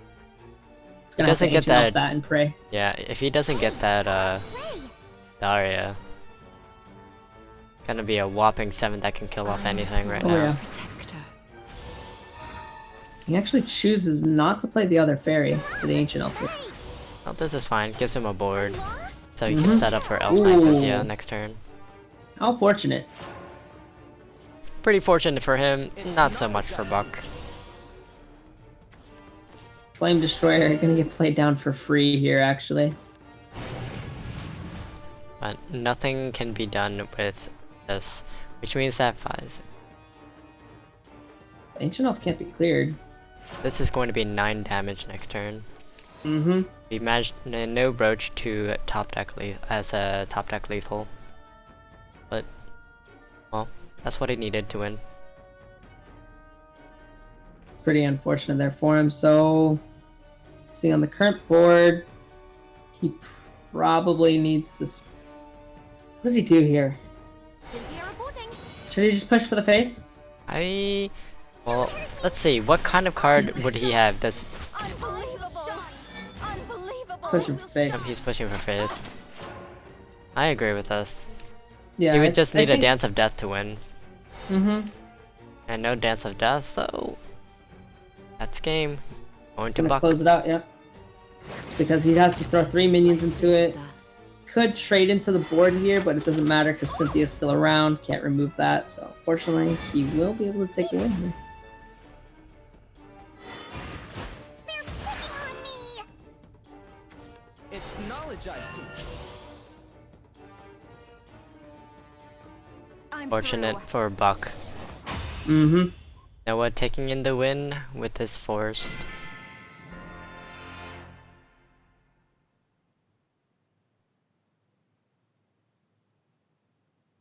So that was pretty well played out. Yep. Cured out the win there for Noah.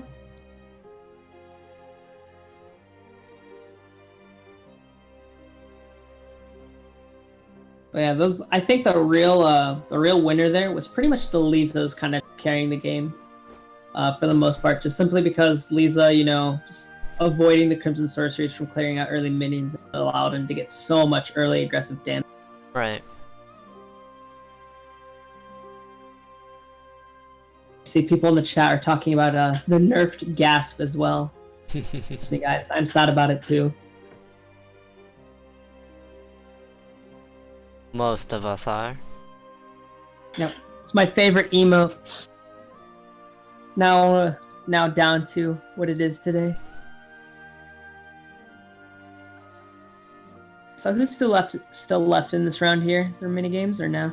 It's like There's it's a about being couple. finished up. There's a couple. There's Hobo versus Decade, AJ versus Orky Boss, Stalwart versus Pauline. We have Ravens versus Salrones, MS Ravy, Bile Trade. Ooh, Bile Trade's a new guy. Zombies, Valerian. Just a couple of matches. So we're gonna just simply do a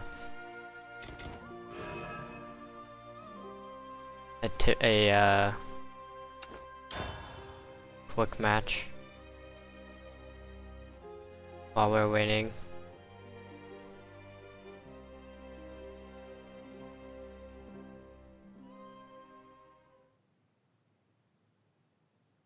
Alright, so what deck are you playing right now? Control swords. Alright. Slow game. Wait till turn 55 to win. All right. You must Turn die. 55. What do you mean? Yeah, if only that was possible, right? Don't you see But, my beautiful sword whip made? Oh yeah, wasn't it? She's quite Amazing big. tech there. Oh Ricky. yeah, I forgot. I need to update this deck. I need to get rid of this guilts.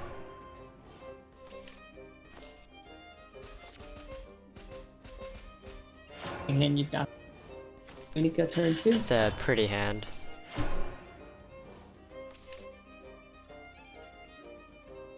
But I'm probably gonna be playing against a frickin' Nepthys deck. Which usually wrecks me.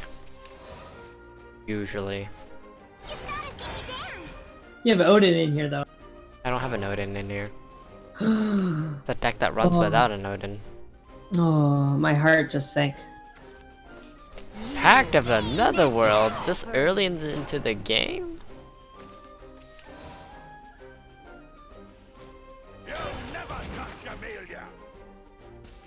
Yeah, that Gelt's not doing too much there for you, man. Nope. Not this early in the game at least. Well, you at least have Amelia. Double the Gelts. Double the guilts. Triple the guilts. We'll never surrender. One more time now! Hey, that hurt. You're done for. Look at me now, ha!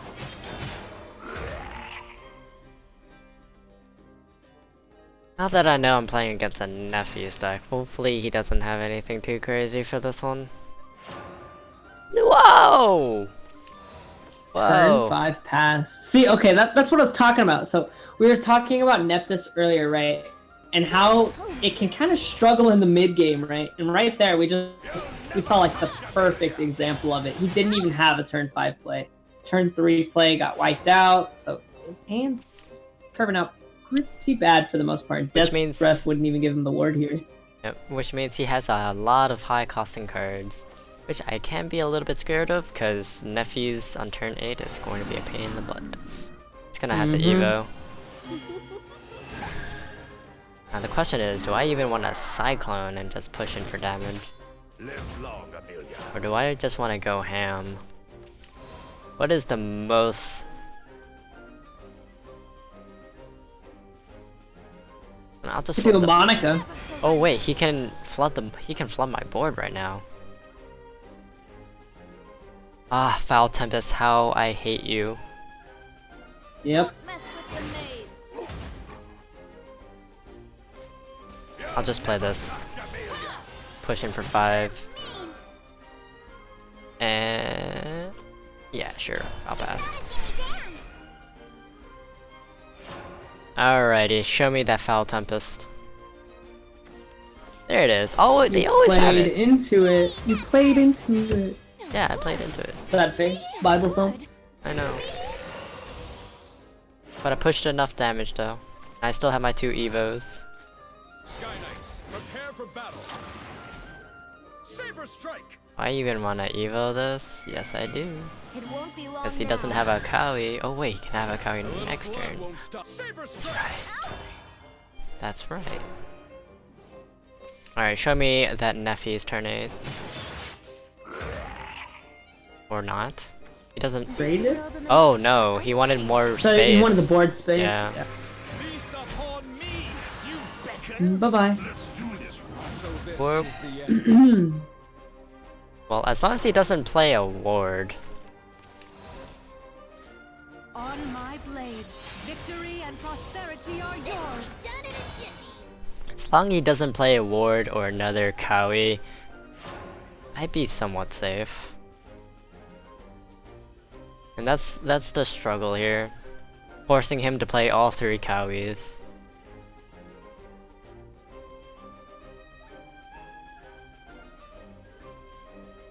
I know he doesn't really do much on this turn either. Please no ward.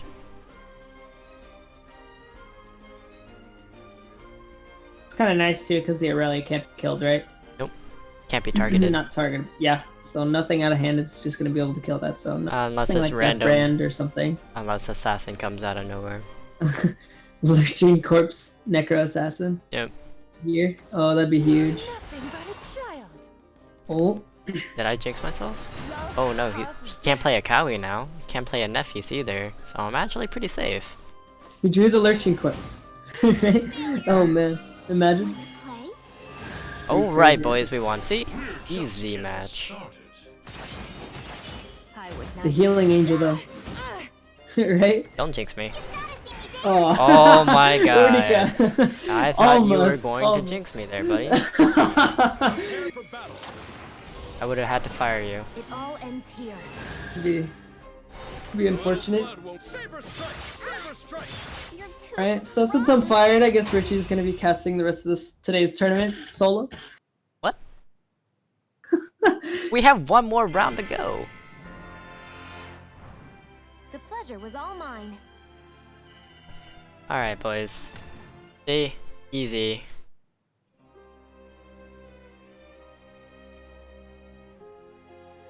So looking back over at the bracket, looks like they are finally all finished up as well. So probably good to start up round 8.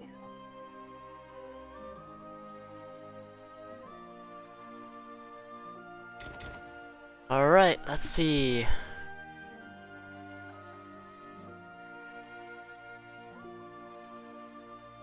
Last match.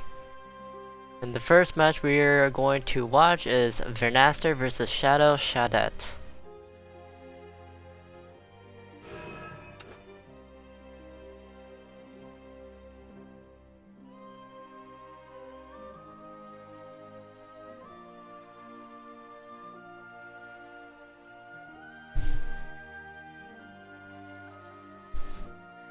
So let's see here. What are these guys running?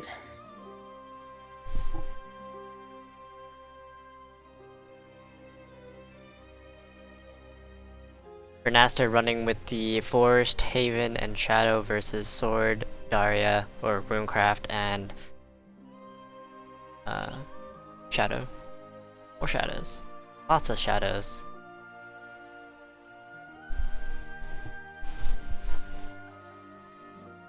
Good to see what they ban out here as well. Depends a little on more. the ban. Yep. So a little more into the decks, I guess. So Vernaster, his shadow deck being Nepthys. Pretty nice. He is running that Cerberus that we were talking about. Ooh. Uh-oh. I can't see one of the decks. Load? Oh, there it goes. That was weird. Just didn't load for me. So Silverbolt being his forest deck as well. Pretty standard. Nothing out of the ordinary there. And then Haven being Seraph with the one of Prince of Darkness for that alternate win. And he actually has a one of Moon El Mirage as well. Ooh, that's a card we haven't seen. Mm-hmm. The new card? New card, yeah, guys. That got Tempest? Early release. Early Confirmed. release? Oh man, that'd be pretty funny.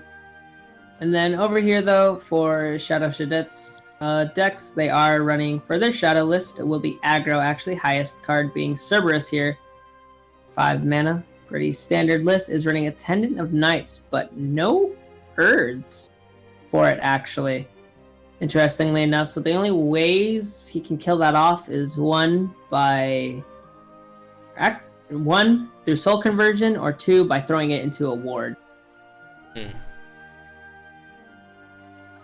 Then let's see here. His other deck would be Daria, has a 1 of Flame Destroyer. Aside from that, it's relatively standard. Triple Levi. Inside it's Ogler's, Fate's Hand. Sword deck being Aggro Sword with that 1 of Fangblade Slayer that we did actually hear about earlier today too. Pretty nice. And then double Tsubaki there, of course, to take care of some bigger minions, and a 1 of Kunoichi Trainee. Try to sneak in some extra damage there, I guess. Yep. Alright, we'll go straight into the game.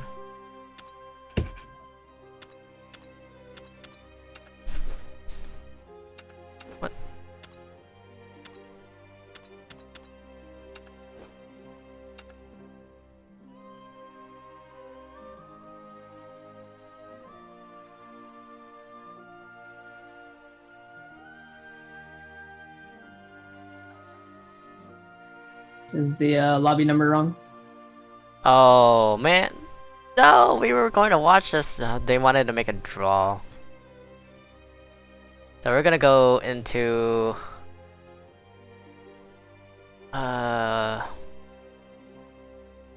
we'll go Goms versus Zarons Okay. instead, because both of them are playing their.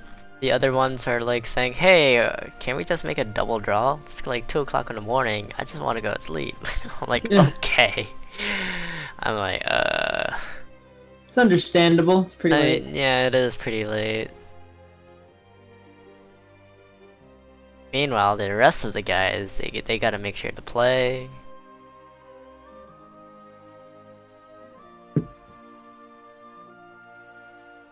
Alright.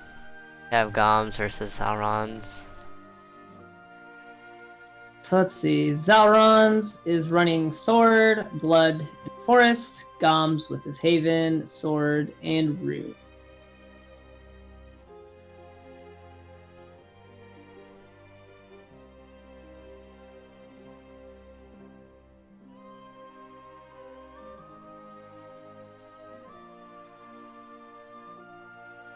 Let's see, is there anything interesting? So once again, another aggro swordless coming here from Zalrons.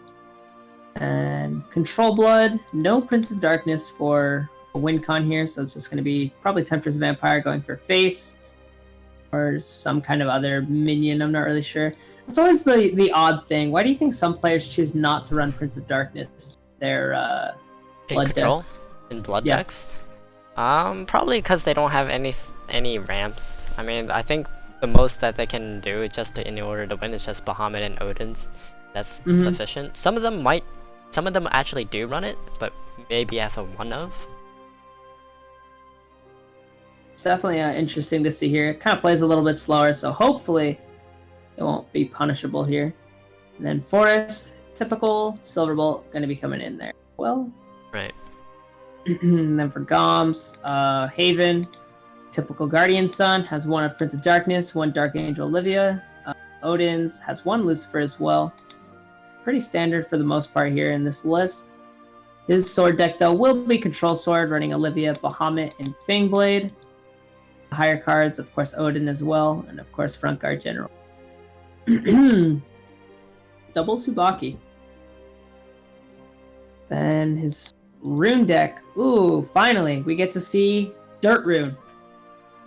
He is playing Dirt Rune here, so he's got the one Prince of Darkness, double Junos, Secret Laboratory, and Dark Angel Olivia. Professor of Taboos. I actually really like that card. I think that card's pretty good. It gets a lot of value most of the time. Gets you 2 zombies and kills off 2 minions usually when you play it. Because it's usually a pretty good evolved target for the most part. July Workhouse is gonna go into a different one. Again. Yeah. Most of these matches are like kind of weirding me out. Schnick versus Scythe. Ha ha. 2 weird names going in. We'll just go with these two because Are they playing? they're the second one at the moment. 27737. We already talked about it, so.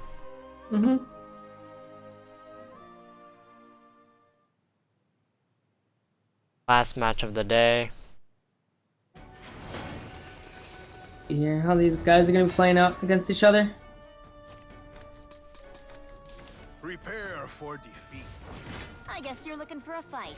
We're seeing Blood versus Daria.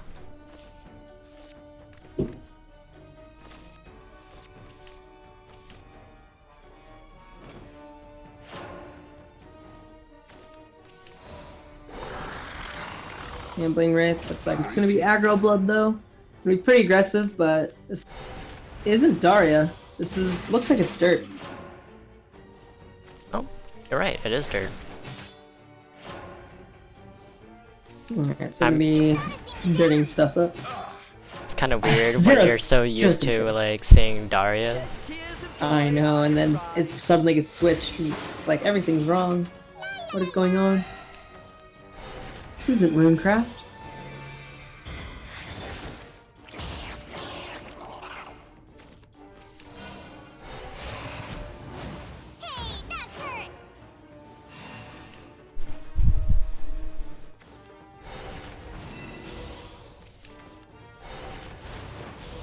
Alright, that's a lot of dirt already filling up the field. He's gonna definitely have to want to burn some of that pretty soon, just because it's taking up so much board space. I mean, I don't think he has anything to worry about, because he already he has a veteran alchemist in there.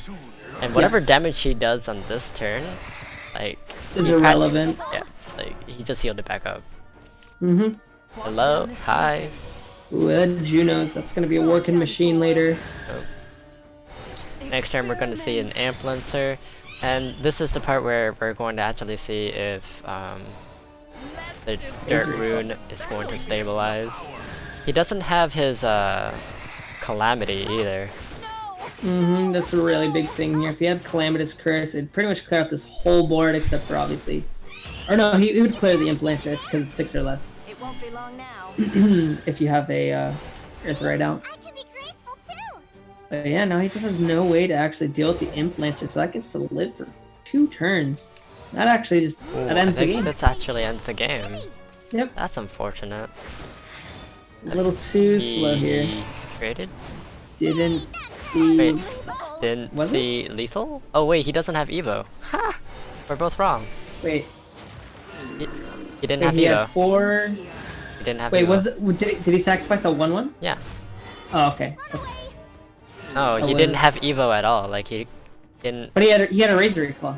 He had a Razor Claw, but even if he went in, that's only 3, 4, 5, 6. He had 9 HP. That would have been him at 8. I thought it was 8. It's okay, we're both tired. Okay. It's late, guys. But that Juno's now just gonna try to be holding on for as long as possible. Any sort of direct face damage just ends it here.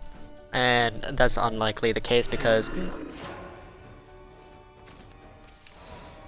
Ooh. Unlikely the case because most people running Aggro Blood would have burn decks.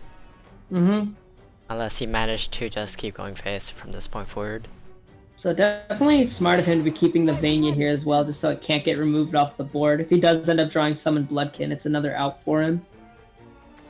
I thirst for more knowledge.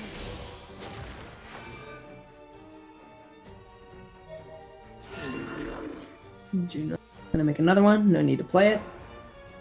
All the wards. Protected from all the wards he needs. Just no heals. Probably just trades the Blood Wolf in here, because he takes 2 instead of 3.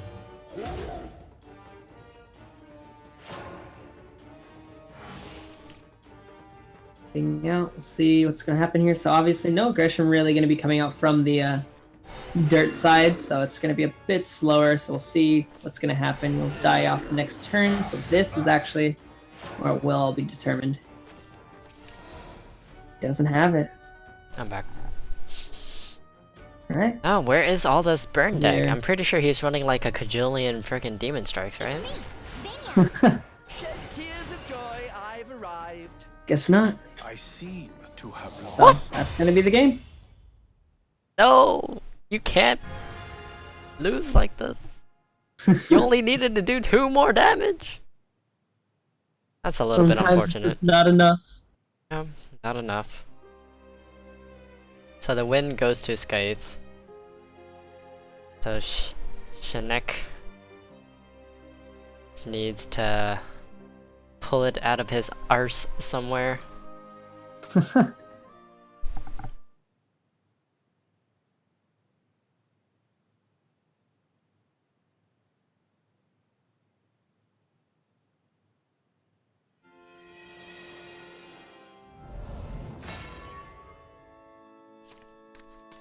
Shadow. This is blood. Do you know what the shadow list is?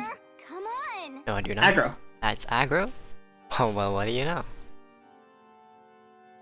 Ooh, we drew into the Phantom Howl. I usually feel that Phantom Howl in the starting hand's kind of just a dead card for the most part, because most of the time Phantom Howl doesn't even get to go off on turn 4, unfortunately. Right. It's usually 5 or 6.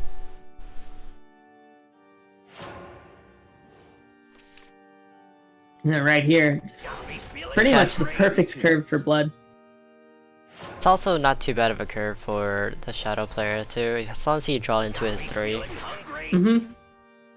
I don't know, but Urias, I've always found Urias is, it's probably just one of the best true drops in the game. It gets out so much damage and it's just so hard to remove because it has 3 HP. Yep. Ooh, and then running 2 Urias. Mm-hmm. Protecting both of them too. Pretty big deal here. So turn 4 looking to be something like Urias with Summoned Bloodkin, and that's going to be a very flooded board. Very.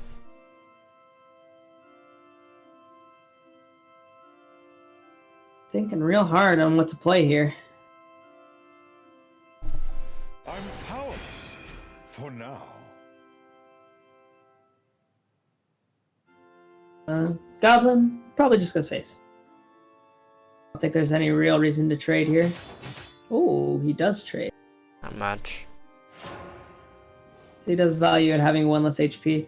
I guess it's just so he wants it so that when he does try to clear out this Urias, that he's going to have to lose at least 1 of the minions. Instead, he's opting for the face damage and decides to leave the Urias up. So I'll go ahead and take the extra damage off of the Urias. Probably wants to just clear that with Demonic Strike turn. Shed tears of joy, I've arrived.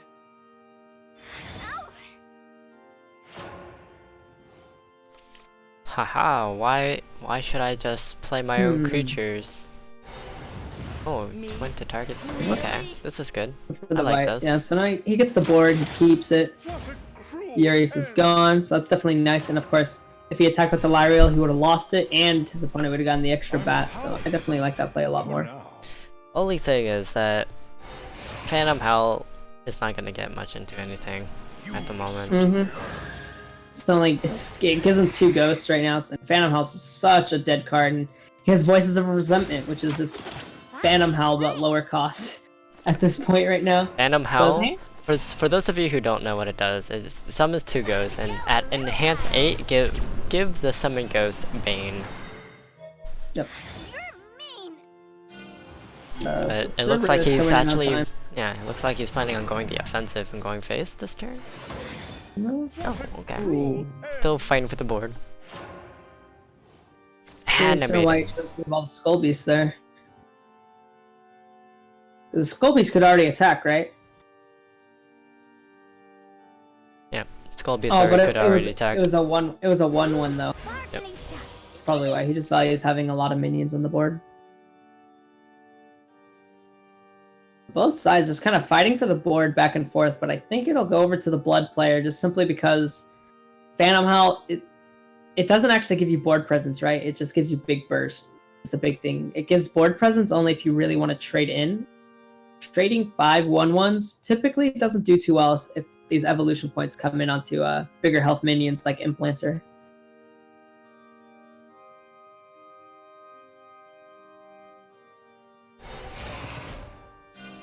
Witness the power. Alright, so Bat will be the Evo target. Does he go face? Trade back. So making sure to keep pressure on the face damage as well. Another Cerberus though in hand now. So that's going to be 8 damage just out of 1 drops. He does play that. What he could do? Could probably just play the Cerberus. Start clearing as much as you can, and then start going the offensive with both the Coco and the Mimis in hand with the Phantom Howls. Be pretty big, so let's see. You could definitely generate plenty of shadows for both Phantom Howls to get 5 ghosts. 4, 5, it's 9, and then the Skull Beast even on the field. So yeah, he can definitely get 10 ghosts off of that for these next couple of turns. Yep. Only thing is, he's got to be scared of this board here. Yep. And also, Schnick also has a lot of cards that can just simply go phase or burn. Razor Claw, Wraith, of course, Implanter. It's gonna get 5 face. Unless he does choose to trade with it, he could trade as well. He's really thinking on whether he wants to use this evolution point here, but I kind of feel like he has to because it's already 7 damage on the board. That would drop him down to Yep. if he didn't clear, and that's not even counting an evolution point or the storm that we see in hand. It's about 5 damage to phase.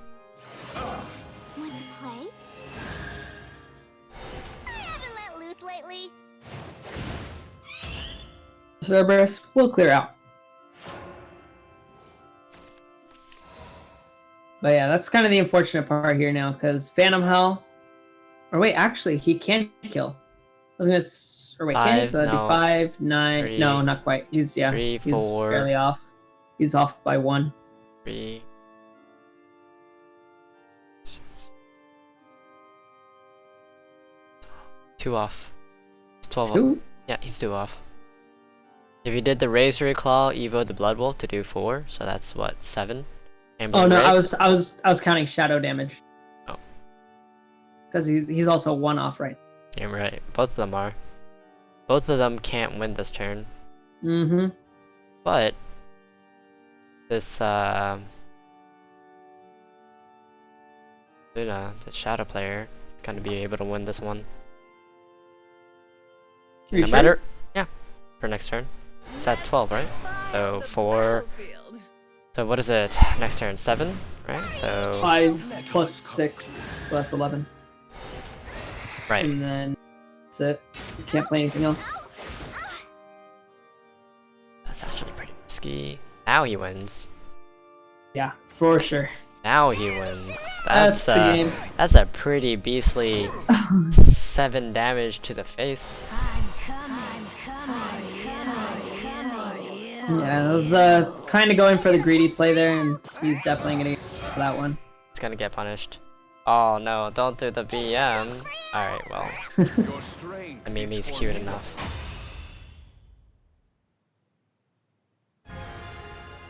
Alright, and that's 2-0.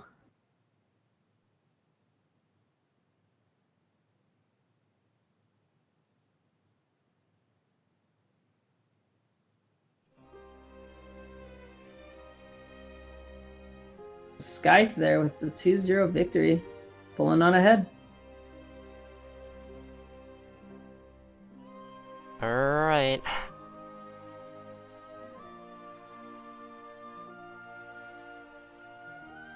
Going to Scythe. See, what else do we have in our bracket left?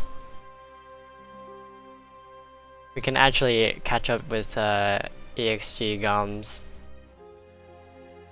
Let's go ahead and jump in. Yep. Last match. Because they started their game pretty late, so this should be their first match.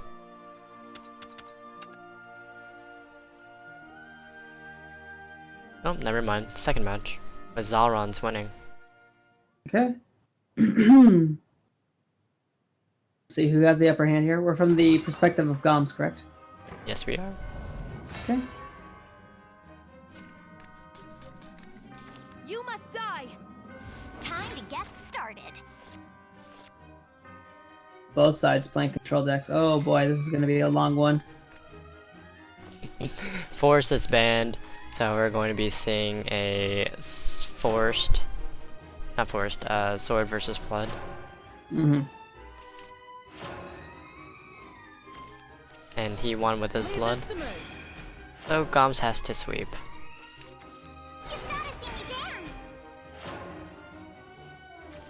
Alright. Swing there rather than the Blitz Lancer. Just since it would die off anyways.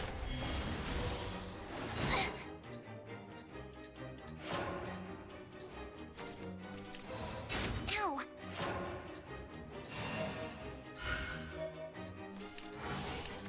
Shed tears of joy, I've arrived. It's gonna get dropped down. Is he Evo? We got clear. Yep, he does. And it gets the clash effect too, which is pretty nice. So odds are he could get it twice, but of course we know Wholesale Swing could easily clear that out. And also And the Blitz Lancer. Yep, it's the value trade off of the bat. Goblin Demon Mount's pretty good. as well. Shed tears of joy. Opts out of playing that, so I guess he just wants a better board. Was a feeble Saving his little goblin mount for something later. Mission failure. Aurelia looking pretty good. Me? Really?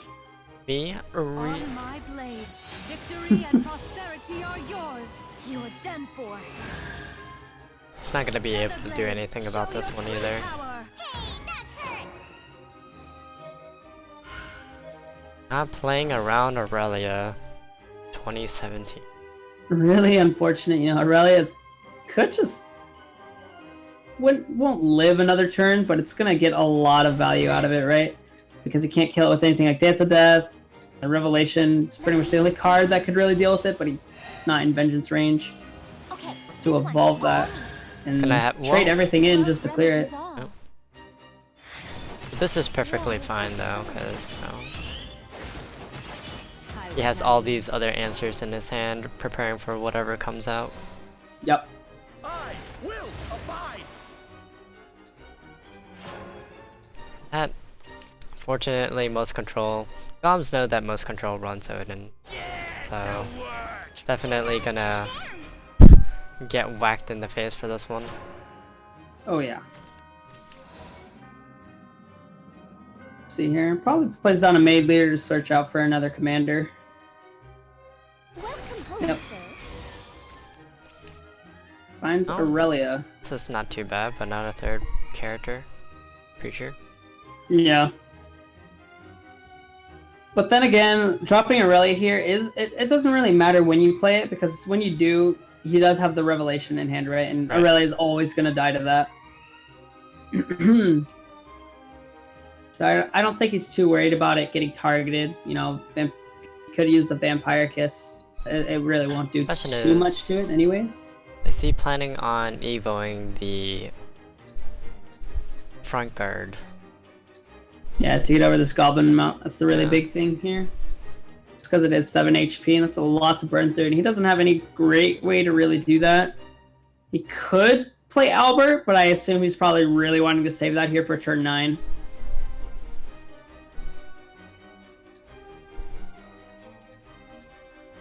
Leave this to me. We're all caught up now, right? We're caught up.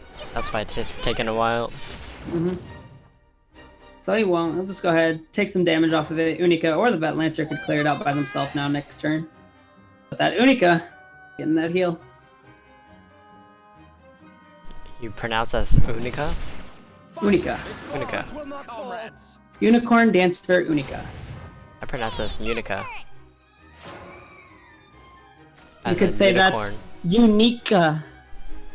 Oh. Yeah? Oh. Yeah? Oh. Yeah? My Yeah? ears. Okay. Corny lines. It was such a good opportunity. I just had to take. So Albert, though, coming down, summoning out the Sky Knights. He's gonna go face here. Actually, not gonna go for the Evo here. Because he knows the Doesn't want Odins to go is from the coming in. Vengeance. Or that too. Or that. But Temptress Vampire. This is the We'll just eat him alive instead. Now that Yum, damage yum. doesn't really matter. Yum yum in that succubus tum tum. It won't be long now. No comment on that? Wow. Oh, that's scary. Over so soon. Let me ease your pain. Alright, I so tried, belts. guys. You tried.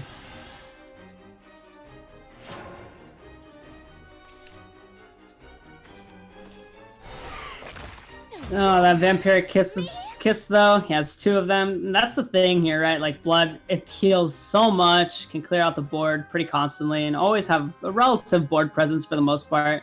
So here, probably just gonna see the Gelt die off again. And I'd assume we probably see Goblin Mount getting dropped down again as well.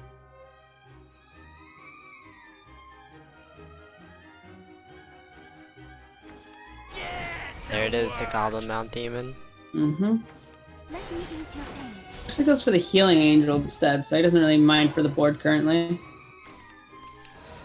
Oh, Albert. Oh, Albert. But Probably gonna just save that for something later. The thing with this sword is that he's running out of options pretty quickly. It's the big thing. We still see there's double Odin, Temptress Vampire in his opponent's hand. Those are... It's just free clears, right? He gets the whole soul swing, clears that out. But now, Temptress Vampire can just easily kill something. Odin can remove Aurelia off the board. He just has way more options than his opponent ever will for the most part. And he honestly doesn't mind this knight even living. He could probably just start going for face damage at this point. It's just a 1-1, and he has plenty of healing already in hand for it. Gonna plan on clearing both of them. Yep. It's really unfortunate too, though, because now Albert just dies with the Temptress Vampire on this turn. It hurts my poor little sword mind watching this. Especially when I'm able to see my opponent's hand and it's like, oh god. What do we do? You can't play around this. You can just do everything for free.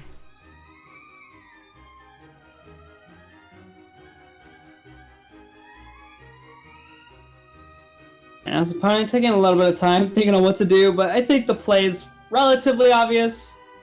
Not too many draws. Temptress Vampire can just come down, kill off the Albert pretty easily. He's probably trying to think ahead of what he'll do on future turns. Oh, and he actually goes for Odin instead, so he probably wants Temptress Vampire to actually hit face here. I think it's because he wants to use Vampire Kiss to get rid of that for Clear the full whole board. board clear. Yeah. Okay, that's a good play as well. Gino, immediate play right there. Clears Trade. out, gets the 2 knights. I don't think he would trade, would he? Does he not guess want he to? would. He wants Okay. to. See, that's the big thing, is in control, you really want the board in the late game, right? And he's desperate, but he doesn't have anything in hand. He's got this tiny little Gelt that probably won't do anything, and Dire Bond's completely safe to play here as well. Bog Drain. Is that right off? And then he'll back up. Gonna keep drawing a lot. Ooh, here comes the Alwitas finally. Pretty nice. Yep. Now you just play out your entire hand. Mm-hmm. Where is his Bahamut's? That's the big question. That's what he really needs. Like, he Blood has deck. 22 cards in his hand, in his deck left, and Bahamut. That's the really big thing here too, right? Is his current hand, he doesn't have anything, and now the Dire Bond just going to be giving 2 draws every turn, which is the really big thing he's going to have to be kind of scared of, just simply because he's going to be getting ahead in card advantage, and card advantage in this control matchup is going to pretty much mean everything. Tears of joy, I've arrived. Isn't demonic armor lovely? In before top deck Bahamut. Oh man, that'd be amazing. Nope, nope, I was wrong. Healing Angel. Same thing, right? Me? Face, you don't have a choice. Yep, he's kind of forced to go face here. He's playing into Bahamut, like, he has to... Ooh, he actually goes for the trade still. Okay. No, I agree with that. I guess Doesn't he put him did, in I guess he vengeance. doesn't want to put a vengeance, yeah. That's the other big thing. The Diabolic Drain, not as useful. Revelation. First one, I think. Does he even want to play that, though? I don't think he really does. Could, but he could just drop down the Temptress as well, but I guess he's kind of holding off because he doesn't want Temptress to be used on a minion. I think that's the really big thing he's trying to wait off on here, is keeping it as long as possible so it can hopefully go face.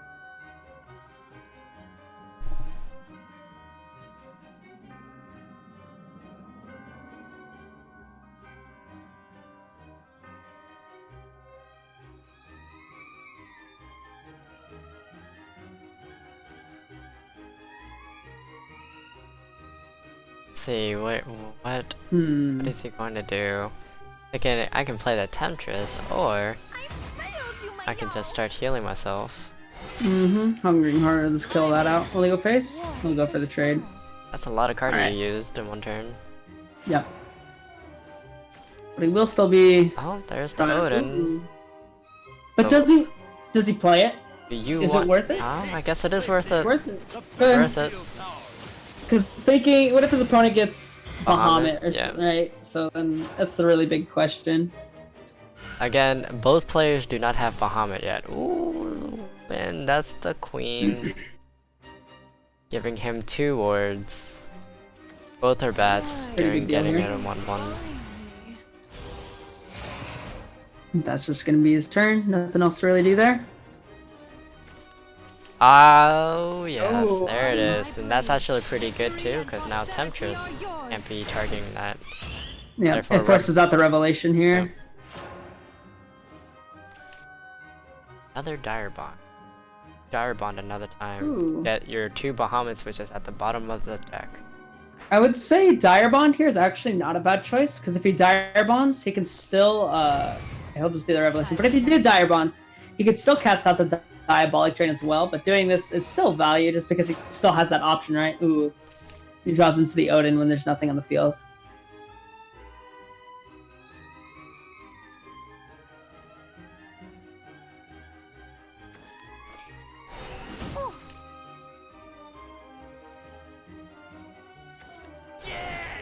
Ooh, Goblin Mount with the Blood Pact, pretty nice. And then Iceblade Warfiend can actually trade to give him even more draws. So now he's pretty much just the draw machine at this point. It's blocky. Oh, this Doesn't is get actually the good target too. in. Yep. Is Goms getting all of his high costing cards now? Ooh. Second Revelation. He has 7 cards left in his hand. No code binds me anymore. It's gonna be interesting to see. What will Iceblade Warfiend draw off? A true warrior. Trading back and forth, back and forth. Oh yeah. Isn't this fun, guys? 2 Sabakis. Count them. Oh my. Death comes. Gom's actually having 1 card in his hand now. Ooh, another Temptress. Isn't Dang. demonic armor lovely? Mean Queen. So, did we But, see him play all 3 Albert? I don't think we did. I think there's still one more. Oh, and Gino actually not too bad of a draw here. Can't clear out both the bats this turn. Yep. But yeah, now overall with damage stats too, the sword player still has the upper hand. So Paul has to trade unless he's just gonna cast Temptress now. Which I think is probably what he'll do. No, he's Or still another, or being the queen. stubborn. He drew into the other queen, so Yeah. we're stalling until the end here, but his It's finally He's on going time. face. Yep, it's finally going face. Can he get a Bahamut this turn? Ooh, a Fangblade. Fangblade. that saves him. Yep. Or wait, does it? 4 4 through 7. No, yeah, he'll live with 1. We will meet if he goes again. face. Yep. But this is also pretty close to. Gonna see the Temptress? Well, you just drop him down to 1 HP. See, now this is the tricky part. It's like, do you go on the aggressive play, or do you not? Right. Because Sword, if he draws Albert, that's just the game. So he's kind of forced to trade, but he's at the end of his deck too. So even if he's at 20 life, it doesn't matter, because he has no cards. Also, is he even running Bahamut? You wanna check his deck? Questioning that right now. He should be, he's playing control. Most control decks runs Bahamut, it's just at the bottom of his deck. It could be a one of. And then we have Albert too, and I think we've only Yeah. seen 2 of it, so the last one isn't at the bottom of his deck. So as we can see, our blood player is looking pretty not too bueno right now. Only 3 Oh, yeah. cards in his deck left, and he needs to go face and do something about it. If he delays this anymore, he's gonna end up losing. Make haste, Sleipnir. Interesting. So he has a one of Bahamut in his deck. And triple Odin. Is that the 3rd Odin or is that the 2nd? 3rd Odin. Going face this turn. Oh. Blitz Lancer can trade! Your service. The clutch! And he gets to keep the Tsubaki. A true warrior. This is big. So I think the sword player, they're just trying to win through fatigue, right? That's like the win So the con last 2 is Bahamut. there's a Bahamut and something else. There's only one Bahamut. Only 1 Bahamut. Yes. Oh my gosh. If I was this blood player, I would cry in the inside. And there's the offensive. He's going all in this time. Mm-hmm. Oh, and there's a healing angel. It's gonna keep him out of range from anything, so I think Sword wins here.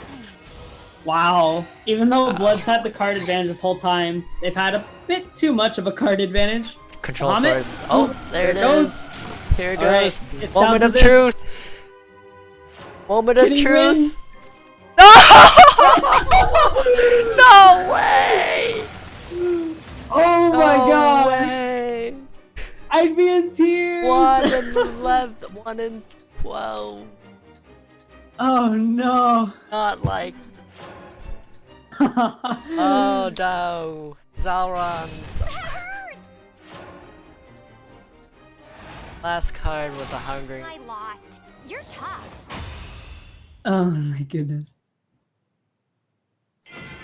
Wow, talk about luck. Oh my goodness. Wow. The There's sword the very barely keeping it alive there. Not out yet, boys. Not out yet. I guess he's saying like, ha, I'm more grindier of a deck than you are. Oh my gosh, how long was that game? That felt like a year. Down to the last card.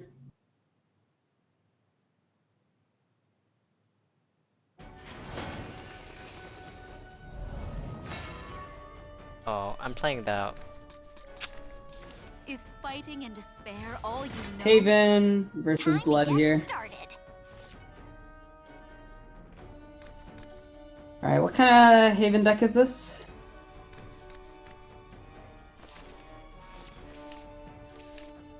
Control Haven. Okay. He's running it with Guardian Sun. Alright, pretty typical, I would say.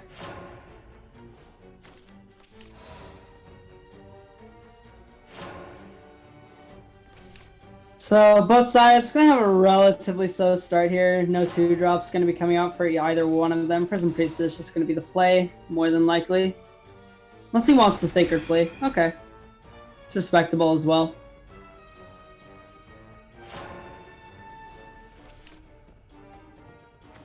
Shed tears of joy, I've A arrived. tie match now. If Nope. if Goms loses this, he doesn't get into the top 6. Ooh, that's a pretty big deal for him. So he definitely wants to be winning here if possible.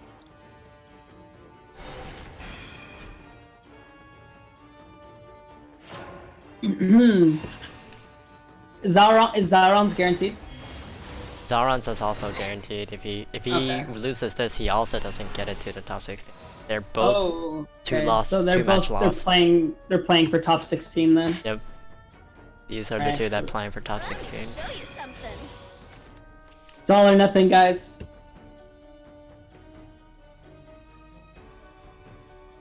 But yeah, he is running. I'd say Goms here is running the better win con though, right? He's got Prince of Darkness, which is where the Blood deck is actually lacking. So if this game does go on for a long time, I definitely think he's gonna have a big advantage here. And especially, he's got 3 Sacred Plays already on the field, so that's a lot of draw coming in soon.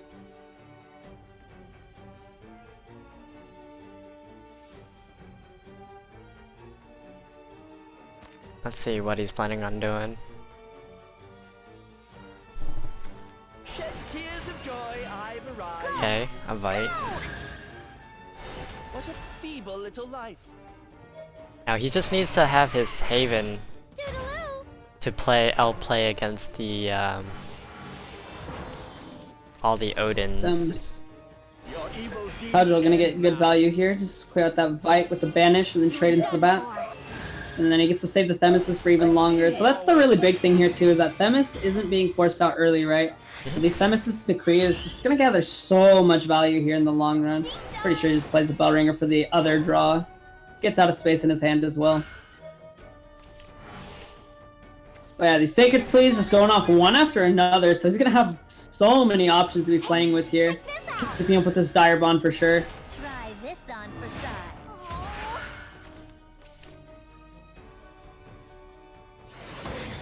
What in the... Oh no, out of cards. Yep.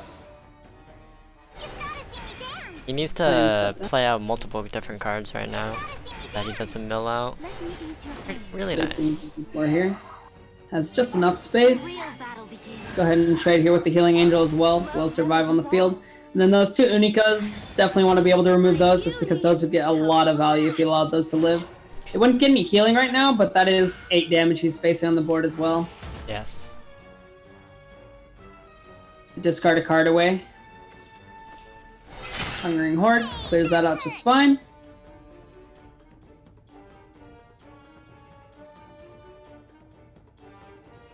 Now, does he want to remove this? Is it worth removing?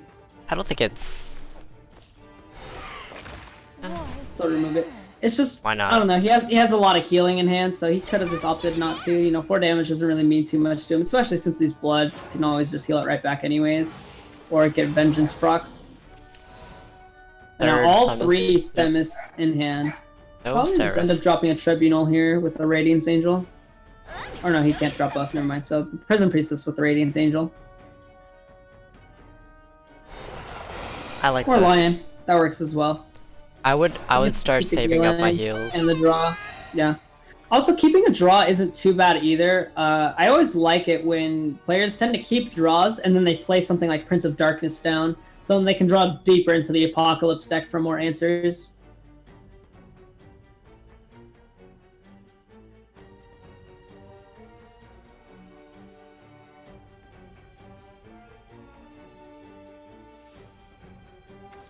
No code binds me anymore. Alright, so the War Fiend coming on down.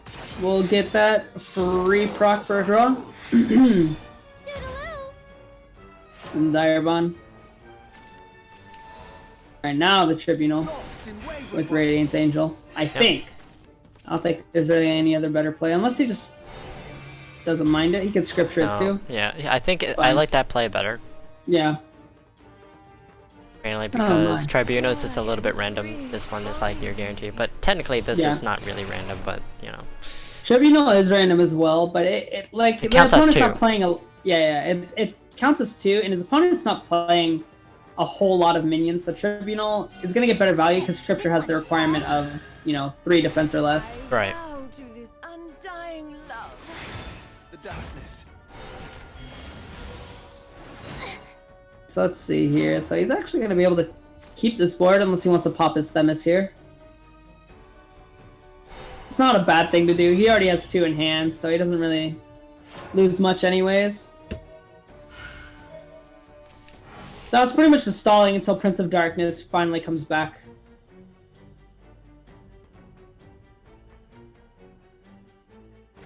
Isn't demonic armor lovely? Joy and grief bind me. And here comes the first Themis decree, Second? followed by a bell ringer. Oh, it was the second? Yeah, he used 1 last turn Oh, on the Sure. Queen Vamp and the 2 bats. oh no, there's the Odin, the first one. He runs 3 of those. I wonder how useful Odin's actually going to be here in this game, though. Just simply because of things like Silent Riders, the Servant of Darkness coming out. It's just pretty much trades back and forth until the end of the game, where Astaroth or like a disc kills him or something.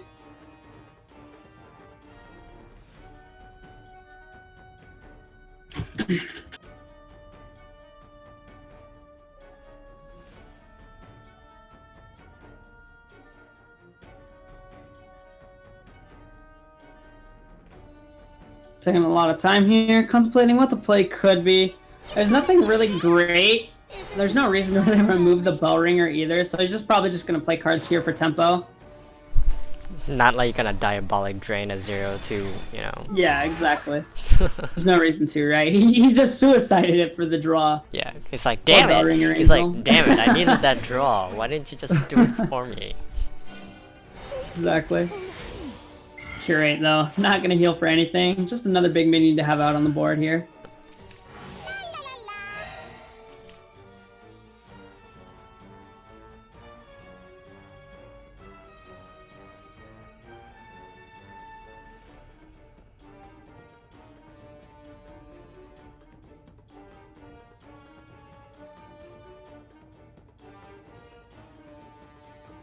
Oh, I mean, the best way you can do to do something offensive is just play the Temptress. Right? Yeah, most likely. I don't think there's really much else he could do about that. That's if he wants to go offensive. He gets a bigger board as well. He used Odin this early. Odin. It's not like the worst decision. He just, again, it's his win con, right? Just because he's not running things like Prince of Darkness. He does have one Bahamut only, so Temptress is usually the most beneficial if he can make it go for face. Yep.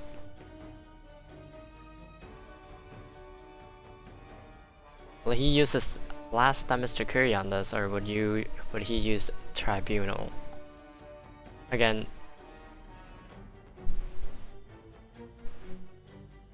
It's really kind of hard to say. Okay, there goes the Themis. Has to pop it now, and gets the board back here with the Cudgel as well.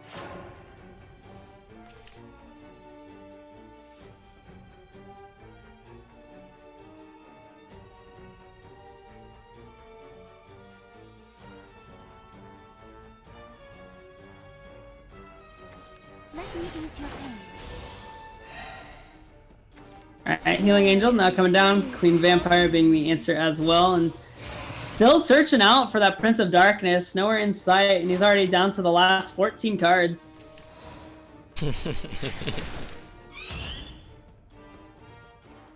13 cards versus 16, and still. But he'll get another bonus of 10 though.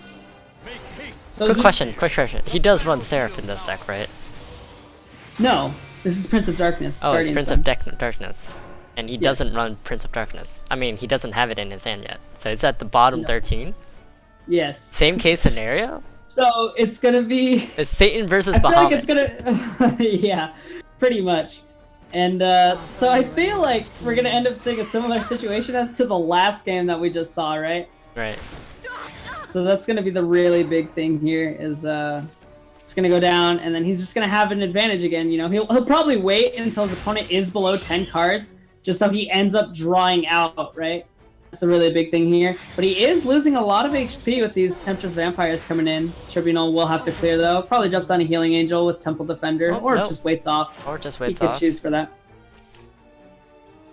So now it's going incredibly long. But if he lets the Blood player draw out their deck, then the Apocalypse deck pretty much just guarantees the win out, right?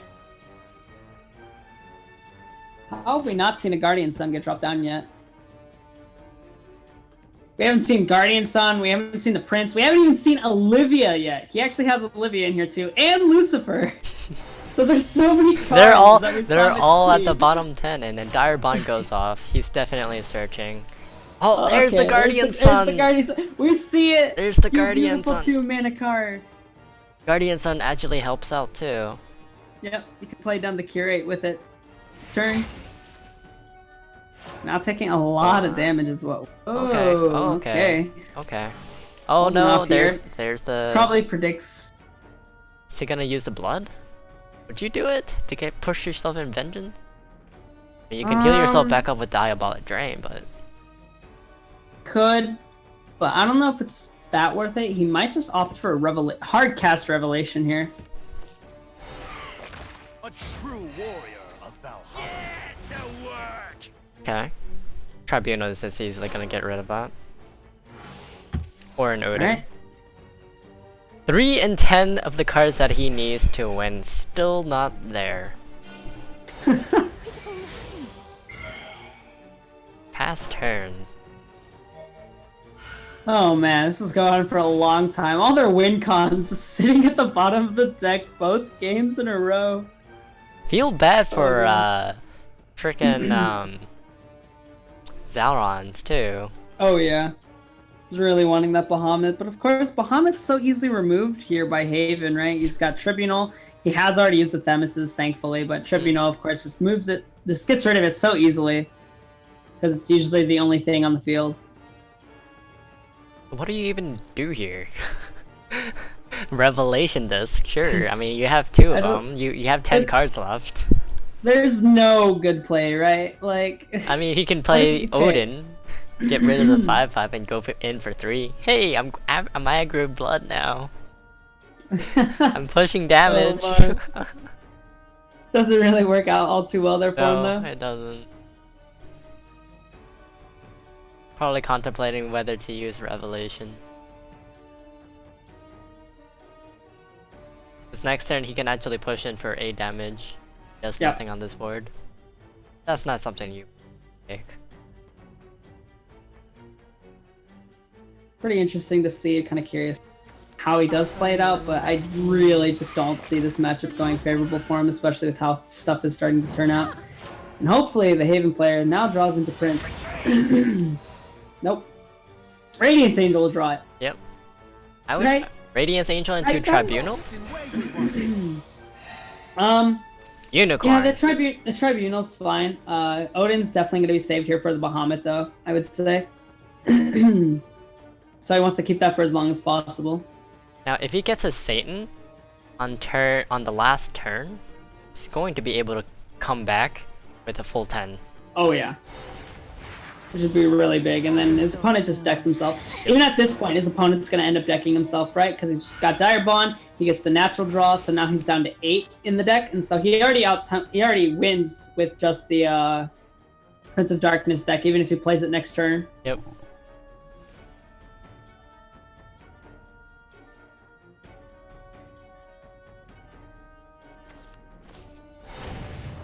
What in the... And there it is, folks. Finally. Alright, it's empty board. This is a good time to play it. Now the question is, can he survive? I don't think there's any way to. If he tries surviving, I don't think he can ever actually push for the damage, which is the really big part, right? And then he's just gonna end up decking himself again 2 games in a row, just because he doesn't have that alt win con, right? That's Right. we were questioning it earlier, you know, like why not run Prince of Darkness? You know, he's choosing to just instead run out with a full blood deck, and I feel like in this kind of matchup, Prince of Darkness is very wanted.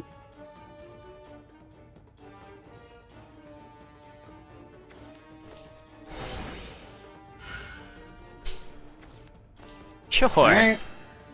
Clearing it out, doing the job. He has to because of Astaroths. But Silent Rider just charging in for that face damage now. And also getting a ward. Mm-hmm. 8/8 Ward Storm for 6? That sounds pretty good. Revelation having to be hard cast here to clear that out. Doesn't want to drop down the Bahamut just because he would die. Another Silent Rider. There's a Bahamut. So now he's going for the slower play here, waiting with the Silent Rider in hand. Kind of keeping him on his toes what it might be. If he thinks it's like an Astaroth, he has to clear this anyways. Yep. And secondly, he knows that he can drop a Bahamut anytime to clear out the clear out the entire board. So he doesn't want to play the Silent Rider just yet.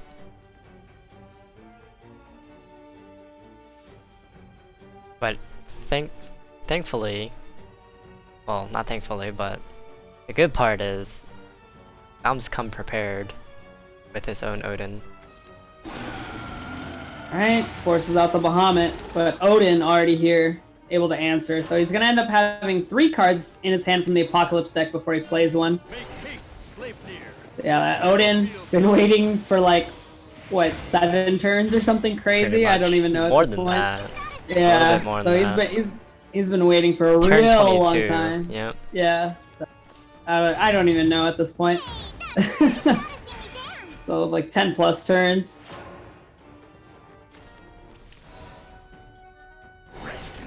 So now Servant of Darkness forced to come down. Odin has to answer this out, but once again he's getting to the bottom of his deck and he doesn't have Bahamut to win anymore. Oh no, Blood Packs. Blood Packs, what are the last 3 cards? You don't want those. You don't want those. What are the 3 last cards? He could just kill himself with them if he wants. If he wants to. Go out with style.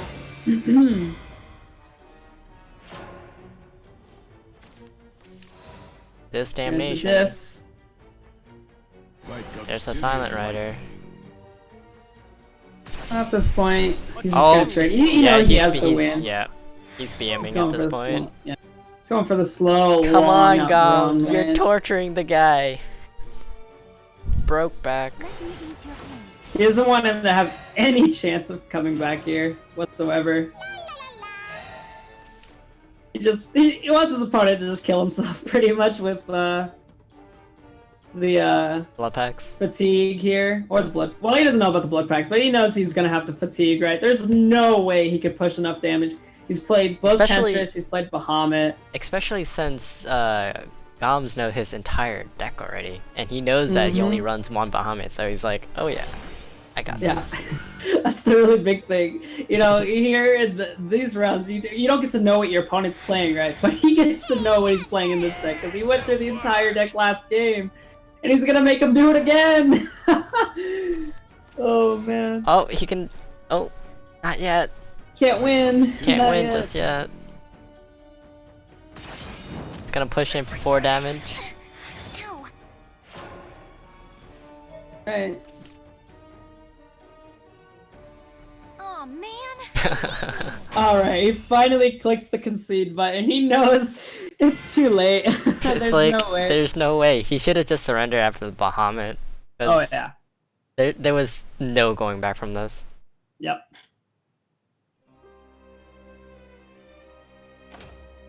And Goms winning this match, allowing him to go into the top 16 yet again.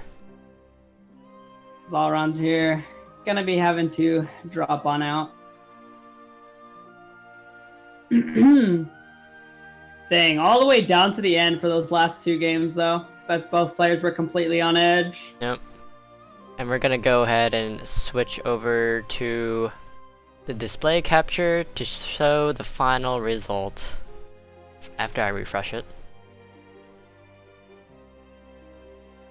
So, in first place, or one or the other, we have Iron G going up as first, Vernaster as second, Shadet as number 3, Jimon as number 4, Scythe as number 5, Schnick number 6, Mana Surge Noah at 7, Goms at 8, Crimson at 9, 5 Pawns at 10, Sky Summit at 11, Biotrade at 12, 7th at 13, Baleine at 14, Tong at 15, and Roxus at number 16. Oh, one of our caster made it through.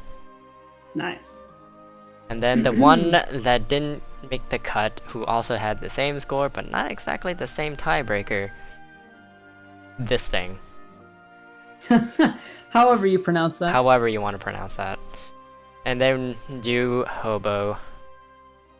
So the remaining players that are in, like, Roxus is in CF, I believe. Oh, it's a nice ringtone. Yep, sorry. Everybody has that. Roxus is in CF. Let's see, Sky Summit and MS. Noah, so 2 people from Mana Surge, even though they have like a freaking army at this point. And then I think Vernaster belongs to somebody, but I don't know who. But in any case though, congratulations guys for making the top 16. So those are the 16 players that we will be seeing. So for those of you who are watching, thank you so much for coming in. Tomorrow will be the same time at, I believe, 3 p.m. Actually, we're doing it at 3 p.m. Eastern time. Or maybe 2. I'll find out. It's one of those times. Yep. 3 p.m. more likely because we have our client by then, but 2 o'clock means that we don't. So with that I'll said, have an announcement about it, most likely, later today. Yep. So you'll also be able to see the top 16 deck list and etc.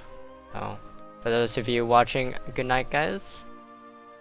And you have any comments? Good job over to the last remaining players. Congrats to everyone that made it to top 16. Really good games, and I can't wait to see you all tomorrow. Yay.